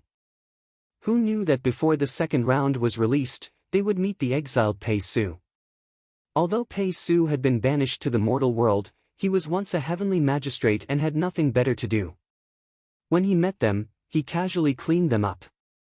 Then, he turned them into ashes. In such a short period of time, Qi Rong had lost two groups of his trusted subordinates. When he heard the news, he flew into a rage and cursed, like ancestor, like descendant. Pei Ming is a dog with ulcers on his lower body. We should chop off his and Pei Su's rotten ass and hang it in front of their temple. Whoever worships them will end up like them. As Xia Lian listened, he really had the urge to cover his ears. They were both cursing people. When Feng Xian was agitated, he also cursed unbearably. But no matter how bad his curses were, it was obvious that he was just being hot-blooded and had no real intention of cursing. However, Qi Rong's curses were different. No one doubted that in his heart, he really hoped that the person he cursed would die as dirty and despicable as the way he cursed. He didn't hesitate to attack the person's lower body. It was simply despicable. The group of green-clothed imps echoed loudly. Qi Rong probably thought of the capable subordinates he had promoted and said, "It's a pity that such a strong and good woman like Xian Ji was caught by this shameless Pei family's second dog. She suffered great injustice and can't be rescued even now." When Xia Lian heard this, he didn't dare to agree. Even if Xian Ji was pitiful, it wasn't like they were saying it as if it was all General Pei's fault. After all, she had taken the initiative to kidnap and kill the dozens of brides. It was true that she was strong, but good women were debatable. Previously, he scolded Xiao Pei for ascending by hugging General Pei's thigh. Xia Lian didn't dare to agree with this. After so many years, there was one thing he dared to say: those with ability might not be able to ascend. But those who ascended definitely had their ability. If one didn't have the ability, no matter how much they begged others to help them, they wouldn't be able to pass the heavenly punishment. At most, they would be able to make do with a heavenly official. Although Xia Lian and Pei Su didn't interact much, he could see that Xiao Pei's martial arts were slightly above Lang Qianqiu's. However, having great ability didn't equate to having a high status. Luck was also one of the factors. Otherwise, Pei Su would have built his own palace long ago. However, Qi Rong didn't consider these. He cursed loudly, as if there was no one in the world that he didn't want to curse to death. He scolded Pei Ming for being a rotten stud, Xiao Pei hugging his thigh, Jun Wu for being a hypocrite, Ling Wen for being a bitch, Lang Qianqiu for being an idiot, Quan Yizhen for being a piece of shit, Navy for being a black-hearted person, Wind for being a bitch. He probably didn't know that Shi Qingxian was actually a man. If he hadn't heard it with his own ears, Xia Lian simply couldn't imagine how a person could have so much resentment. In the end, he cursed Hua Cheng and that low-profile Blackwater's Chen Zhou for daring to look down on him. They were merely two peerless people. One day, he would make them kneel before him. Because he couldn't imagine such an unrealistic fantasy scene, Xia Lian should have been angry, but unfortunately, he only felt that it was funny. He couldn't help but glance at Hua Cheng. Hua Cheng himself didn't have much of a reaction. His eyes were still fixed on the kneeling stone statue. Finally, thankfully, Qi Rong seemed to be satisfied with his scolding. He changed the topic and said, "How's the matter I asked you guys to do?" Did Quan Yizhen and Pei Zhongma start fighting? As he spoke, he slumped backwards and sat on the luxurious bench. He lifted his feet and placed his boots on the shoulders of the stone statue. He was actually using the stone statue as a stepping stone. Xia Lian had been holding on to Hua Cheng's arm. When he felt Hua Cheng take a step forward, he quickly pulled him back. However, he felt that it wasn't enough to just pull him back, so he wrote another word on his palm, thank. Hua Cheng recognized this word. He first lowered his head and looked at Xia Lian. Xia Lian's eyes were filled with gratitude for his good intentions. Then, he lightly shook his head and wrote listen and Tian on his palm. Listening to Qi Rong's words, it seemed that he had sent people to do something related to the two heavenly officials in the heavenly court. Moreover, it wasn't anything good. Xia Lian had to listen to it. As for the statue being used as a stepping stone, Xia Lian naturally didn't think much of it. In any case, it was just a piece of stone. It wasn't really him. Although he only wrote 3 short words, when their eyes met, Xia Lian knew that Hua Cheng understood what he meant. Hua Cheng slowly clenched his hands and turned his head. His expression couldn't be seen. A green-clothed imp said, according to my king's words, we have already spread the news that Pei Ming wants to support Pei Su to become the Western martial god. Now that this matter is getting bigger and bigger, we can use this as an excuse to disguise ourselves as Chiang Palace's followers and smash more than 100 Mingguang temples in the north. Ha ha ha. You don't know, but many of our followers are really stupid. When they saw us smashing, they followed suit. Qi Rong praised, continue to add fuel to the fire. If Quan Yi can really endure, I don't believe that Pei Zhongma can. Regardless of whether what they spread was a rumor or not, spreading such a malicious rumor was already harboring evil intentions. Moreover, they disguised themselves as humans and did such immoral things that harmed people's merit. It was no wonder that when the heavenly officials in the heavenly court mentioned Qi Rong, they would say that he wasn't very capable, but he was very annoying. Xia Lian secretly noted it down. If there's a chance, tell Junwu to be careful of the 2 heavenly officials trying to sow discord. After Qi Rong finished speaking, he leaned back and rested his long legs on the stone statue's shoulder. He changed his posture. The imps knew what to do. They came to the crowd and started to pick and choose. The child in the group wasn't even 10 years old yet, so he wasn't very sensible. He blinked his big eyes and kept pulling on the corner of his father's clothes. Because he was afraid, he kept pulling. That young man's face was ashen. He kept trembling as he said, "Don't be afraid, don't be afraid." However, he himself was scared to death. When one of the imps in green saw that there was a child, his face lit up with joy. He stretched out his arm, wanting to grab him. That young man cried out, "Ah," and jumped up. Xia Lian didn't know what he was going to do. At this moment, he felt a shadow flash beside him. When he turned around to look, he saw Hua Cheng standing there. Since he was here to look for the green demon, now that he saw Qi Rong, he should remove his disguise. Xia Lian didn't doubt that with his strength alone, he would be able to kill everyone in this place. No one would be able to stop him.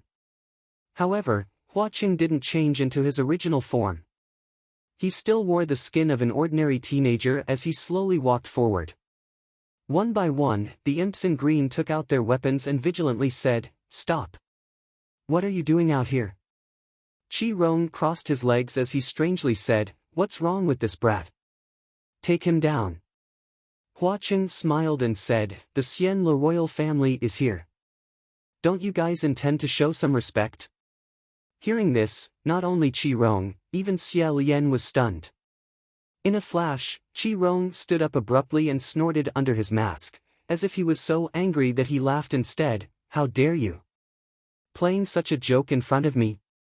Why don't you tell me, what kind of Xian music royal family are you?" "Which one?" Hua Cheng said calmly, "Prince Anil." Suddenly, Xia Lian felt Lang Chenxiu's roly-poly toy in his arms seemed to struggle and tilt a little. Prince Anlu was of the same generation as Lang Chenxiu, a descendant of the Xian Lu imperial family. Prince Enlu himself could be considered as Lang Qianqiu's friend. Qi Rong's hideous laughter came from under the mask. Prince Anil, you're courting death. Who told you to come here looking for trouble? The person who called you here didn't fill up the history books for you. Prince Enlu was the only remaining bloodline of the Xianlu royal family, but this bloodline had already died out. Who do you think you are? How dare you pretend to be a member of the Xianlu royal family in front of me? Hua Qing raised an eyebrow. Oh? All dead? How did they die? Qi Rong shouted, seize him. Seize this strange brat. Under his command, dozens of little ghosts dressed in green rushed in from all directions of the cave, shouting incessantly. Amidst the chaotic dance of the demons, Hua Qing faintly smiled. A moment ago, his face still looked like a gentle breeze, but in the next moment, a layer of cold frost covered his expression. His figure didn't seem to move at all, but in an instant, he appeared behind Qi Rong. He single-handedly grabbed Qi Rong's head, and as if he was grabbing a ball a child was playing with, he slammed it down and said, "Who the fuck are you? You dare to seek death in front of me?" Only a loud bang could be heard. In a split second, in front of that gorgeous long seat, sand and stones flew everywhere, and smoke and dust billowed. Xia Lian shielded the child behind him, blocking a few small stones. When the smoke and dust dispersed, Qi Rong had unexpectedly disappeared. Looking carefully again, he hadn't disappeared. It was just that his entire head had been deeply smashed into the ground by Hua Cheng's palm. Everyone in the cave screamed and scattered in all directions. Xia Lian said, "Don't run around. If by any chance you startled the group of ghosts in the cave, they would kill anyone they saw. What good would that be?" Of course, as usual, no one would listen to him. Xia Lian withdrew his hand, feeling helpless. However, right now, he couldn't care about other people. On the other side, Hua Qing slowly squatted down. Grabbing Qi Rong's hair with one hand, he pulled out that bloody head from the large hole in the ground and lifted it up along with the body. After observing it for a moment, he seemed to find it extremely amusing and started laughing out loud. Although he was laughing, the expression in his eyes was extremely off, making one's hair stand on end. Ruoxia flew out and whipped a few green lamp imps who were brandishing their blades at the fleeing living people. Xia Lian turned his head and instinctively felt that something was wrong. San Lang! San Lang! A few cracks appeared on the mask on Qi Rong's face, and pieces of it fell off. He spat out a mouthful of blood and shouted, "Someone come! Quickly stop him! Everyone come over and stop him for me!" Just a moment ago, Hua Cheng was still violently beating him to death. Yet now, he seemed to be in a very leisurely and carefree mood as he chatted with him about all sorts of trivial things. Grinning, he said, "Don't you know? There are some things in this world that can't be stopped. For example, the sun sets in the west. For example, an elephant tramples an ant to death.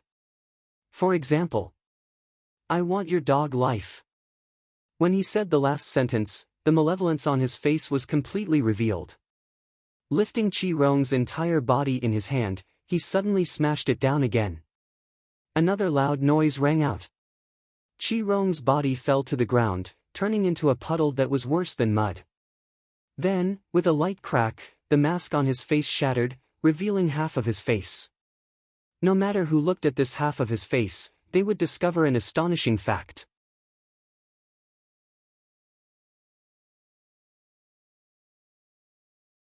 Chapter 52. Xia Lian's gaze returned to him. They gazed at each other for a moment. Xia Lian said, "Qi Rong, it seems like you've lived a wonderful life all these years." As soon as he finished speaking, Hua Cheng removed the disguise he had given him. Qi Rong's eyes widened when he saw the three intruders finally reveal their true appearances. Lang Qianqiu was stunned. "Cousin." Although he had heard Qi Rong say "Our Xianlu," he had already guessed that Green Ghost was from Xianlu country. However, he didn't expect that he and Xia Lian would have such a relationship. Qi Rong stared at Xia Lian's face. Slowly sweeping his gaze up and down, It was a strange, novel, and greedy gaze. However, when his gaze fell on the fragrant heart sword on Xia Lian's back, he suddenly stopped.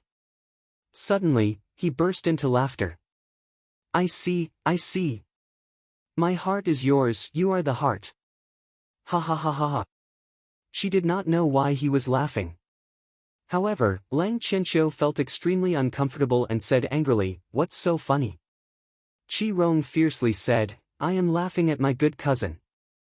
"None of your business. I am sorry for saying that your excellency's stupidity spanned 100 years. I apologize. You are a great teacher who produces a great disciple. Look at your master's behavior. How smart can you be?" He turned towards Xia Lian. "You ran to Yong'an to become the state preceptor. In the end, you were stabbed to death by your disciple. Wasn't it exciting? Isn't it funny? You deserve it, don't you? You're really shameless." When he said the word offend, Hua Cheng's palm struck down like a thunderbolt. Qi Rong was originally very resistant to beatings, but when he saw Xia Lian appear, he inexplicably became 10 times more excited.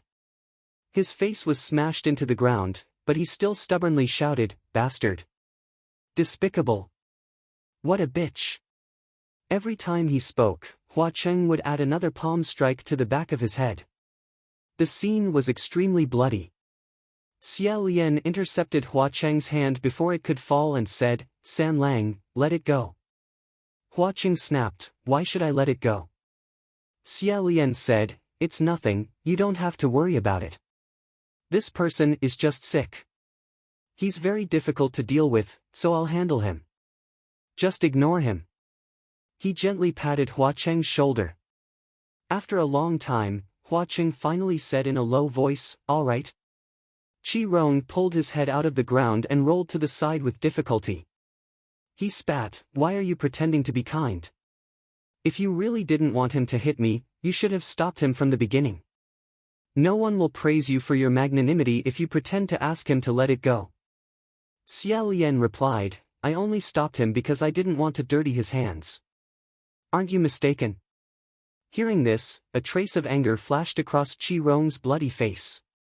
Then, he laughed wickedly and said, "Ioyo, cousin Crown Prince, your relationship with Hua Cheng isn't bad, huh? I was wondering why none of the subordinates I sent to pay you a visit during the Hungry Ghost Festival came back. So it's because you've clung to Hua Cheng." Xia Lian was completely unaware that Qi Rong had actually sent his subordinates to find him. On the night of the Hungry Ghost Festival, he happened to run into Hua Cheng and brought the youth back to Pu Chi Monastery. Presumably, Hua Cheng had taken care of all the subordinates sent by Qi Rong. At this thought, he couldn't help but glance at the person beside him. Qi Rong continued, "You're even calling him San Lang. TSK, how familiar. Cousin, you're a high priest of the heavenly court. How could you hook up with this kind of demon? Aren't you afraid of disgracing your status?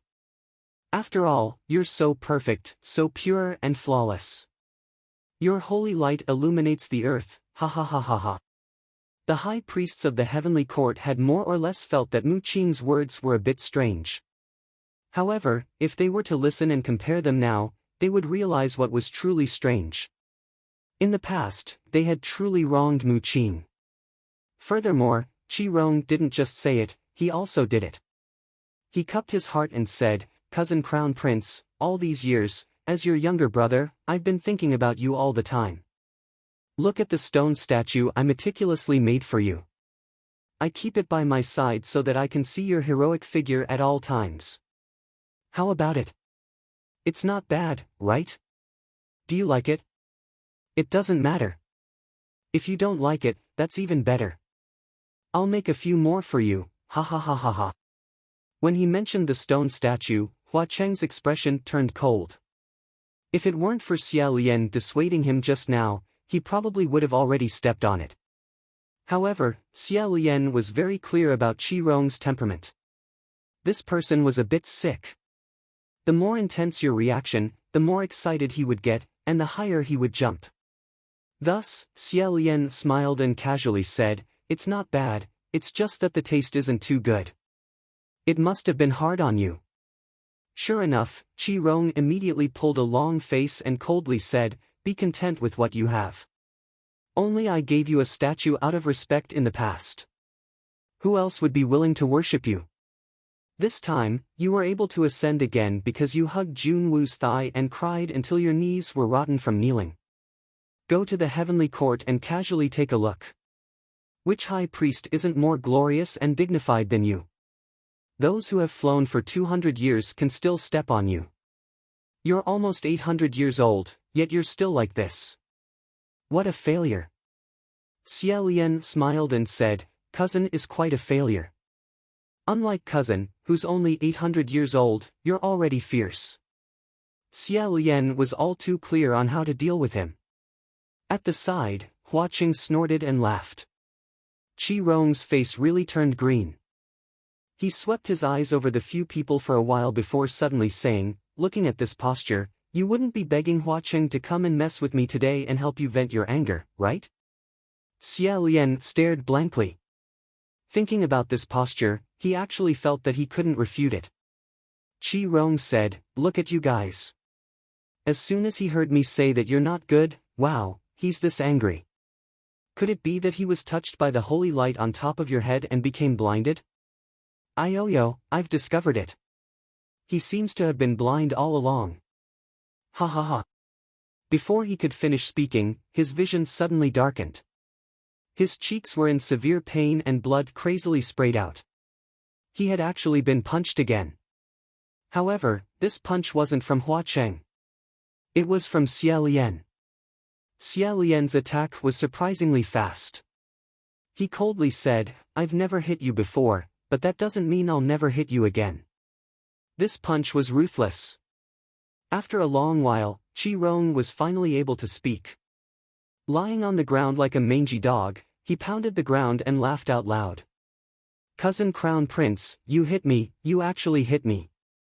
Heavens, our noble, kind, compassionate, helpful Crown Prince who can't even bear to trample an ant to death, gave me an expression. He even hit me, he actually hit me. This is bad, this is bad." He was unreasonably excited, to the point that he was acting like a lunatic. Lang Qianqiu had never seen a person with such strange words and actions. After watching his one-man show, he was completely stunned. He muttered, Is this person crazy?" Xie Lian was used to this and didn't find it strange. He said, "You heard it. This person is crazy and his mind isn't normal. His words can't be trusted." At this moment, Qi Rong's laughter suddenly stopped. His expression suddenly became stern as he sneered, "Don't be in a hurry to tell others that I'm crazy. Let me ask you, how did Prince Enle die?" This question was asked by Hua Qing just now, but now it was him asking Xie Lian. Lang Qianqiu suddenly became concerned. Xie Lian's heart tightened and he didn't answer immediately.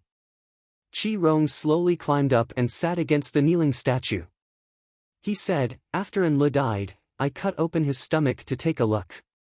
His internal organs were all shattered by the extremely sharp sword energy. That's why he didn't have any external injuries, but he kept coughing and vomiting blood. This kind of method is impossible for an ordinary swordsman. I originally thought that the thief Yong and hired some strange necromancer to disguise Enle's death. Now that I think about it, there's another person who would also do this kind of thing. This person, of course, is my fair and just good cousin.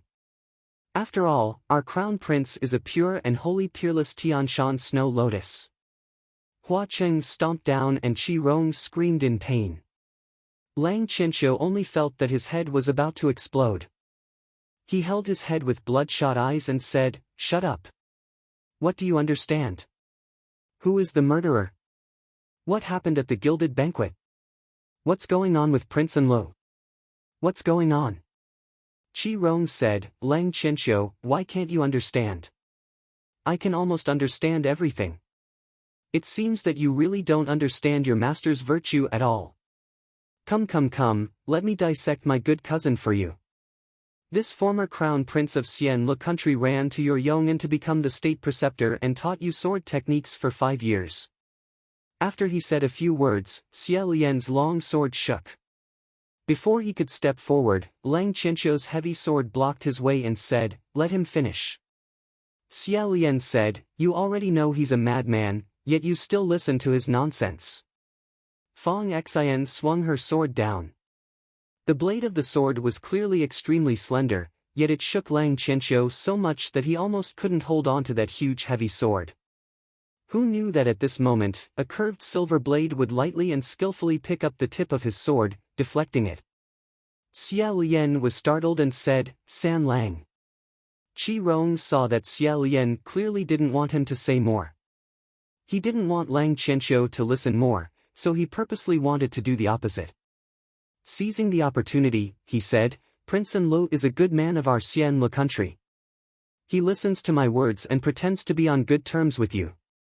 Then, he wiped out the dog lives of your Yong'an County's thieves at Gilded Palace. When your master saw this, Enlu escaped. Then, you rushed to Gilded Palace and ordered the entire country to arrest State Preceptor Fang Xian. This is what I said before, it's definitely true. Xia Lian wanted to block his mouth several times, but he was stopped by Hua Cheng. Xia Lian said, "San Lang." However, Hua Cheng didn't say a word and just didn't let him go. The more Xia Lian wanted to snatch it, the faster Qi Rong's mouth moved.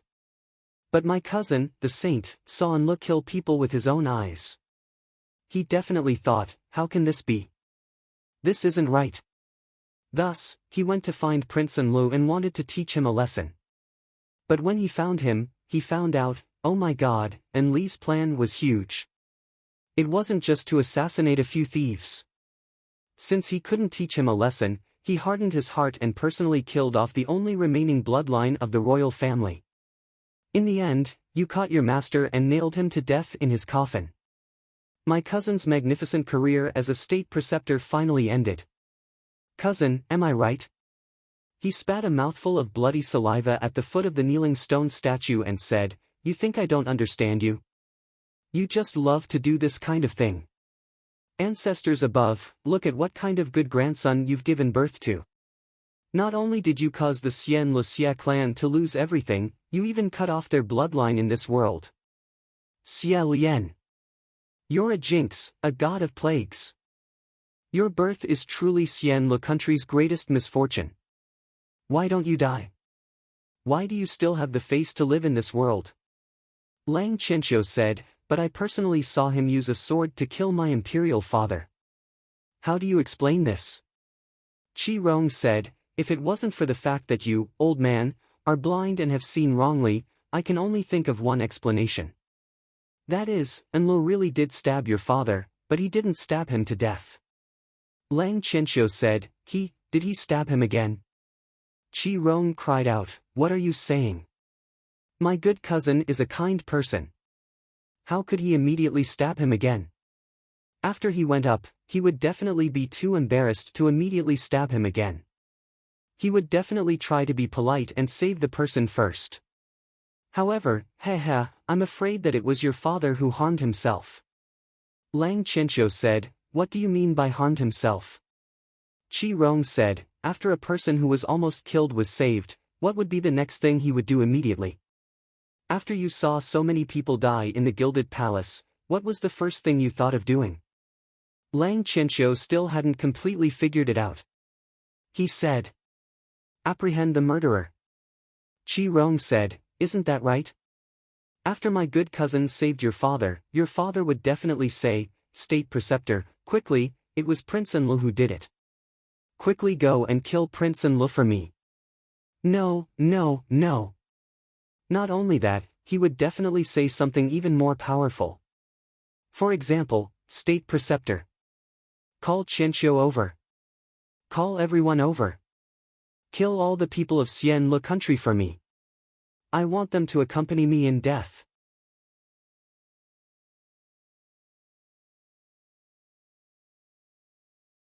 Chapter 53. Xia Lian shouted, "Qi Rong, shut up." Lang Qianqiu suddenly turned his head, "Why do you want him to shut up?" So what he said was the truth. In the Gilded Palace, Yu and Enlu both made a move. One killed my entire family, the other stabbed my imperial father. You're both lying to me. Xia Lian said, don't listen.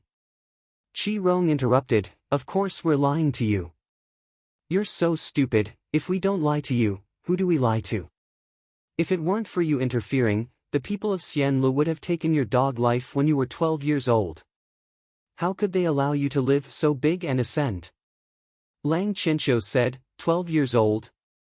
When he was 12 years old, a major event happened. He was kidnapped by a thief. He was saved by Xia Lian. Lang Qianqiu said, the thief who broke into the palace that year was sent by the people of Xianlu? Qi Rong said, nonsense. Do you think an ordinary assassin could kidnap their crown prince in front of several hundred royal warriors? Wasn't it because I helped Enlo? Lang Qianqiu nodded, saying, help? Fine, I understand. So our friends are fake. You people of Xianlu don't care about our goodwill, your king Enlo have bad intentions, they're here to kill us. He then turned to Xia Lian and said, so what you said is also fake. Qi Rong pretended to be curious and said, come. Quickly let me hear what my saint cousin said to you. Lang Qianqiu didn't pay attention to him. He only said to Xia Lian, you said that Yong'an and Xianlu were originally one country. The conflicts between the royal families have nothing to do with the common people. The common people on both sides were originally one family. In the hands of our generation, some changes can be made. As long as the common people are good, the surname of the royal family doesn't matter. The two sides can resolve their enmity and reunite, but it's all fake. It's all nonsense, bullshit, lies. Xia Lian didn't want to hear these kinds of words the most. He immediately said, no. It's not fake. Think about it, in your hands, didn't it really change? Lang Qianqiu stopped talking, his chest rising and falling. Xia Lian said, didn't you do very well? Later on, didn't Xian Li's people integrate well with Yong'an's people? There were fewer and fewer disputes in the future, so how could it be fake? After a moment of silence, Lang Qianqiu said tearfully, but what about my imperial father and imperial mother? The fusion of eternal peace and immortal music was originally their greatest wish, so they conferred the title of King of Peace and Happiness to the last member of your clan. Their wishes were fulfilled, but what happened to them? Qi Rong Rua said, you're just like my saint cousin back in the day when you cry when you encounter a problem. You're asking us for your parents, but I haven't even fucking asked your ancestors for my parents yet. What wish is a fusion of both sides, hence the title of Enlo. To put it nicely, Enlo is Enlo, Enlo is Enlo, Enlo is Enlo. Do you think I can't see that this is the meaning of your Yong'an dogs wanting to step on the heads of Xianlu people for a lifetime? Xia Lian angrily said, Qi Rong, stop acting up. Lang Qianqiu, on the other hand, was crying as he glared at Qi Rong. Were you the one behind the killing of my kin? Are you also involved in the gilded banquet? Qi Rong giggled and said, yes, I have a part, Enlo has a part, your master also has a part, and the three of us from Xianlu all have a part. Ha ha ha ha ha. Who would have thought that halfway through his laughter, Lang Qianqiu's heavy sword would suddenly chop down? Qi Rong cried out as his entire body was cut into two halves. This scene was extremely bloody. The two halves of Qi Rong's body were rolling on the ground, but the upper half of his body said, it doesn't hurt, it doesn't hurt, it doesn't hurt at all. Compared to Crown Prince Cousin's palm, you're far inferior. Ha ha ha ha ha. Lang Qianqiu didn't say anything. He grabbed Qi Rong's head and lifted it up. Qi Rong was still ridiculing him, but Xia Lian saw that Lang Qianqiu's expression was a bit off. He said, Qi Rong, if you still want to live, then quickly say a few words less. He had always treated people gently and politely, but Qi Rong couldn't be treated with common sense. Xia Lian understood this principle very well, so every time he met him, Xia Lian didn't want to be polite at all. He couldn't help but become rude. Lang Qianqiu dragged Qi Rong's upper body to the big pot that was bubbling with boiling water. He said, do you usually use this pot to eat people? Qi Rong was dragged all the way, leaving a thick trail of blood on the ground. He said, "That's right. What do you want?" As soon as he finished answering, Lang Qianqiu let go. Ah ha ha ha ha. It was unknown whether Qi Rong was screaming or laughing. He was thrown into that big pot and was immediately scalded to the point that his skin and flesh were split open. Xia Lian didn't think that such a scene would really appear. His pupils suddenly contracted and he blurted out, "Qianqiu." Lang Qianqiu said sternly, "What? Green Ghost Qi Rong, how many living people have you eaten? Can't you teach him the taste of being cooked? He is the enemy that exterminated my clan, can't I also let him suffer?" Of course he could. Therefore, Xia Lian couldn't say anything. He didn't have any position to say anything. However, whether it was the crown prince of a country in the mortal world or the eastern martial god of the celestial court, Lang Qianqiu had never done such a thing. He always killed if he wanted to and disdained to use such cruel methods. This was too different from the Lang Qianqiu that Xia Lian knew. Qi Rong was thrown into the boiling water. After a while, when he fished him up again, he didn't look like a human anymore. He had been boiled into a lump as if his skin and flesh had melted. There were even some places where white bones could be seen. It was very frightening. However, he seemed to be very happy and was still laughing cruelly. He said, "Cousin, congratulations. Look at your good disciple. His wings have hardened and he knows how to use cruel methods. He knows how to torture people." Lang Qianqiu let go again and Qi Rong was thrown into the boiling water again. This time, it was as if even his bones had been melted by the soup. Qi Rong didn't float up again. Only a few pieces of his green robe were left floating on the water. Xia Lian didn't see his figure for a long time and couldn't help but call out, "Qi Rong." This cousin of his used to call him Cousin Crown Prince, praising him for everything and incomparably worshipping him. However, after the fall of the Xianlu kingdom, he became a complete madman. He took the lead in burning down his temples and smashing his halls. He built kneeling statues and doorsteps of the crown prince everywhere. In order to make him suffer, he was willing to do anything at all costs. Xia Lian had always been able to tolerate this kind of behavior. If it involved other people, he would try his best to stop it. In the end, he couldn't bear it anymore and could only hope that the two of them wouldn't meet. After that, the two of them didn't meet for many years. He thought that Qi Rong had already passed away. Who knew that after such a long time, he would suddenly meet an old friend in this world? Seeing that face that was 30% similar to his, he really couldn't say whether or not there was a trace of nostalgia in his heart. After all, the two of them were the only two of the Xianlu royal family left in this world. However, not long after they met, he suddenly saw him die in front of him. Moreover, he was killed by Lang Qianqiu, who wasn't even willing to use the cane. In such a short period of time, the ups and downs were too big. For a moment, he didn't know what to feel. His heart was in a mess. Lang Qianqiu stood beside the big pot and lowered his head in silence. At this time, Hua Qing said, "He's not dead." Lang Qianqiu raised his head and looked at him.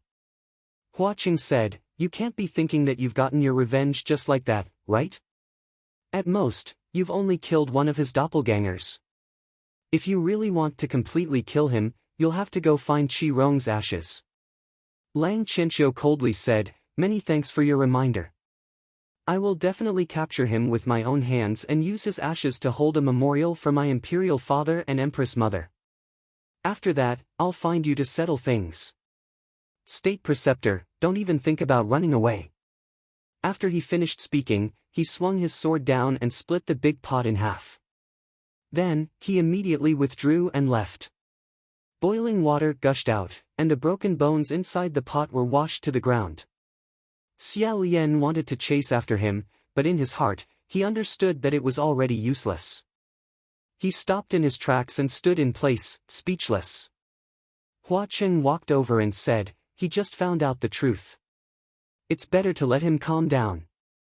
Xia Lian was startled and asked, "Why must he know? Is the truth that important?" Hua Qing said, "It's very important. He needs to understand what you did, what you didn't, and why you did it. Xia Lian suddenly turned around and coldly said, "What's the use of knowing so clearly? Don't tell me that if I kill a few less people, I'll have more difficulties." Hua Qing didn't say anything. In Xia Lian's chest, a burst of anger suddenly welled up. He didn't know who this anger was directed at. He blurted out, "What dogfart difficulties do I have?" His imperial father wholeheartedly wanted to merge the two clans. Should I kill him? Prince Enlu is the last of my family's bloodline. Should I kill him? No matter what I suffer, I deserve it. Isn't it better to put it all on my head? What am I afraid of? Even if they all come at me, I won't die. Originally, it was only me who did the good deed. I was the scourge. Now, Prince Enlu is also included. Qi Rong is also included. Everyone in Xianlu is included. Isn't it better to hate one person than a group of people? Do I really have to let him discover that the things I taught him before were all fake, empty, and worthless nonsense? Hua Qing just quietly looked at him and didn't refute. The two people looked at each other for a moment. Then, Xia Lian suddenly covered his face and said, "I'm sorry. San Lang, I'm sorry. I'm afraid I've gone crazy. I'm sorry." Hua Qing said, "It's nothing. It's my fault." Xia Lian said, "No, you're not wrong. It's my problem." He sat down on the ground and hugged his head. It's a mess. A mess. In a flash, Hua Qing also sat down beside him and said, "You're not wrong." Xia Lian hugged his head and didn't say anything. Hua Qing said, "Kill Prince Yong'an, protect the survivors of Xianlu. Kill Prince Enlu, protect the two clans from conflict." In the end, he died in Lang Qianqiu's hands. 3 lives in exchange for several lifetimes of peace. It's the most worthwhile deal. I'll do the same. Listen to me. His tone was firm and unquestionable. You're not wrong. No one can do better than you. After a moment of silence, Xia Lian said, "I just feel that it shouldn't be." He slowly raised his head and said, "I just feel that when a person shows kindness, but doesn't receive a good result, I feel that it shouldn't be like this. Even if it's fake, I still want Qianqiu to remember that if he treats Xianlu well, Xianlu will also treat him well. Do the right thing and move forward courageously. Not like now. He feels that everything I told him, everything he believed before, was all fake, lies, deceitful. It's all fucking nonsense. He raised his right hand and looked at it. I've suffered enough, so I don't want others to suffer again." Hua Qing quietly listened. Xia Lian felt that he had just said some vulgar words and said, "I'm sorry. But look at the things in this world, it's so funny. The previous generations of Yong'an didn't have a good death even if they did something wrong. But when it came to Lang Qianqiu's parents, they wholeheartedly wanted to do something good, do something big, but they ended up like this. The king of Yong'an respected him as the state teacher. For the past 5 years, he had always respected him. Even at the last moment of his life, he still carried with him the trust he had for Xia Lian. Xia Lian stared straight ahead and softly said, "I really can't forget the expression on his face when I stabbed him with my sword." Hua Qing calmly said, "Forget it. That's the fault of Qi Rong and Prince Anil." Xia Lian shook his head and buried his head between his knees. He wearily said, "Everything was fine." Lang Qianqiu's father ascended the throne and changed the trend of suppressing the remnant people of Xianlu. The people of Xianlu and the people of Yong'an had coexisted peacefully for several decades. Seeing that there was a turning point, a sign of integration, a hope to stay away from disputes, Prince Anil chose this time to wash the gilded banquet with blood. On the night he found Prince Anil during his escape, he originally wanted to warn him not to cause trouble in the future. Who knew that after learning his true identity, the only descendant of his family excitedly pulled him back and asked him to join in the great cause of revenge and restoration of the country. His eyes were fanatical, and his voice was impassioned, making people's hair stand on end. He vowed to wash the gilded banquet first, then destroy Lang Qianqiu, and turn Yong'an upside down. Even if this broke the two groups of people who had already begun to show goodwill to each other, even if all the remnant people of Xianlu were sacrificed, as long as they could drag the Yong'an royal family and the people of Yong'an to hell, they wouldn't hesitate. However, killing him was killing him. Even if he had a more dignified reason, even if he was forced to do so, the fact was that he had personally killed a wise monarch who sincerely wanted to accommodate dissidents, as well as the last bloodline of his family left in this world.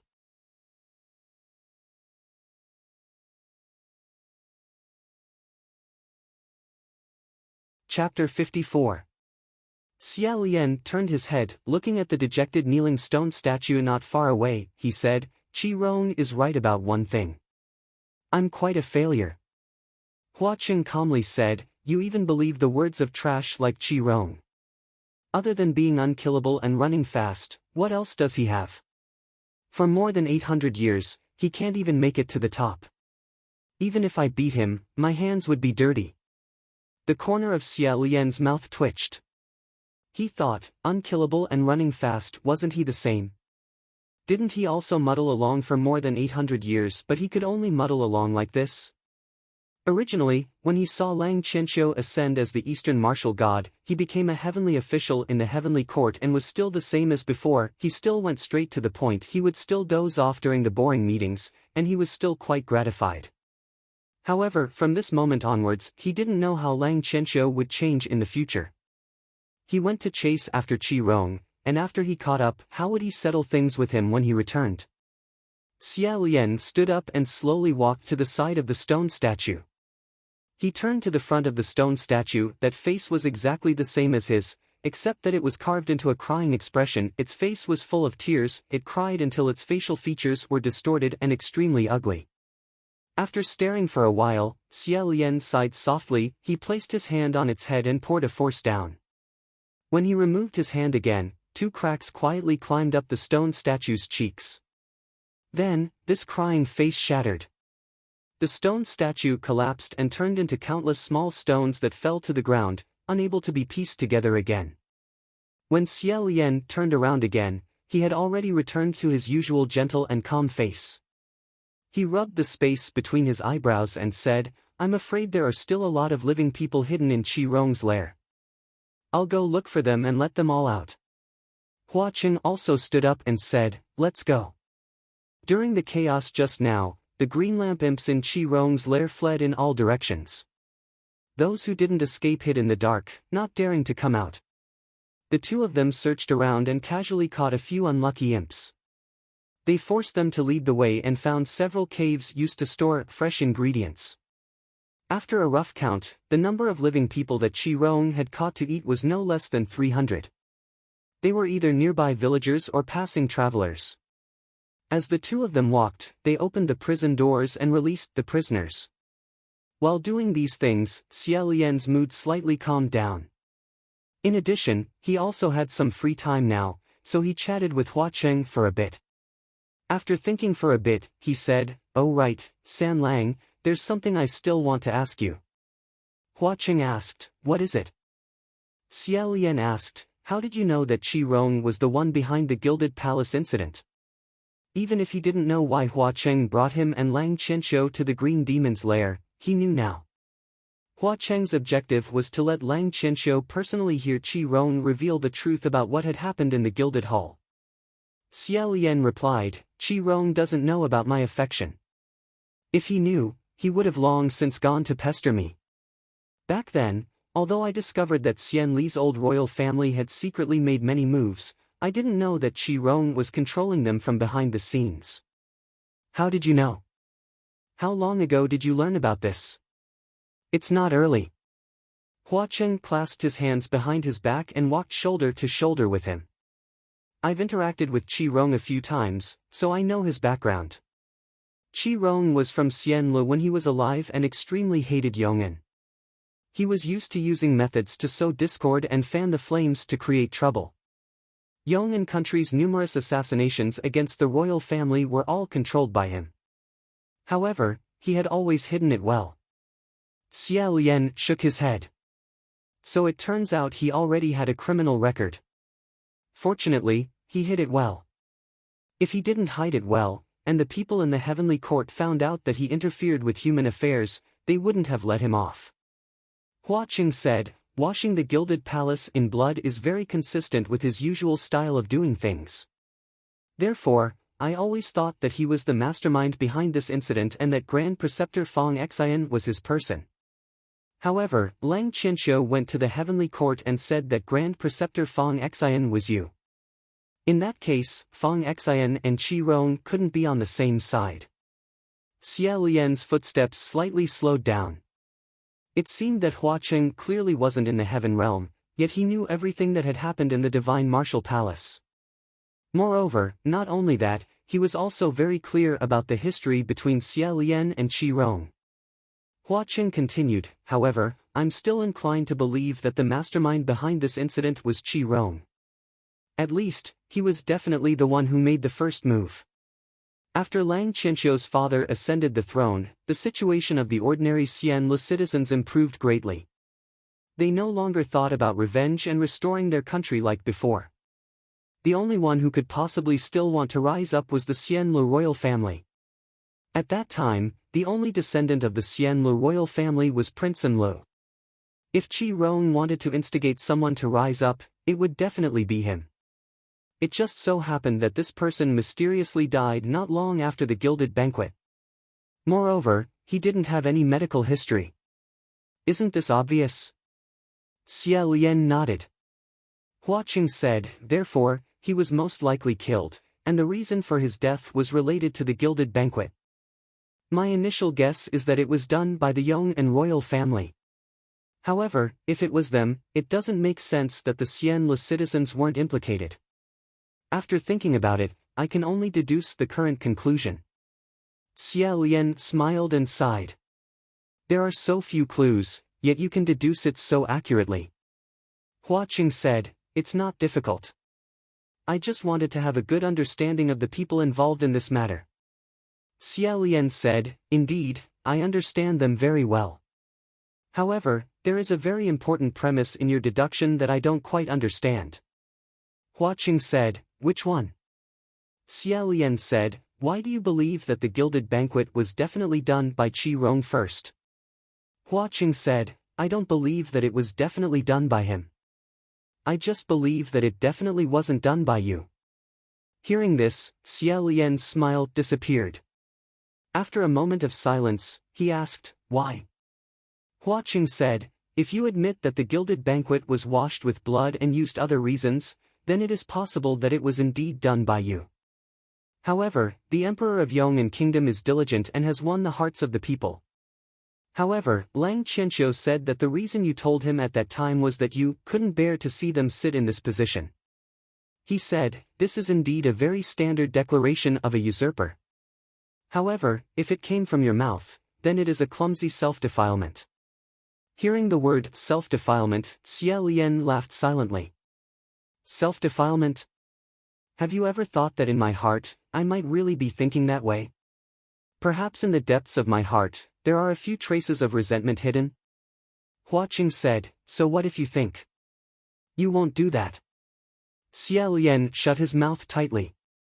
After a while, he finally said, San Lang, actually, I'm not like what you think I am. You. He closed his eyes and shook his head, as if he didn't know whether he should say it or not. Hua Qing said, you can say it, there's no harm. After hesitating for a while, Xia Lian still said, I feel that in this world, people shouldn't have too much hope for anyone. Oh, Hua Qing said, what do you mean by having too much hope? Xia Lian said, don't imagine a certain person to be too beautiful. If they don't interact for a lifetime and only look at an illusory shadow from afar, then it's fine. However, if they get to know each other and gradually get to know each other, one day, they will eventually discover that this person is different from what they imagined. At that time, they will be very disappointed. However, Hua Qing said, not necessarily. I don't care if other people are disappointed or not. But for some people, the existence of a certain person in this world is in itself hope. Although his words didn't specify who some people was and who certain person was, and his tone was also flat, as if he was just casually refuting, Xia Lian's heart suddenly floated and floated. He stopped walking and couldn't say anything for a while. After a while, he suddenly said, "San Lang, who exactly are you?" Hua Qing also stopped walking and turned around to look at him. Xia Lian met his gaze and seriously said, "You know who Qi Rong is and you know his ins and outs. You know who I am. I know how to draw the crown prince pleases the god. You know me like the back of your hand. You know a lot. Maybe even more." Hua Qing raised his eyebrows and said, "Don't I always know a lot?" Xia Lian shook his head and said, "It's not the same." His left hand propped up his right elbow and his right hand rubbed his chin. Slightly lost in thought, he said, "I always had a feeling that you are an old friend of mine. You should have known me from a long time ago. Maybe it was when I first ascended. No, maybe even earlier. But I really don't remember when I have seen someone like you in the past." A person like Hua Qing, after seeing him once, would definitely never forget him. Xia Lian also didn't break his head and lose his memory. If he had seen him before, there was no reason for him not to remember. Xia Lian stared at him and said with slight confusion, "Who exactly are you? Have I seen you before?" Hua Qing didn't answer and only smiled slightly. Xia Lian immediately reacted. This question was really extremely inappropriate. The real name of a ghost was usually a secret. Unless it was a patient like Qi Rong who couldn't be guessed with common sense, otherwise, how could it be casually told to others? He hurriedly said, "I'm sorry, don't mind me. I was just asking casually. You don't need to answer me, it doesn't matter who you are." At this moment, Hua Cheng's eyes slightly narrowed. Xia Lian sensed something and looked back. He only heard a commotion coming from a cave not far behind them. A clear female voice said, "I told you, transforming into a female not only makes your mana stronger, even your luck is better.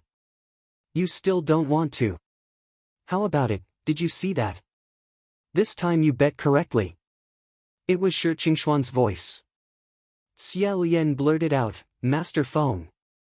Sure enough, a white-clothed female priest ran out of the cave. When she saw Xia Lian, her eyes lit up and she said, "I found it, His Highness the Crown Prince is here."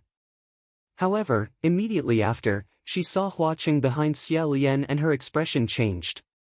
She jumped back and held the Master Feng's fan horizontally in front of her. Xia Lian didn't have time to speak. At this moment, a man's voice came from inside the cave. "Did you find him? How is it?" The sound of footsteps approached and a figure flashed out. It was actually Feng Xian. He held a black longbow in his left hand. When he saw Hua Qing, he immediately pulled the silver-white bowstring and entered a vigilant stance. Hua Qing sneered and didn't make any comments. Xia Lian hurriedly said, "Let's talk, put away your weapon first." The four of them met in the green ghost's lair, facing each other. Feng Xian pulled the bowstring to the fullest. A wisp of spiritual light condensed into the shape of an arrow in his right hand and aimed at Hua Qing. He took the lead and spoke in a deep voice, "Your Highness the Crown Prince, come over first." Feng Xian's bow was a gift from Junwu. It was called the Divine Wind Bow and was a magic weapon that gave people a headache. Xia Lian was afraid that he would really shoot the arrow, so he moved in front of Hua Qing. Who knew that Hua Qing would pull him from behind and Xia Lian was pulled back again?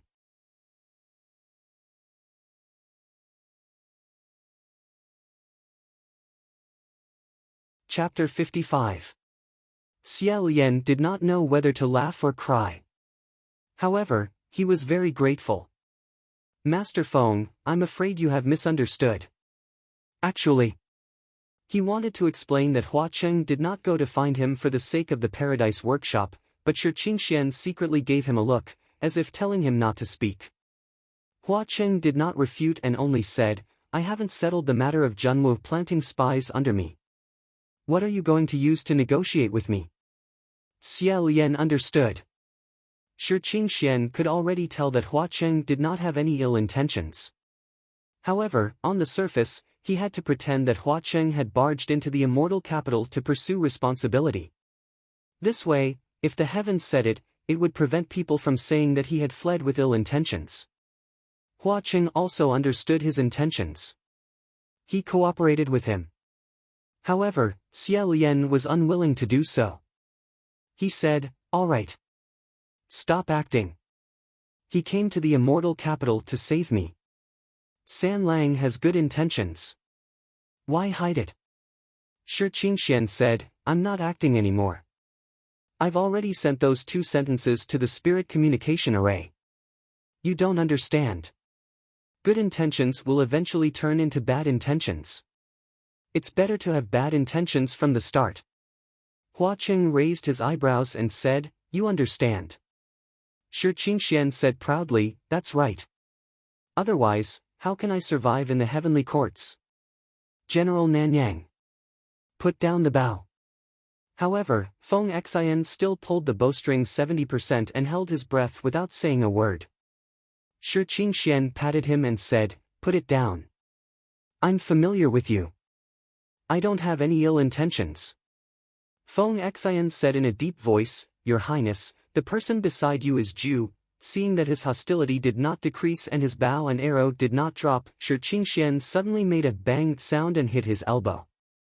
At that moment, Feng Xian's expression was 10,000 times more terrifying than if he had seen a ghost. He shouted, and the half-condensed spiritual energy in his right hand dissipated. His face was pale as he cursed.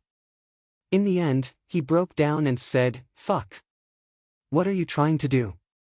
It turned out that Shi Qingxian had used to hit the hand that he was holding the arrow with was his chest. From the looks of it, this collision had really frightened Feng Xian. As for Shi Qingxian, he flicked his horsetail whisk. His immortal bones were so elegant that it was impossible to tell what kind of improper thing he had just done. He said, "I haven't asked you what you want to do. I already said that the Blood Rain Tanhua is going to save His Highness the Crown Prince, yet you still pointed an arrow at him. If you want to fight so badly, this Wind Master will not accompany you." Feng Xian immediately retreated tens of thousands of miles away, as if he did not dare to approach her at all. He shouted at the top of his lungs, "Don't do this kind of thing again. Don't do it again. Do you hear me?" Seeing that he was avoiding snakes and scorpions, Shi Qingxian, who was very confident in his own handsomeness, could not help but feel depressed and said, "All right, all right, all right. No, I won't do it anymore." "You won't be at a disadvantage, right? What kind of attitude is that?" As if he felt that he had lost face, he turned back into a man and said, "Hey, where's Qianqiu?"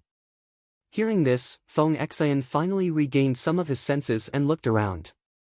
Xia Lian let out an before asking, "He's not in the spirit communication array."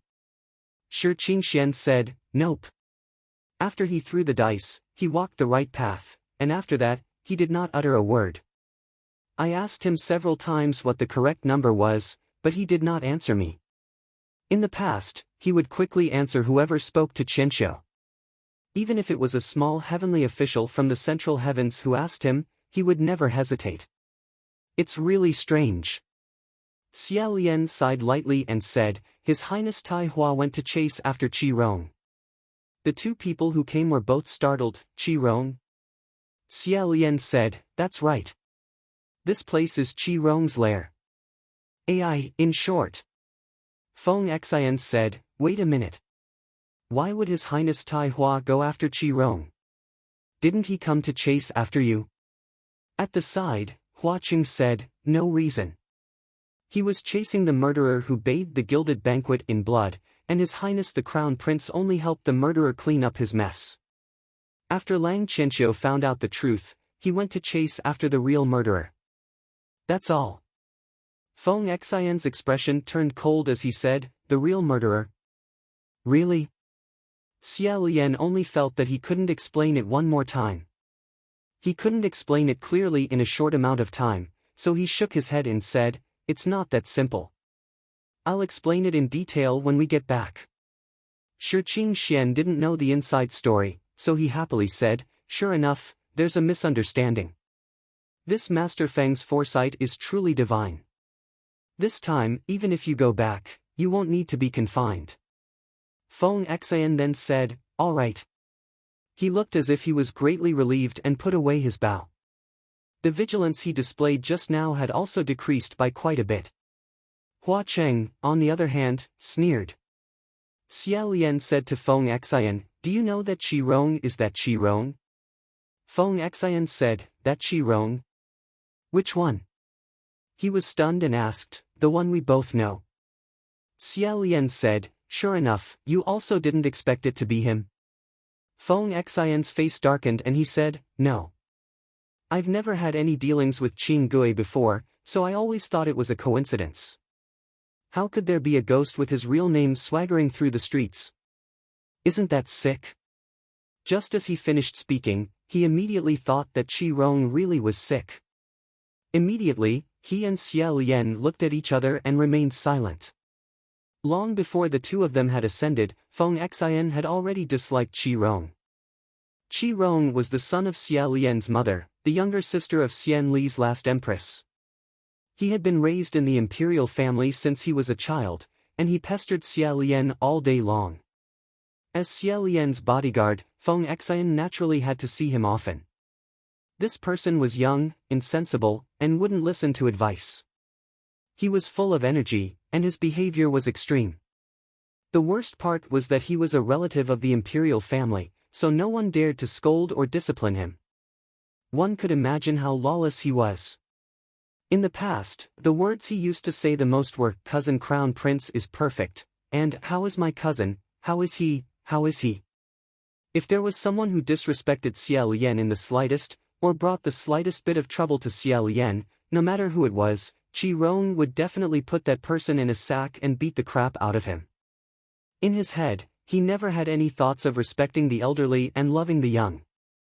Xia Lian had once rescued a child who wasn't even 10 years old from under his hands. That child was beaten until his entire body was covered in blood, and his appearance couldn't be seen anymore. It was extremely miserable. Xia Lian knew about his background, and also felt that he was sincerely looking out for her, so she never made a move to teach him a lesson. However, if it was just verbal guidance or scolding, he wouldn't change despite repeated admonitions, which was extremely troublesome. Feng Xian had a straightforward personality, and his words were impulsive. He wasn't as patient as Xia Lian. He contradicted Qi Rong several times and disobeyed his orders, causing Qi Rong to be extremely disgusted with him. Qi Rong always found ways to make things difficult for him, and he was bossy and bossy. Moreover, after Xia Lian ascended, Qi Rong became even more severe. Sometimes, when the other party made an unintentional mistake, such as casually spitting in front of the crown prince's palace, he would stuff red-hot charcoal into the other party's mouth. In order to prevent him from going overboard, Feng Xian often had to go down to the lower realm to clean up Qi Rong's mess, which annoyed him to death. He often said to Xia Lian, "Qi Rong is sick, sooner or later, he will cause big trouble." Feng Xian said, "If it's really him, then it wouldn't be strange for him to act like this." Shi Qingxian asked curiously, "Why, do you guys know Qing Gui himself?" Xia Lian nodded and said, "My cousin." Shi Qingxian was shocked. He crossed his arms and said, "Impressive."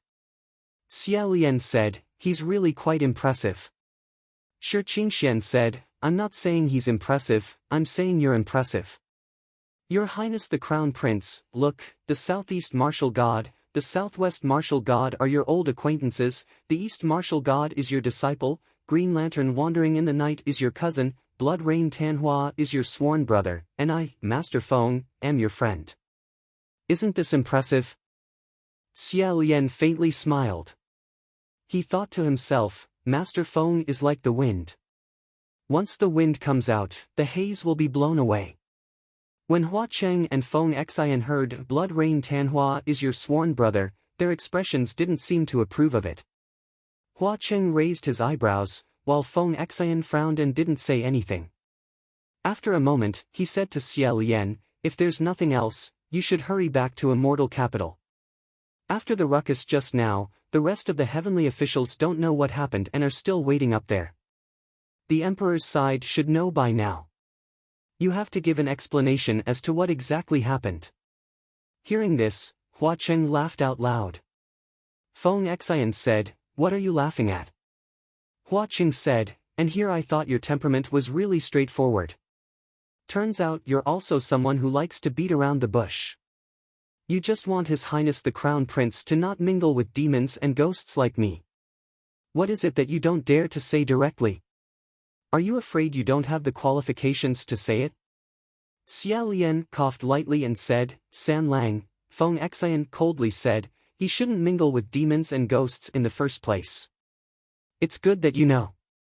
Regarding this sentence, Hua Cheng declined to comment. Xia Lian calmly butted in and said to Feng Xian in a warm voice, "I will give you an explanation. However, right now, there are indeed other things that need to be done." Qi Rong hid over 300 living people in his lair in preparation to eat. Fortunately, with San Lang's help, we were able to rescue all of them. Currently, there's still a batch of little ghosts left. We need to slowly deal with them. Once we're done, I'll head up. Feng Xian said, "It's not good to drag it out for too long. Just leave it to me to deal with." Hua Cheng nodded and said, "Based on the efficiency of the Heavenly Court, we should be able to deal with it by next month." Feng Xian said, "You speak as if you can settle it in an instant." The two of them actually opposed each other with equal harshness. Shi Qingxian asked Xia Lian with his eyes, "Do they have a grudge?" Xia Lian shook his head. Just as he was about to change the topic, Hua Cheng took out an umbrella from who knows where. The surface of this umbrella was scarlet red like a maple, bright like fire.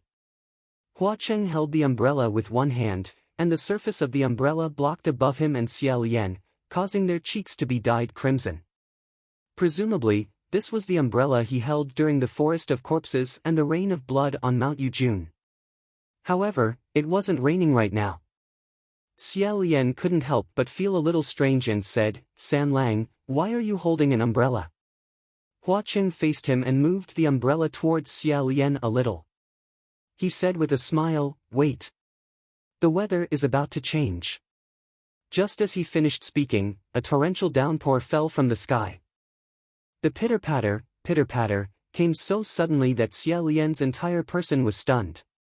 However, he stayed well under Hua Cheng's umbrella and didn't get drenched by a single drop of rain. However, Feng Xian, who was standing opposite Xia Lian and Hua Cheng, was completely unprepared. He was drenched from head to toe by this rain.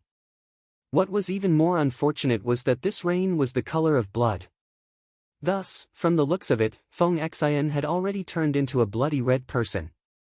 From head to toe, only the whites of his eyes were white. Because Shi Qingxian happened to be standing in a cave, he didn't suffer. He was dumbfounded and even forgot to swing his horsetail whisk. That blood rain came quickly and left quickly. After a short while, it returned to calm. Feng Xian finally reacted, wiping his face. His face was still a bloody red, and there was no sign of improvement.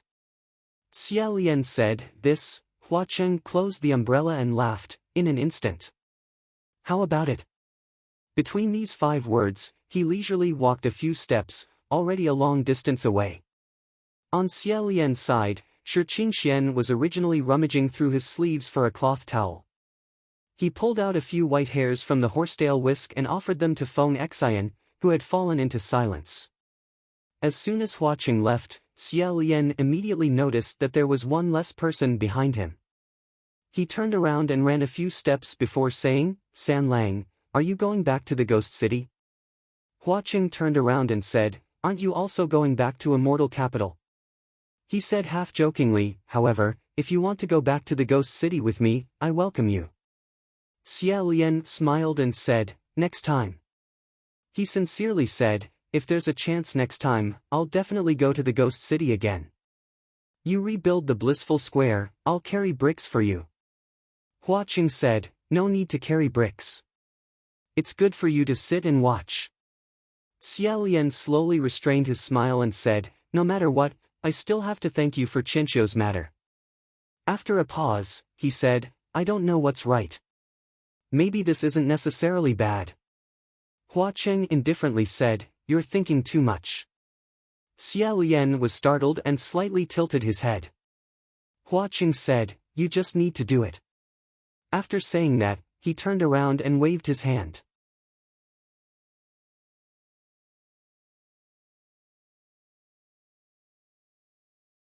Chapter 56.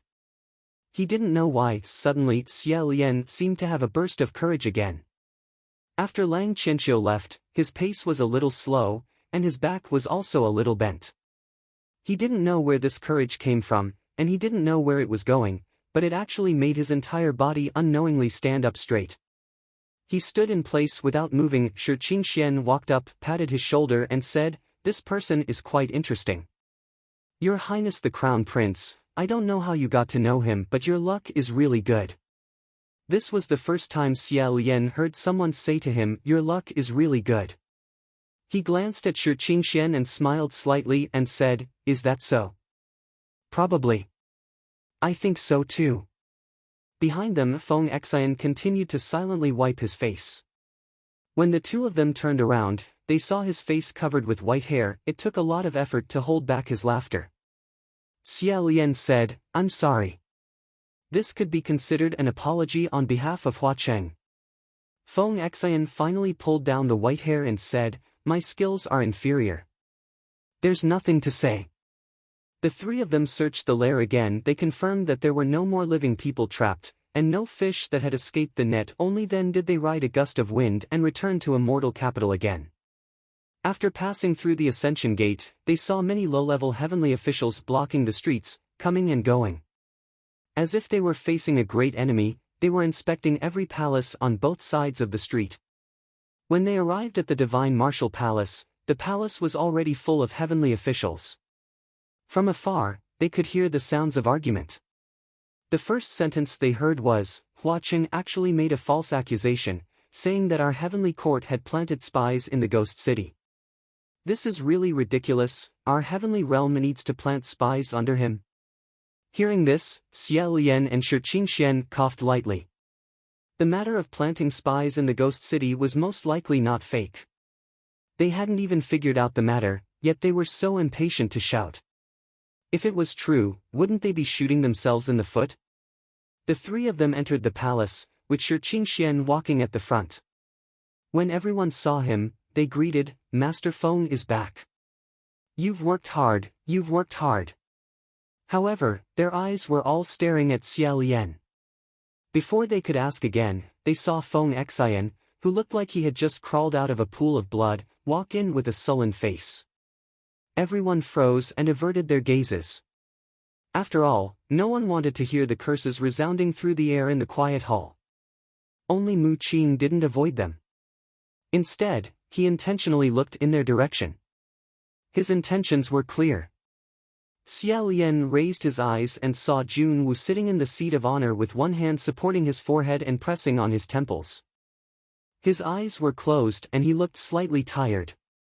Xia Lian could understand. If it was in the past, they might not even hold a meeting once every month or two, but recently, there were frequent incidents. In a short period of time, the Divine Martial Hall was filled to the brim several times. It was as if something happened every day, and they couldn't wait to hold a meeting twice a day. If it was Xia Lian, he would also be tired.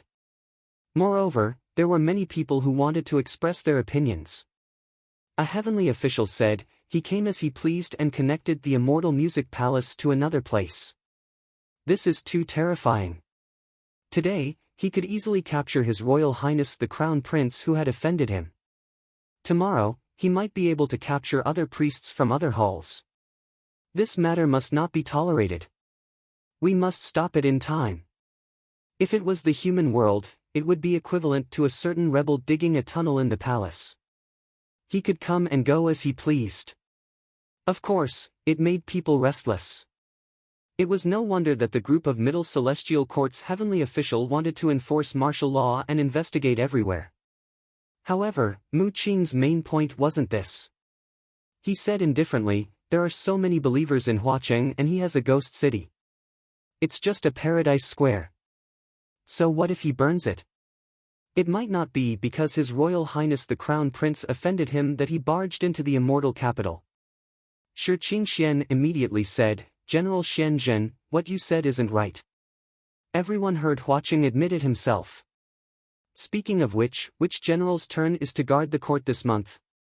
Someone cast a spell on the gate of the Immortal Music Palace and connected it to other places. Is this considered a dereliction of duty? Pei Ming was originally standing at the side with her arms crossed.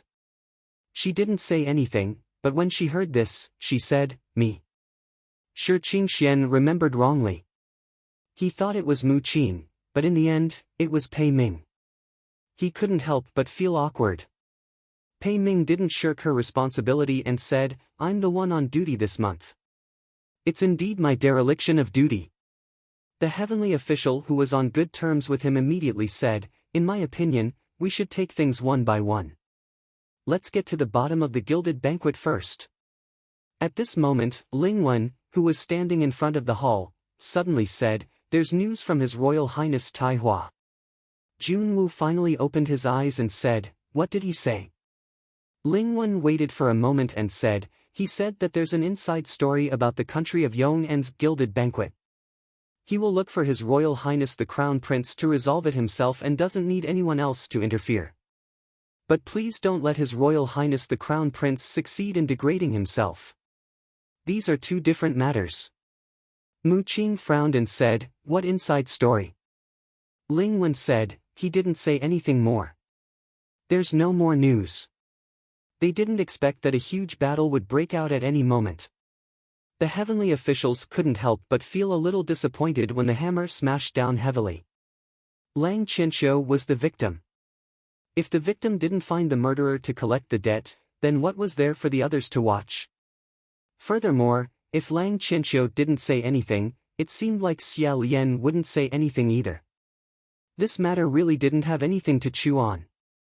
Next, Junwu selected Feng Xian and Mu Qin to assist Pei Ming in strengthening the security. He also made some other arrangements. He waved his hand and dismissed everyone. Xia Lian stayed behind and faintly heard some people talking. Sure enough, every time he makes a mistake, the emperor says that he wants to interrogate him. In the end, nothing happens. I have eyes but failed to recognize Mount Tai.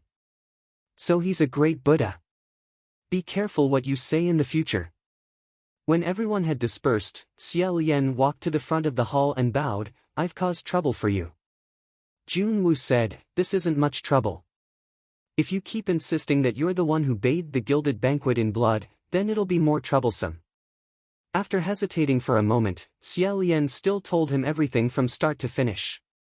After listening, Junwu commented, Xian Lu, what you've done is really strenuous and unrewarding. You're in the wrong. Xia Lian lowered his head and said, I know. Junwu said, forget it. You've always been like this. Right now, Tai Hua's attention has been diverted to chase after Qin Gui. Once he catches up, he'll definitely come looking for you. Have you thought about how to deal with him? Xia Lian said, I haven't thought about it yet. But right now, I'd better think about something else. Junwu smiled and said, what are you thinking about? Is there anything interesting that can make me happy? Xia Lian said, was it you who sent the Geomaster to the Ghost City? Junwu calmly said, yes. Xia Lian asked, why is that? Junwu slowly said, because it was Hua Cheng who first placed his spy in the heaven realm. Xia Lian was startled. Junwu stood up and said, for many years, Hua Cheng's news has been too fast. Moreover, there are some things he shouldn't know, but he also knows very clearly.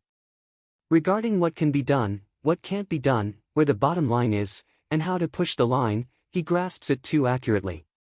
And this time, he directly opened the passage to your Xian Le Palace. This is already equivalent to indirectly proving that he indeed has a spy in the heavenly court. Otherwise, he wouldn't have been able to do this. In fact, regarding this point, Xia Lian had more or less become aware. After all, Hua Qing really did know too much. Therefore, when Junwu said it, it wasn't too unbelievable. He said, do you have evidence? Junwoo slowly shook his head and said, "It's precisely because I have no evidence, yet strange things keep appearing. That's why I let Ming-Yi sneak into the ghost realm. I didn't expect that before the spy in the heavenly court could be pulled out, Ming-Yi would instead fall into his hands. Although she didn't fall into his hands and was saved by you, this time, finding his spy will be even more difficult." Xia Lian said, "Is the problem the heavenly court or the central heavenly court?" Junwoo said, "It's hard to say. You can assume that aside from you, it could be anyone. Maybe, there's only one, maybe, there's more." No wonder Junwoo didn't send anyone else to the ghost city to investigate Ming-Yi's whereabouts. If it wasn't him, then it could be anyone else.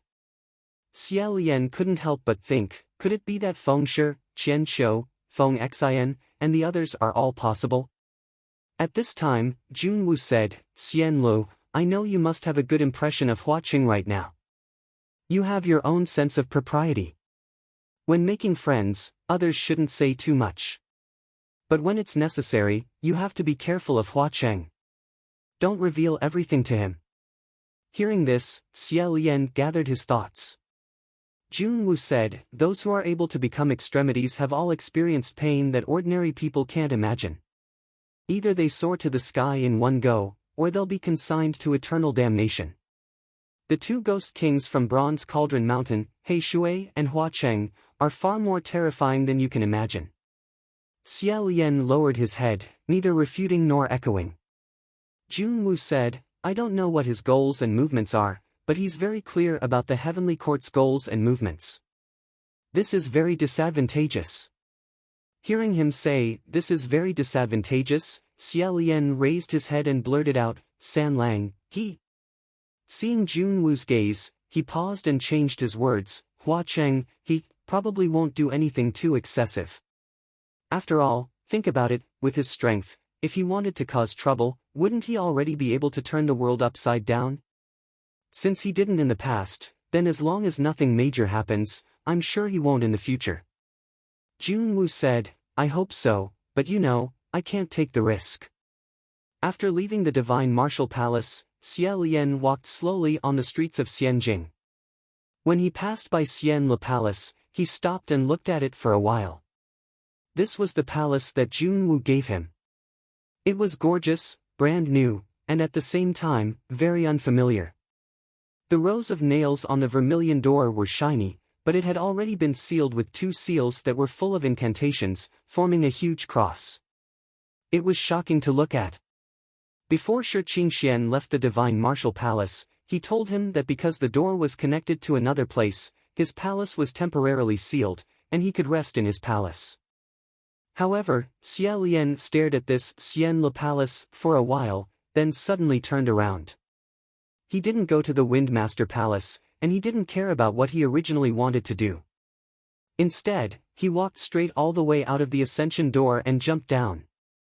Passing through the pure white sea of clouds, the place where he landed was Mount Taizong. On this Mount Taizong, there used to be the Imperial Taoist Temple of Xianlu ancient country, Huangji Temple. Huangji Temple was an extremely large group of Taoist temples. In the temples and temples of the entire Mount Taizong, there were several deities and immortals worshipping each other. The main deity was the Divine Martial Emperor, and the Golden Palace was at the highest peak. And the Crown Prince Palace, which was located at the second highest peak, was once prosperous. 800 years ago, Mount Taizong was covered with fiery maple forests, and it was a famous scenic spot. In the maple forest path, there was an endless stream of believers. Later, when Xianlu ancient country fell, many believers of the past rushed up the mountain in groups to burn the Crown Prince Palace. However, they caused a mountain fire that burned most of Mount Taizong, turning it into a piece of scorched land. The scorched land, like the land where the dead were buried, seemed to be more fertile. Later, on this piece of scorched land, seeds were planted, and new trees grew. A few hundred years later, the mountains and plains were lush and green again, but there were no red leaves. It was a completely different scenery from 800 years ago. In the past, when going up the mountain, there was a wide and flat bluestone mountain path. From time to time, pilgrims could be seen on the mountain path, or little Taoists carrying water and firewood. But now, this mountain path had long disappeared. Rocks fell from the mountains, withered grass, and broken branches buried it deep under the ground. Xia Lian relied on his pair of legs all the way up the mountain. When he encountered thorns that blocked his way, he took out the heart sword on his back and cut off the withered vines and weeds.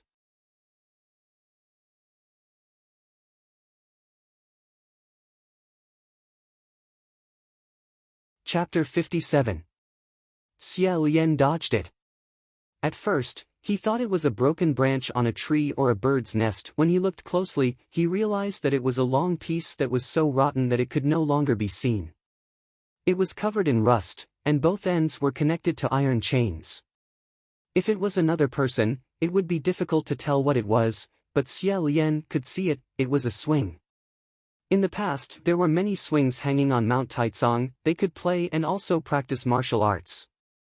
When Xia Lian first remembered he once followed his parents to the Huangji temple to pray, he saw a group of young Taoist priests rolling and fighting on the swing. It was very exciting and beautiful. The king and empress watched with interest. Xia Lian even clapped and cheered. He happily asked his parents to reward the group of young Taoist priests. From then on, the impression that cultivators are powerful and fun was buried in his heart. As for later, when he grew up and really entered the temple to cultivate, it was not because it was fun. After resting for a while, Xia Lian continued to climb. The higher he went, the denser the trees and vines became. From time to time, an animal flashed through the bushes, leaving only the shadow of a fluffy tail, and squirrels huddled in the trees in twos and threes, gnawing on pine cones while peeping at this uninvited guest. Thorns blocked the way, scratching his clothes and hands and feet, but Xia Lian did not care at all. It was not until 6 hours later that he finally arrived at Crown Prince Peak. Of course, Crown Prince Peak was originally not called Crown Prince Peak. Because the Crown Prince Palace was built here, it was renamed. In the midst of the weeds, there were vaguely remnants of turtle-shell brocade paving in the east and west, and there was also a large piece of charred stone foundation. That was the foundation of what used to be the main hall. After passing through, among the broken walls and glazed tiles, there was also a broken ancient well. Looking down from above, this ancient well had long since withered. It was only a few feet away from the bottom of the well, and all he could see was mud. Xia Lian did not hesitate to lift his foot and jump down. He did not fall into the mud, but he passed through this layer of illusion. After falling a few feet, his feet touched solid ground. He could not see his fingers in all directions. Looking up, there was no sunlight above, as if it was blocked by a layer of curtain. He fumbled at the bottom of the well and found a few stone bricks. He pressed them down in a specific order. With a creaking sound, a small, extremely low door opened at the side. Xia Lian crouched down and slowly crawled along the passage behind the small door. As soon as he entered, he heard the small door close behind him. After half an incense stick's time, he finally reached the end. Xia Lian straightened his body and snapped his fingers, summoning a cluster of flames. After this small ball of flame lit up, as if in response, a faint halo also lit up not far away. It was as if a bright pearl had awakened from its slumber and opened its eyes.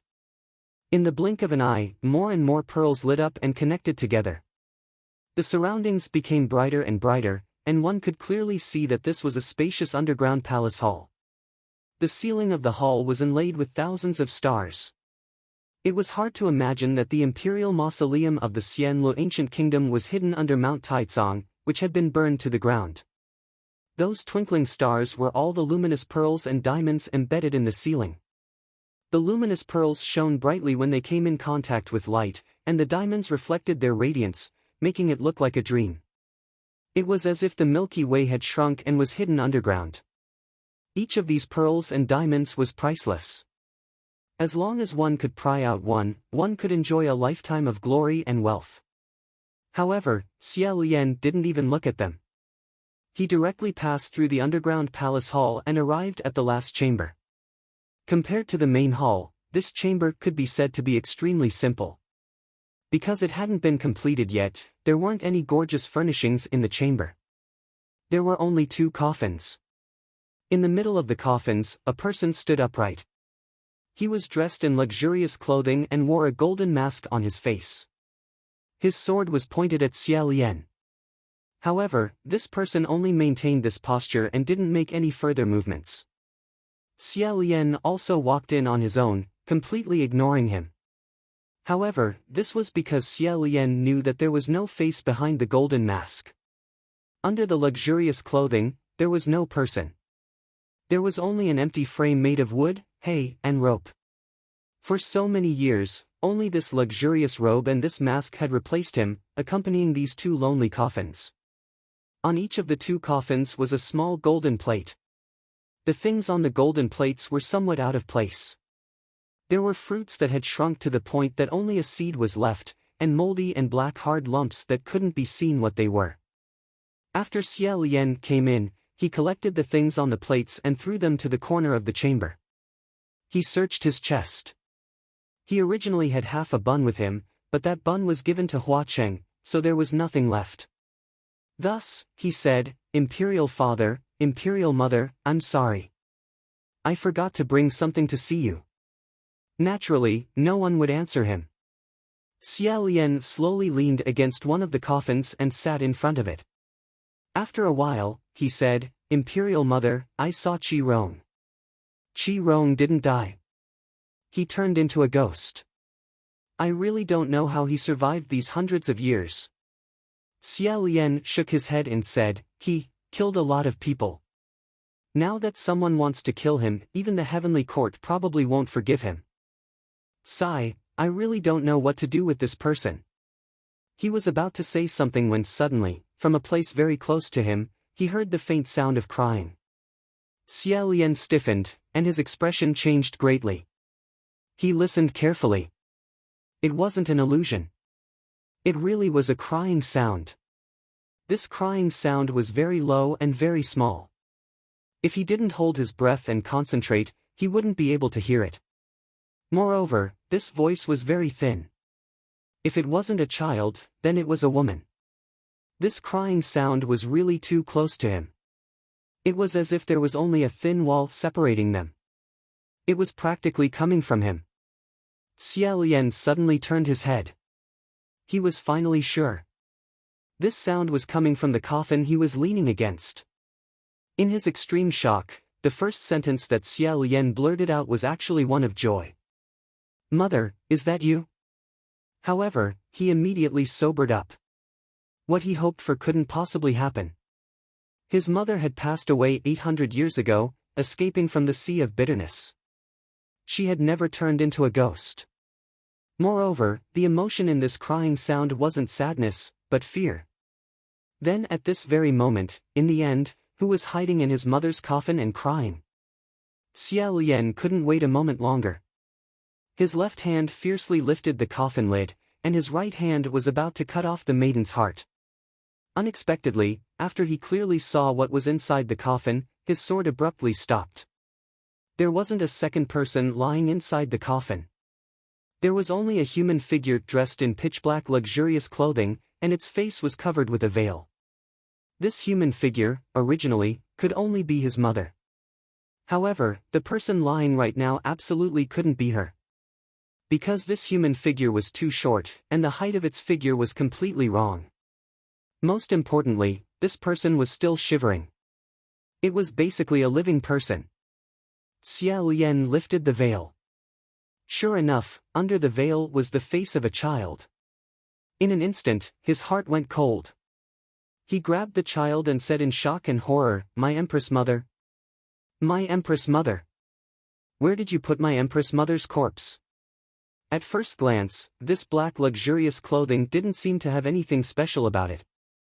However, it was woven from an extremely rare and dense worm's cocoon silk. The cocoon silk was a tribute from a small foreign country. Once it was made into clothing, it had to go through several processes of precision processing. Then, it was matched with herbal sachets and sealed in a coffin. It could ensure that the corpse wouldn't rot for 1,000 years, and the remains would look like a living person. However, at this moment, the person wearing this strange cocoon silk clothing was this child. Then where was his mother's corpse? What had she become? Xiao Lian didn't dare to think about it. He could only grab this child who had appeared out of nowhere and sternly interrogate, "My Empress Mother? Who are you? Why are you here? Where did you put my Empress Mother?" But, how could a child who was crying in fear answer his questions? He was so scared that he couldn't even speak. Xiao Lian dragged him out of the coffin. Suddenly, he discovered that from the strange cocoon silk clothing, some gray powder was shaken off.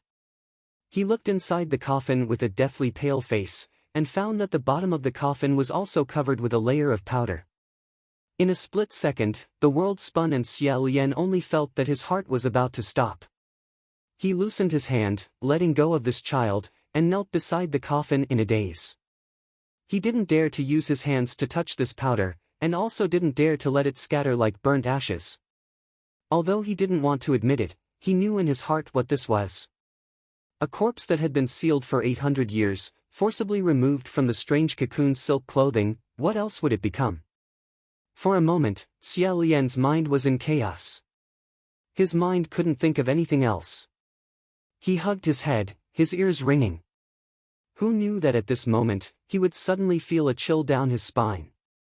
He instinctively felt danger, and suddenly turned around. His hand moved as fast as lightning, and he grabbed a sword with his bare hand. He saw a person behind him stabbing a sword. And the person who stabbed him with the sword was actually the wooden frame that had been standing motionless since he came in. It turned out that someone had already snuck in before him, put on this luxurious clothing, put on a mask, and pretended to be a lifeless wooden frame, waiting for him to come. With a clang sound, Xiao Lian barehandedly broke the sword in two. His hand was covered in blood, but his expression didn't change. His foot flew out like thunder, kicking that person's abdomen, firmly stepping on him. That person's chest was firmly stepped on by Xiao Lian, and he grabbed onto Xiao Lian's boots, wanting to struggle, but he couldn't move, as if he was nailed to the ground. Xiao Lian bent down, and with one palm, he slapped away the golden mask on his face, revealing the face of a young man. Xiao Lian shouted, "Who are you? A grave robber?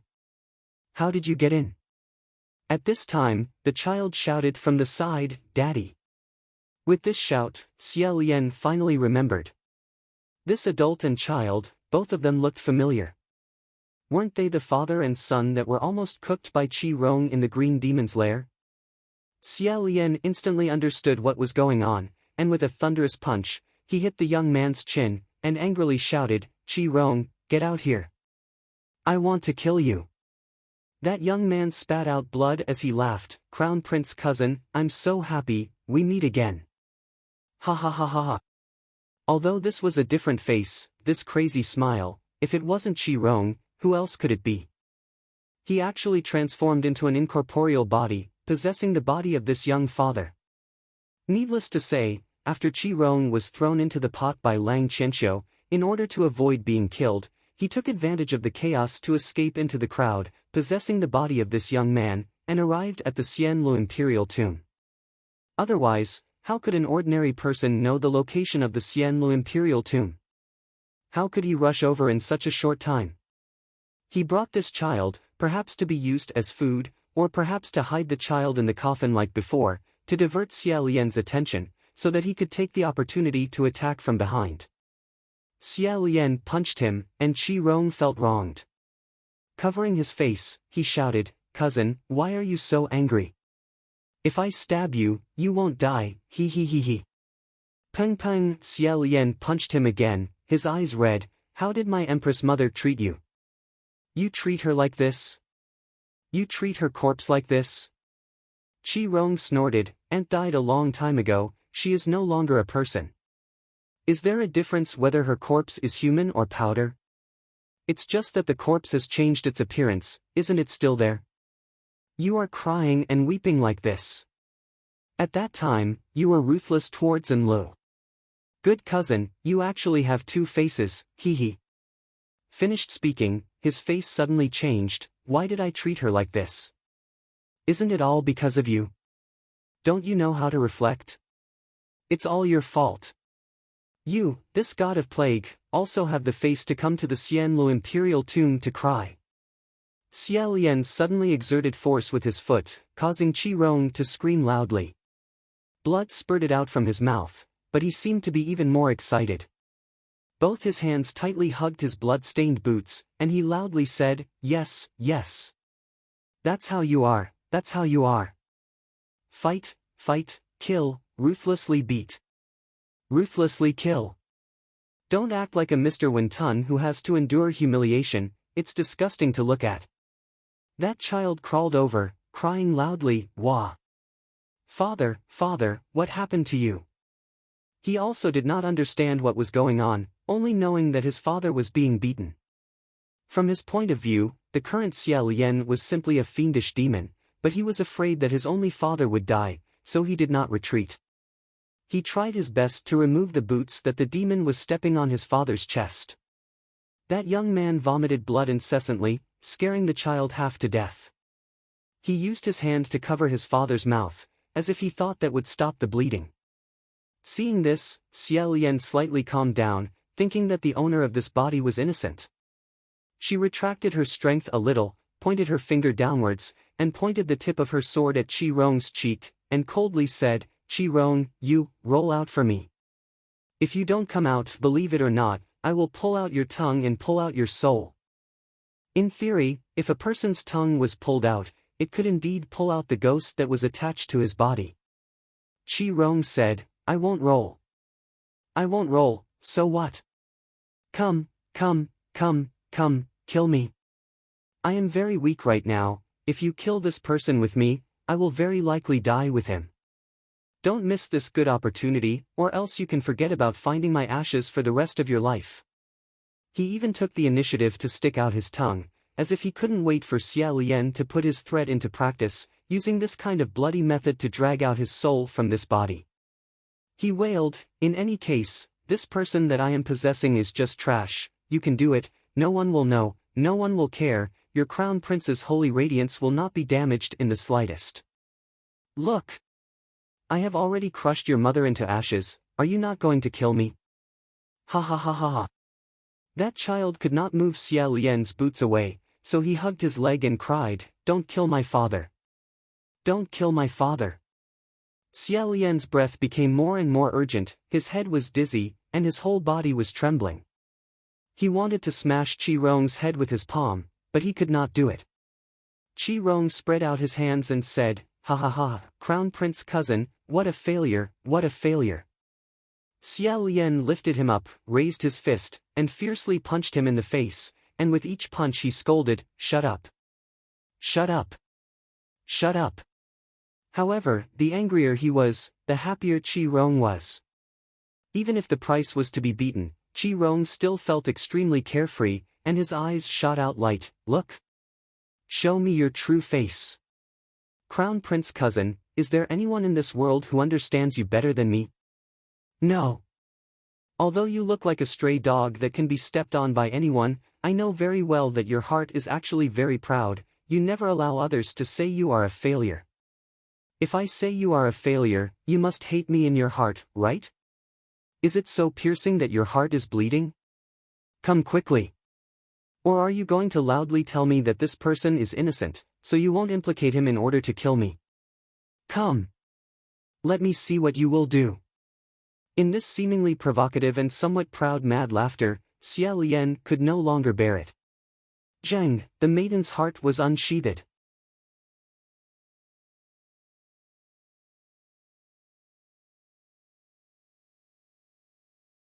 Chapter 58. This sword pierced out, piercing the heart of the demon, killing him on the ground. Subduing demons and subduing demons, the heavenly official's blessing. On both sides of the divine Martial Street, the sound was like the roar of the sea, each wave higher than the last. In front of the vermilion gate of the imperial palace, in the middle of the square, the two Taoists who were playing the roles of a god and a demon bowed to the surroundings, bowed and retreated to the sides. After watching the warm-up martial arts battle, Zhang Zi, and the atmosphere of the common people was high. Not only were the two sides of the street packed so tightly that not even a drop of water could trickle through, even the roofs were covered with courageous people clapping their hands, shouting, cheering, dancing with joy, tens of thousands of people celebrating. Such a grand occasion, it was truly an empty alley of tens of thousands of people. In the history of Xian Le country, if one wanted to talk about which Upper Yuan sacrificial heaven tour could be said to be unprecedented, then it must be today. On the high platform, rows of brocade-clothed nobles with jade faces, not a single one of them didn't have a proper smile on their faces, looking down. Within the imperial palace, a long line of hundreds of people quietly waited here. The bell rang loudly. The imperial tutor stroked his non-existent long beard, saying, opening the way for the warriors. Here. Jade lady. Here. Musician. Here. Horse squad. Here. Demon. Here. Pleasing the gods martial artist. No one answered. The imperial tutor frowned, feeling that something was wrong. He turned his head and said, pleasing the gods martial artist? Where is His Highness the Crown Prince? Still no one answered. That fiendish demon, who had just answered, paused and took off the green mask, revealing a fair and delicate face. This youth was about 16 or 17 years old. His skin and lips were very light, clean, a pair of eyes like a pair of obsidian, bright and flickering. His hair was soft, a few extremely thin strands scattered on his forehead and cheeks, looking quiet and obedient, forming a clear contrast with the sinister demon mask in his hand. He said softly, His Highness the Crown Prince has left. The imperial tutor almost fainted. In any case, he remembered that he couldn't faint in the face of an important matter, so he held on and said, this? How could he leave like this? When did His Highness leave? The guards of honor are about to go out of the palace gate. When the stage is pulled out, I can only see demons and not immortals. Everyone spits at me, and I can't even swim out. Mu Qing, why didn't you stop him? Mu Qing lowered his head and said, before His Royal Highness the Crown Prince left, he wanted me to tell you not to worry, that all procedures can be carried out as usual, and that he will be here soon. Imperial Preceptor was burning with anxiety as he said, how can I not be worried? What do you mean I'll be there soon? What time will it be soon? What if I don't make it? Outside the palace gate, the people who had been waiting for several hours since early in the morning could no longer hold themselves back and were urging them to hurry. A Daoist hurried over and said, Imperial Preceptor, the Empress has sent someone to ask you why the honor guards have not set off yet. The auspicious hour is almost here. If we don't set off now, it will be too late. After listening, the Imperial Preceptor wished that the rebel army would suddenly attack the city and ruin this Upper Yuan sacrificial heaven tour. To actually make a mess at such a crucial moment. If the one who made a mess was another person, he would have flown into a rage long ago. It wouldn't be strange for him to raise his sword and kill someone. But this person was the precious disciple he was most proud of, and also someone else's most respected precious son. He couldn't be beaten, scolded, and even more so killed. Rather than killing him, it was better to commit suicide. At this moment, a person passed through the pitch-black palace gate and ran into the palace. He said in a clear voice, Imperial Preceptor, why haven't you given the order to set off? The hour is almost over, and everyone is waiting anxiously outside. The person who came was also a youth of 16 or 17 years old. He stood ramrod straight and was extremely tall. His skin was wheat-colored, and he carried a black longbow and a snow-white quiver on his back. His lips were tightly pursed, and his brows were tightly knitted. Even though he was young, his gaze was determined. When the Imperial Preceptor saw this youth, he grabbed him and said, Feng Xian. Where is your Royal Highness the Crown Prince? Feng Xian was startled, and then he seemed to understand something. His eyes were filled with rage as he glared at Mu Qing. Mu Qing had already put on the demon mask again without a word, and his spirit could not be seen. Feng Xian said in a low voice, I don't have time to explain to you now. Set off immediately, His Highness the Crown Prince will not disappoint you. There was no other way. If the grand stage was pulled out without a spirit, then the martial artists would die. If they delayed and spoiled the hour, then they would also die. The Imperial Preceptor waved his hand in despair and said, Play the music, set off. Receiving the order, the flutes and pipes sounded, and at the very front of the long line, 100 royal warriors shouted in unison. They strode forward, leading the majestic guard of honor, and set off. The warriors were at the front, symbolizing that they would be able to overcome the obstacles of the world. Following closely behind were all virgin girls, refined and beautiful. They carried baskets with their bare hands, and the heavenly maidens scattered flowers, scattering them into the mud and crushing them into fragrant dust. The fragrance was still the same as before. The musicians sat upright on the golden carriages made of gold. As soon as they left the palace gate, they attracted waves of exclamations, and everyone fought to snatch the flowers. However, no matter how beautiful, extravagant, and grand these were, only the foreshadowing of the main event. The grand stage, the final grand stage, was about to appear. The grand stage, pulled by 16 golden reins and white horses, passed through the deep palace gate, slowly appearing in front of the tens of thousands of people. On the stage, a demon dressed in black, wearing a ferocious mask, held a 9-foot-long horse-slaying sword in front of him, solemnly taking up a stance. The imperial preceptor's heart tightened, hoping for a miracle. However, a miracle did not appear. The crowd was in an uproar. On the tall building, the nobles frowned slightly, looking at each other and asking, "What's going on? Why isn't the spirit warrior on the stage? Is His Highness the Crown Prince not here? Where's Brother Lien?" In the middle of the tall building, sat a handsome man, as well as a beautiful woman with soft skin and gentle eyebrows. These were the king and empress of Xian Le country. Not seeing the people who should have appeared, the empress looked worriedly at the king beside her. The king grasped her hand, comforting her with his gaze, indicating that she should wait and see, and not worry. However, the crowd on both sides of the street did not calm down, and their cries became even louder, as if the roof was about to collapse. The imperial preceptor hated that he did not have the courage to commit suicide on the spot. However, on the stage, Mu Qing was very calm. Even though his opponent was not there, he was still meticulous, minding his own business. With a dang sound, he heavily stabbed the long sword into the ground, standing upright in front of him. In a burst of killing, this young man in black, with great momentum, completed the opening of the demon.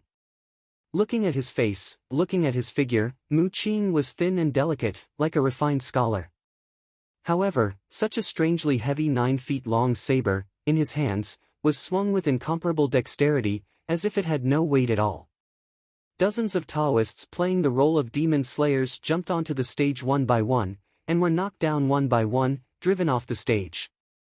In all fairness, there were many afterimages of the saber, and it was very exciting to watch. Therefore, some people cheered for him. However, more people did not come to see the demon-slaying people scene. They all shouted, "Where is the spirit warrior? Where is His Highness the Crown Prince? We want to see His Highness the Divine Martial Emperor. Demons, retreat!" On the tall building, an angry voice shouted, "Where is my cousin? What the hell is going on?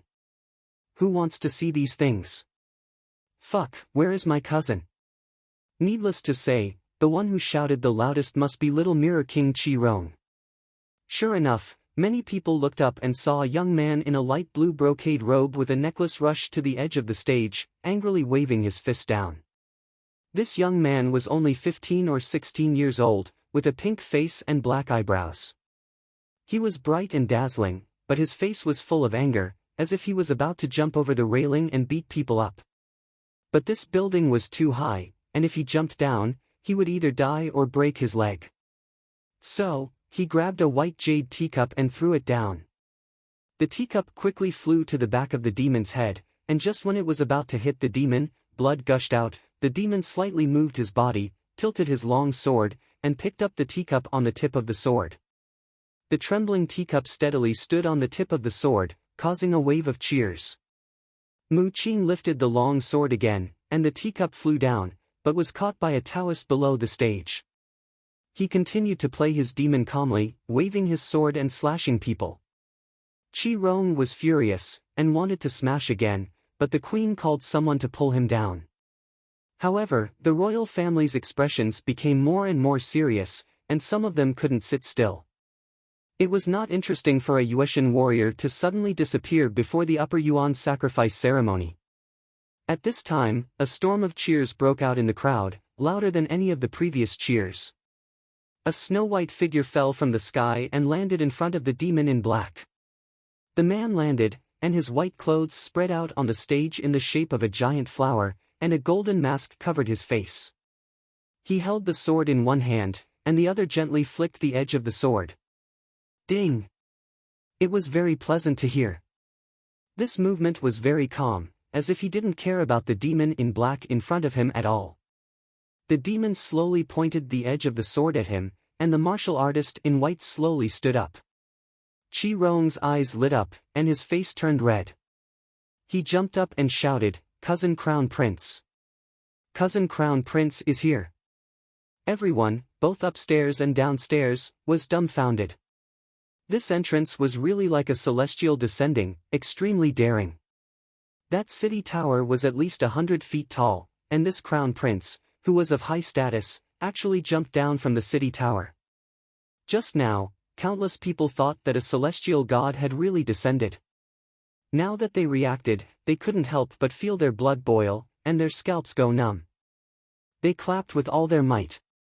Qi Rong shouted as he led the clapping, shouting himself hoarse, and clapping until his hands were red. The monarch and the queen smiled and looked at each other, and then started clapping. The other royal family members also relaxed their brows, and sighed in relief. They also clapped and praised. Crowds surged on both sides of Shenwu Street. Hundreds and thousands of men were so excited that they wanted to break through the martial artists blocking the street and rush up to the people and cheer. On the platform, two figures, one black and one white, faced each other. The celestial god and the demon both shook their weapons, and finally faced each other. Seeing that he had finally caught up, the imperial tutor's worried heart finally relaxed, and only then did he go up the platform. After nodding to his colleagues around him, he found a seat and sat down to watch. The monarch smiled, "Imperial tutor, how did you think of such a shocking entrance?" "It's really exciting." The imperial tutor wiped his sweat and smiled, "It's really very exciting.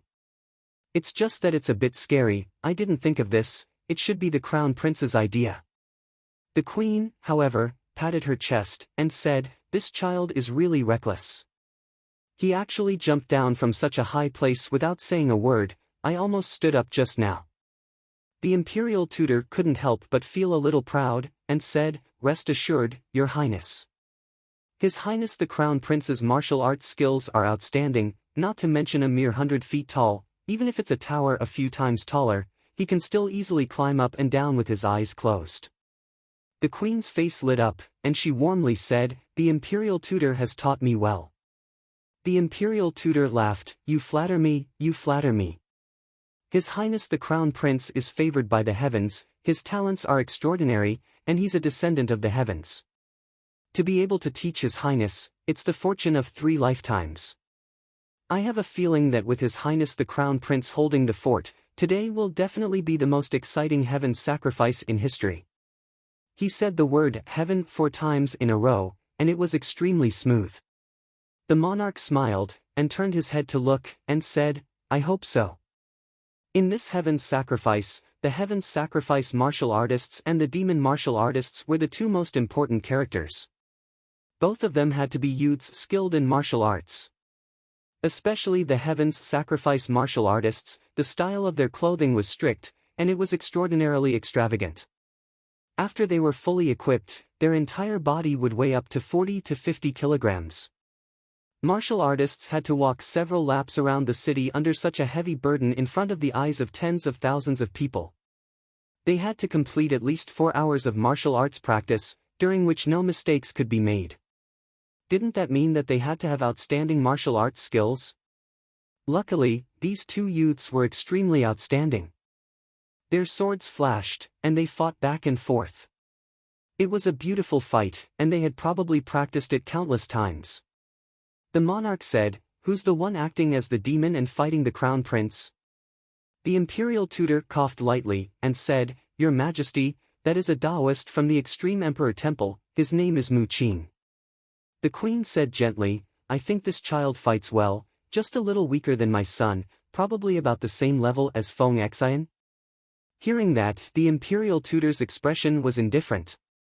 Qi Rong had been lying on the queen's knees eating grapes, and he quickly spat out the grape skin, and said, "Pay pay pay. No way, no way. He's not just a little weak, he's far from it. Not anyone can be compared to cousin Crown Prince." Hearing that, the queen smiled and patted his head a few times, and the nobles were convulsing with laughter, and teased, "Rong really pesters his cousin to death, he'll feel unhappy if he doesn't praise him for a day." In the sea of people below, the shouts broke through the clouds, "Fight! Fight him! Kill him! Kill the demon!" The tide of shouts became more and more turbulent. Qi Rong was also among them, and he cupped his hands around his mouth, making a trumpet shape, and laughed out loud, "Cousin Crown Prince, go! You can beat him down with just one hand, give this kid a taste of your strength." Suddenly, the demon on the stage chopped down, and the martial artist countered with a sword, but only made a sound of "hm." Logically speaking, during the Heaven Sacrifice Tour, battles were only for entertainment and performance, and at most, only 70% of their strength was needed. However, after he blocked this attack, the sword in his hand almost flew out. Clearly, the other party had used 100% of his strength in that attack just now. Xia Lian slightly raised his head, and clearly said, "Mu Qing." The teenager playing the demon didn't say anything, and once again attacked with his sword.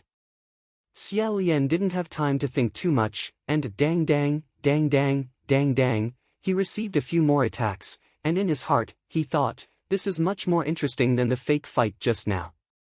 Thus, the shouts were earth-shattering, and sparks flew from weapons. The more intense the fight on the stage, the more thunderous the cheers below the stage became.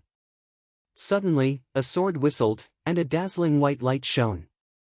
Everyone cried out, "Ah," and held their breaths. It turned out that the demon's 9-foot-long sword had actually been flicked away by the Yuetian martial artist's slender sword. The sword flew out of his hand, and was nailed into a stone pillar at the side of the stage. Some busybodies tried to pull out the sword, but even after using the strength of 9 oxen and 2 tigers, they still couldn't move it in the slightest. They couldn't help but be shocked. What kind of sword is this? How much strength does it have? Meanwhile, on the stage, the Yuetian martial artist shook his sword, and lightly flicked the edge of the sword.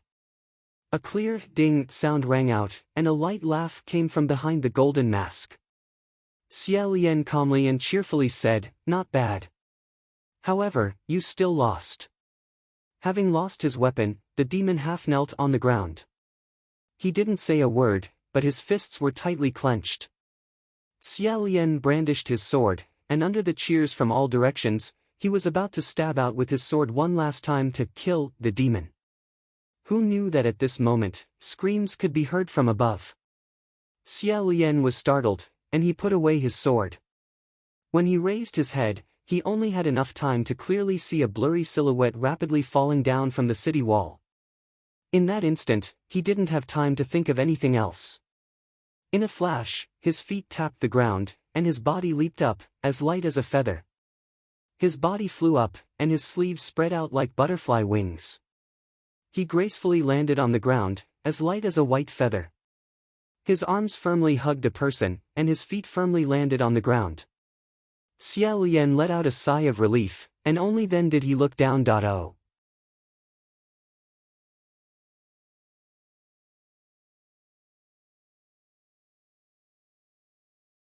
Chapter 59. This child was no more than 7 or 8 years old. It was truly a thin and small one. After falling from such a high place, his small body shivered in his arms, like a newborn cub of some animal. However, through the gaps of the messy bandages on his head, an enormous black eye peeked out. Within the eye, a snow-white shadow was reflected. It stared at him without blinking. It was as if nothing else could be seen. He could only hear the sound of cold air being sucked in from all directions. Xia Lian slightly raised his head, but his heart suddenly sank. Because, out of the corner of his eye, he suddenly saw something. On the ground not far in front of him, a golden object had landed. The golden mask that covered his face. It had fallen. Xiao Yan landed in the middle of Xinwu Street. The honor guard was several feet behind him and had yet to arrive. A shocking change suddenly occurred. The steady footsteps of the warriors were disrupted by this sudden accident, and the beautiful maidens who were scattering flowers also revealed expressions of fear. The golden carriage stopped. A few tall white horses raised their hooves and neighed. A few discordant sounds came from the flute. Some people left. Some people stayed. They were unable to quickly unify their pace. The situation seemed to be getting out of control. The crowd on both sides of the street had yet to react. On the tall building, the Xianlu emperor suddenly stood up. He looked at his son's figure with a grave and concerned expression. With him standing up, how could the other nobles dare to sit down? One by one, they stood up in panic. The imperial advisors had just warmed up from sitting on the stool, but now it was cold again. Just as he was rapidly considering whether or not he should immediately kneel down and blame himself, Qi Rong had already jumped onto the railing. Rolling up his sleeves, he angrily said, "What now? What's going on? Why is the procession in disorder? What is this group of trash doing? Are you all eating plain rice? You can't even pull a horse." The empress's face was pale. Her eyebrows slightly wrinkled as she hurriedly ordered people to pull him down. Seeing that the crowd had begun to faintly stir, a big mess was about to break out. At this moment, Xia Lian suddenly stood up. Normally, the noble crown prince would hide deep within the imperial palace or seclude himself in the imperial training grounds. He almost never had the opportunity to show his face in front of the common people. This was the first time. As a result, everyone couldn't help but be attracted to him and look over. With this glance, they couldn't help but hold their breaths. The young man had long eyebrows and beautiful eyes, and was extremely handsome. His entire body was dazzling, and no one dared to look at him directly. He held the child in one hand and slowly raised the sword in the other, pointing it at the platform. The fiendish demon was originally observing the situation from the platform. Seeing this, he paused for a moment, then suddenly tapped his foot. The crowd cried out in alarm. The demon's figure was like a black cloud, sweeping across the sky, flying to the pillar where the saber had been nailed. Grabbing the saber hilt, he pulled it out of the pillar along with the cracks. With a flip of his body, he landed in the middle of the street, in front of the warriors. Seeing that he instantly understood his intentions and came over to cooperate, Xia Lian quietly praised, "Good Mu Qing." This time, the spirit-pleasing martial artist and demon both got off the stage. One black and one white, one saber and one sword, finally clashed once again. Everyone's blood surged, and they were boiling once again. On the tall building, the expressions of the nobles also relaxed. They finally looked better. The fiendish demon acted like he was going to slash the young child in the warrior's arms. Holding the saber with both hands, he swung it horizontally towards Xia Lian. The two of them pretended to tear each other apart a few times. As they fought, they once again flew back to the platform. Feng Xian took advantage of the fact that everyone's attention was diverted to roll across the street. Grabbing his mask, he once again rushed into the ceremonial array and shouted in a low voice, "Don't panic. Don't panic. Just act as if nothing happened and continue walking. Finish this circle before returning to the palace." The people in the ceremonial array hurriedly gathered their thoughts and returned to their respective positions, reinvigorating themselves. On the other side, as soon as they returned to the platform, Mu Qing's attacks became even more ferocious. Xia Lian received several saber strikes, but at this time, he heard the child in his arms cry out. It seemed that he had been caught up in the saber light and sword energy, and was extremely frightened. Xia Lian's left hand hugged him tightly, and he said in a low voice, "Don't be afraid." Hearing this, the young child tightened his grip on the clothes on his chest. Xia Lian held the child in one hand, and wielded his sword with the other, skillfully and easily. After a while, he felt the child in his arms raise his trembling hand again, tightly hugging his shoulder, as if hugging a life-saving straw. He said again, don't worry, nothing will be able to hurt you. After saying this, he shouted in a low voice, Mu Qing. The demon opposite him nodded imperceptibly, and Xia Lian thrust out his sword. Thus, in front of everyone's eyes, the Yuetian martial artist finally pierced the demon's heart, killing him on the spot. Wearing the demon mask, Mu Qing clutched his wound and staggered a few steps back. After struggling for a while, he finally fell to the ground with a thump, motionless. Upstairs, Qi Rong laughed loudly, clapping his hands and saying, "Dead! Dead! Cousin Crown Prince has killed the demon." At the same time, the majestic procession of the heaven-worshipping procession continued to advance, heading towards the palace. They had already finished up and were preparing to enter the palace gate. Because of the timely remedy and the exciting plot, not only did the common people not complain about the unexpected interlude just now, they were even more enthusiastic. Countless people shouted, "Your Highness" and "God" as they followed behind the platform. Tens of thousands of people surged towards the palace. Several generals had no choice but to send out several times the number of warriors and soldiers to stop these overly excited common people. However, in the end, they were unable to stop them. The tide of people broke through the defensive line and swarmed forward. On the tall building, the Xian Lo Emperor shouted, "Guards! Warriors!" Coincidentally, at this time, the entire honor guard of several hundred people had entered the palace gate. The vermilion gate closed behind the platform, and the fluttering flags no longer fluttered in the wind. The common people pounced on empty air, pouncing on the gate. The sounds of knocking and cheering shook the heavens. Inside the tightly closed palace gate, on the platform, two clangs could be heard. The white-clothed Yuetian martial artist and the black-clothed demon both threw away the weapons in their hands and heavily fell to the ground. Xia Lian's entire body was drenched in sweat. Tearing off the layers of gorgeous divine clothing, he let out a long breath and said, "So dangerous, so dangerous. I'm so tired." Mu Qing also took off the heavy demon mask and silently let out a breath. However, he did not complain about being tired. When he turned his head, he saw that Xia Lian was still carrying the small child in his arms.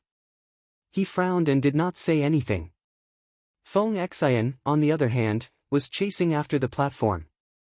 As he ran, he asked, "Your Highness, why did you also bring this child in?"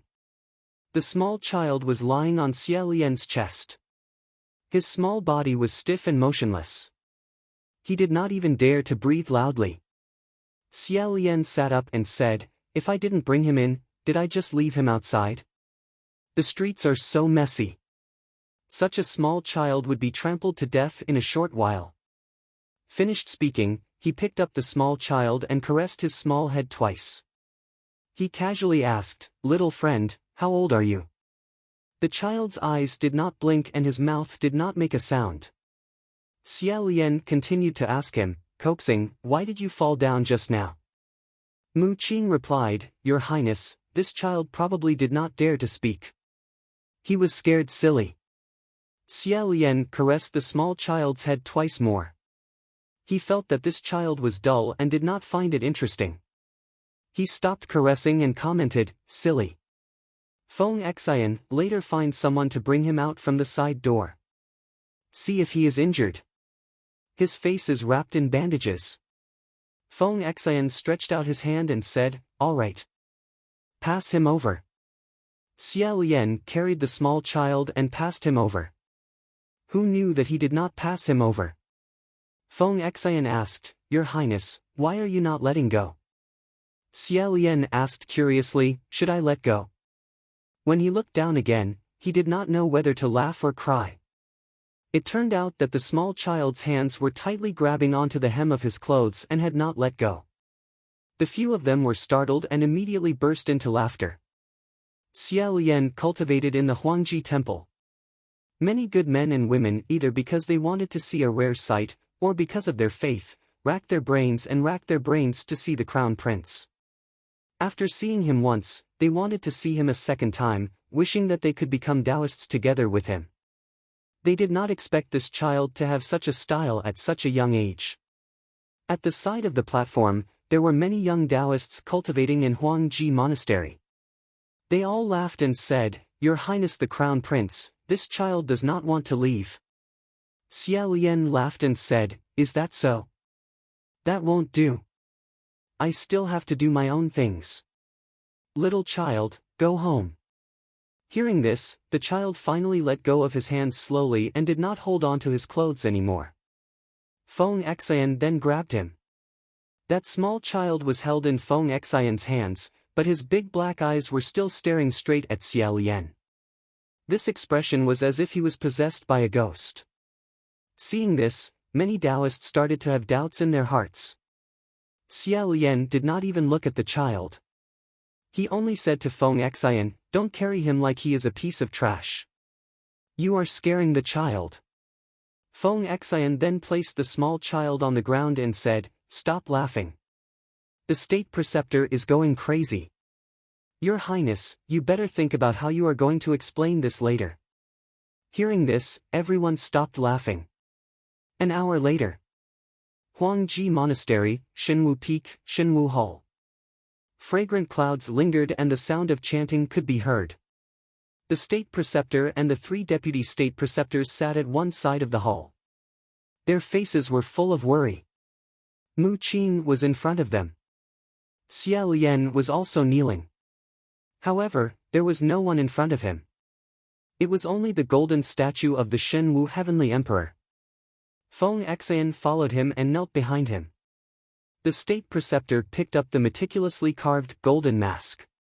After a while, he sighed and said, "Your Highness the Crown Prince, Your Highness the Crown Prince." Even if he was kneeling, Xia Lian still knelt straight. He raised his head and said, "I am here." The state preceptor lamented and said, "Do you know that in the history of Xianlu country, there have been so many Upper Yuan sacrifices to the heavens, but there has never been one where the ceremonial staff platform only went around the city 3 times. 3 times. Every ceremony and every arrangement of the Upper Yuan sacrificial heaven roaming ceremony had a hidden meaning behind it. The ceremonial staff platform going around the city symbolized a year of praying for peace and prosperity for the country. Therefore, the number of times the Upper Yuan sacrifice to the heavens had gone around meant that there was no need to hold such a grand event for many years. Not only was it a good omen, it also saved money. 3 laps, didn't that mean it could only be guaranteed for 3 years? Moreover, what was even worse was that the golden mask on the Yuetian martial artist's face had fallen during the ceremony. The people of Xianlu country had believed since ancient times that the spiritual energy of the human body was gathered in the 5 senses. The head was where a person's soul was located, and they must offer the best to the heavens. Therefore, during the ceremony, the martial artists had to wear a golden mask to cover their faces. This was because their faces could only be admired by the gods, and mortals were not qualified to see them. The state preceptor was exasperated and said, "In the past, the Yuetian martial artists were guaranteed at least 5 laps, and at most 15 or 16 laps. What about you? Even with your eyes closed, you could walk 50 laps. 100 laps. In the end, you strangled yourself to death on the 3rd lap. Why didn't you choke me to death first? This is great, Your Highness the Crown Prince, your name will go down in history, and I will also go down in history with you." In the main hall, no one dared to speak. Xia Lian's expression was calm, and he said calmly, "State preceptor, why don't you look at it this way? If that child fell to his death and no one caught him, wouldn't that be an ominous sign? Wouldn't the ceremony be interrupted as well? Now, at least it ended in a decent manner, and this is already the best result. For something like this to happen, it can only be said to be an accident." The state preceptor was speechless for a moment, and then said, "This child. There are so many royal warriors here, can't any one of them go and catch him? Even if you don't catch him, you might break an arm or a leg, but you won't die from the fall. Take a few more steps forward, and fight beautifully. In a while, no one will care about what just fell." Xia Lian raised his eyebrows, and said, "State preceptor, you know. In that kind of situation, other than me, there wouldn't be a second person who could react in time, and there wouldn't be a second person who could catch him unscathed. If he didn't catch him, one would die.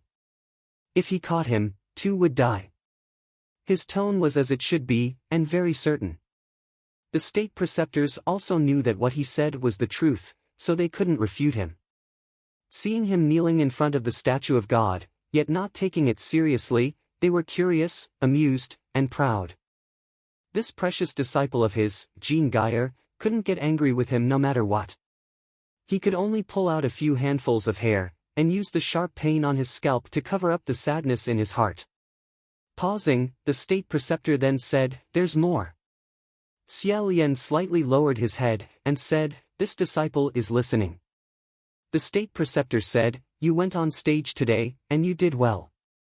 But no matter how well you did, you can't suddenly change it without even giving us a heads up. Today, His Majesty and the Empress were both scared to death by you. Do you know what would have happened if you didn't make it in time?" Xiao Lian's long eyebrows rose, and he curiously asked, "State preceptor, about this matter, didn't I ask you before today?" The state preceptor was also startled, and said, "You asked me before? Before today? When?"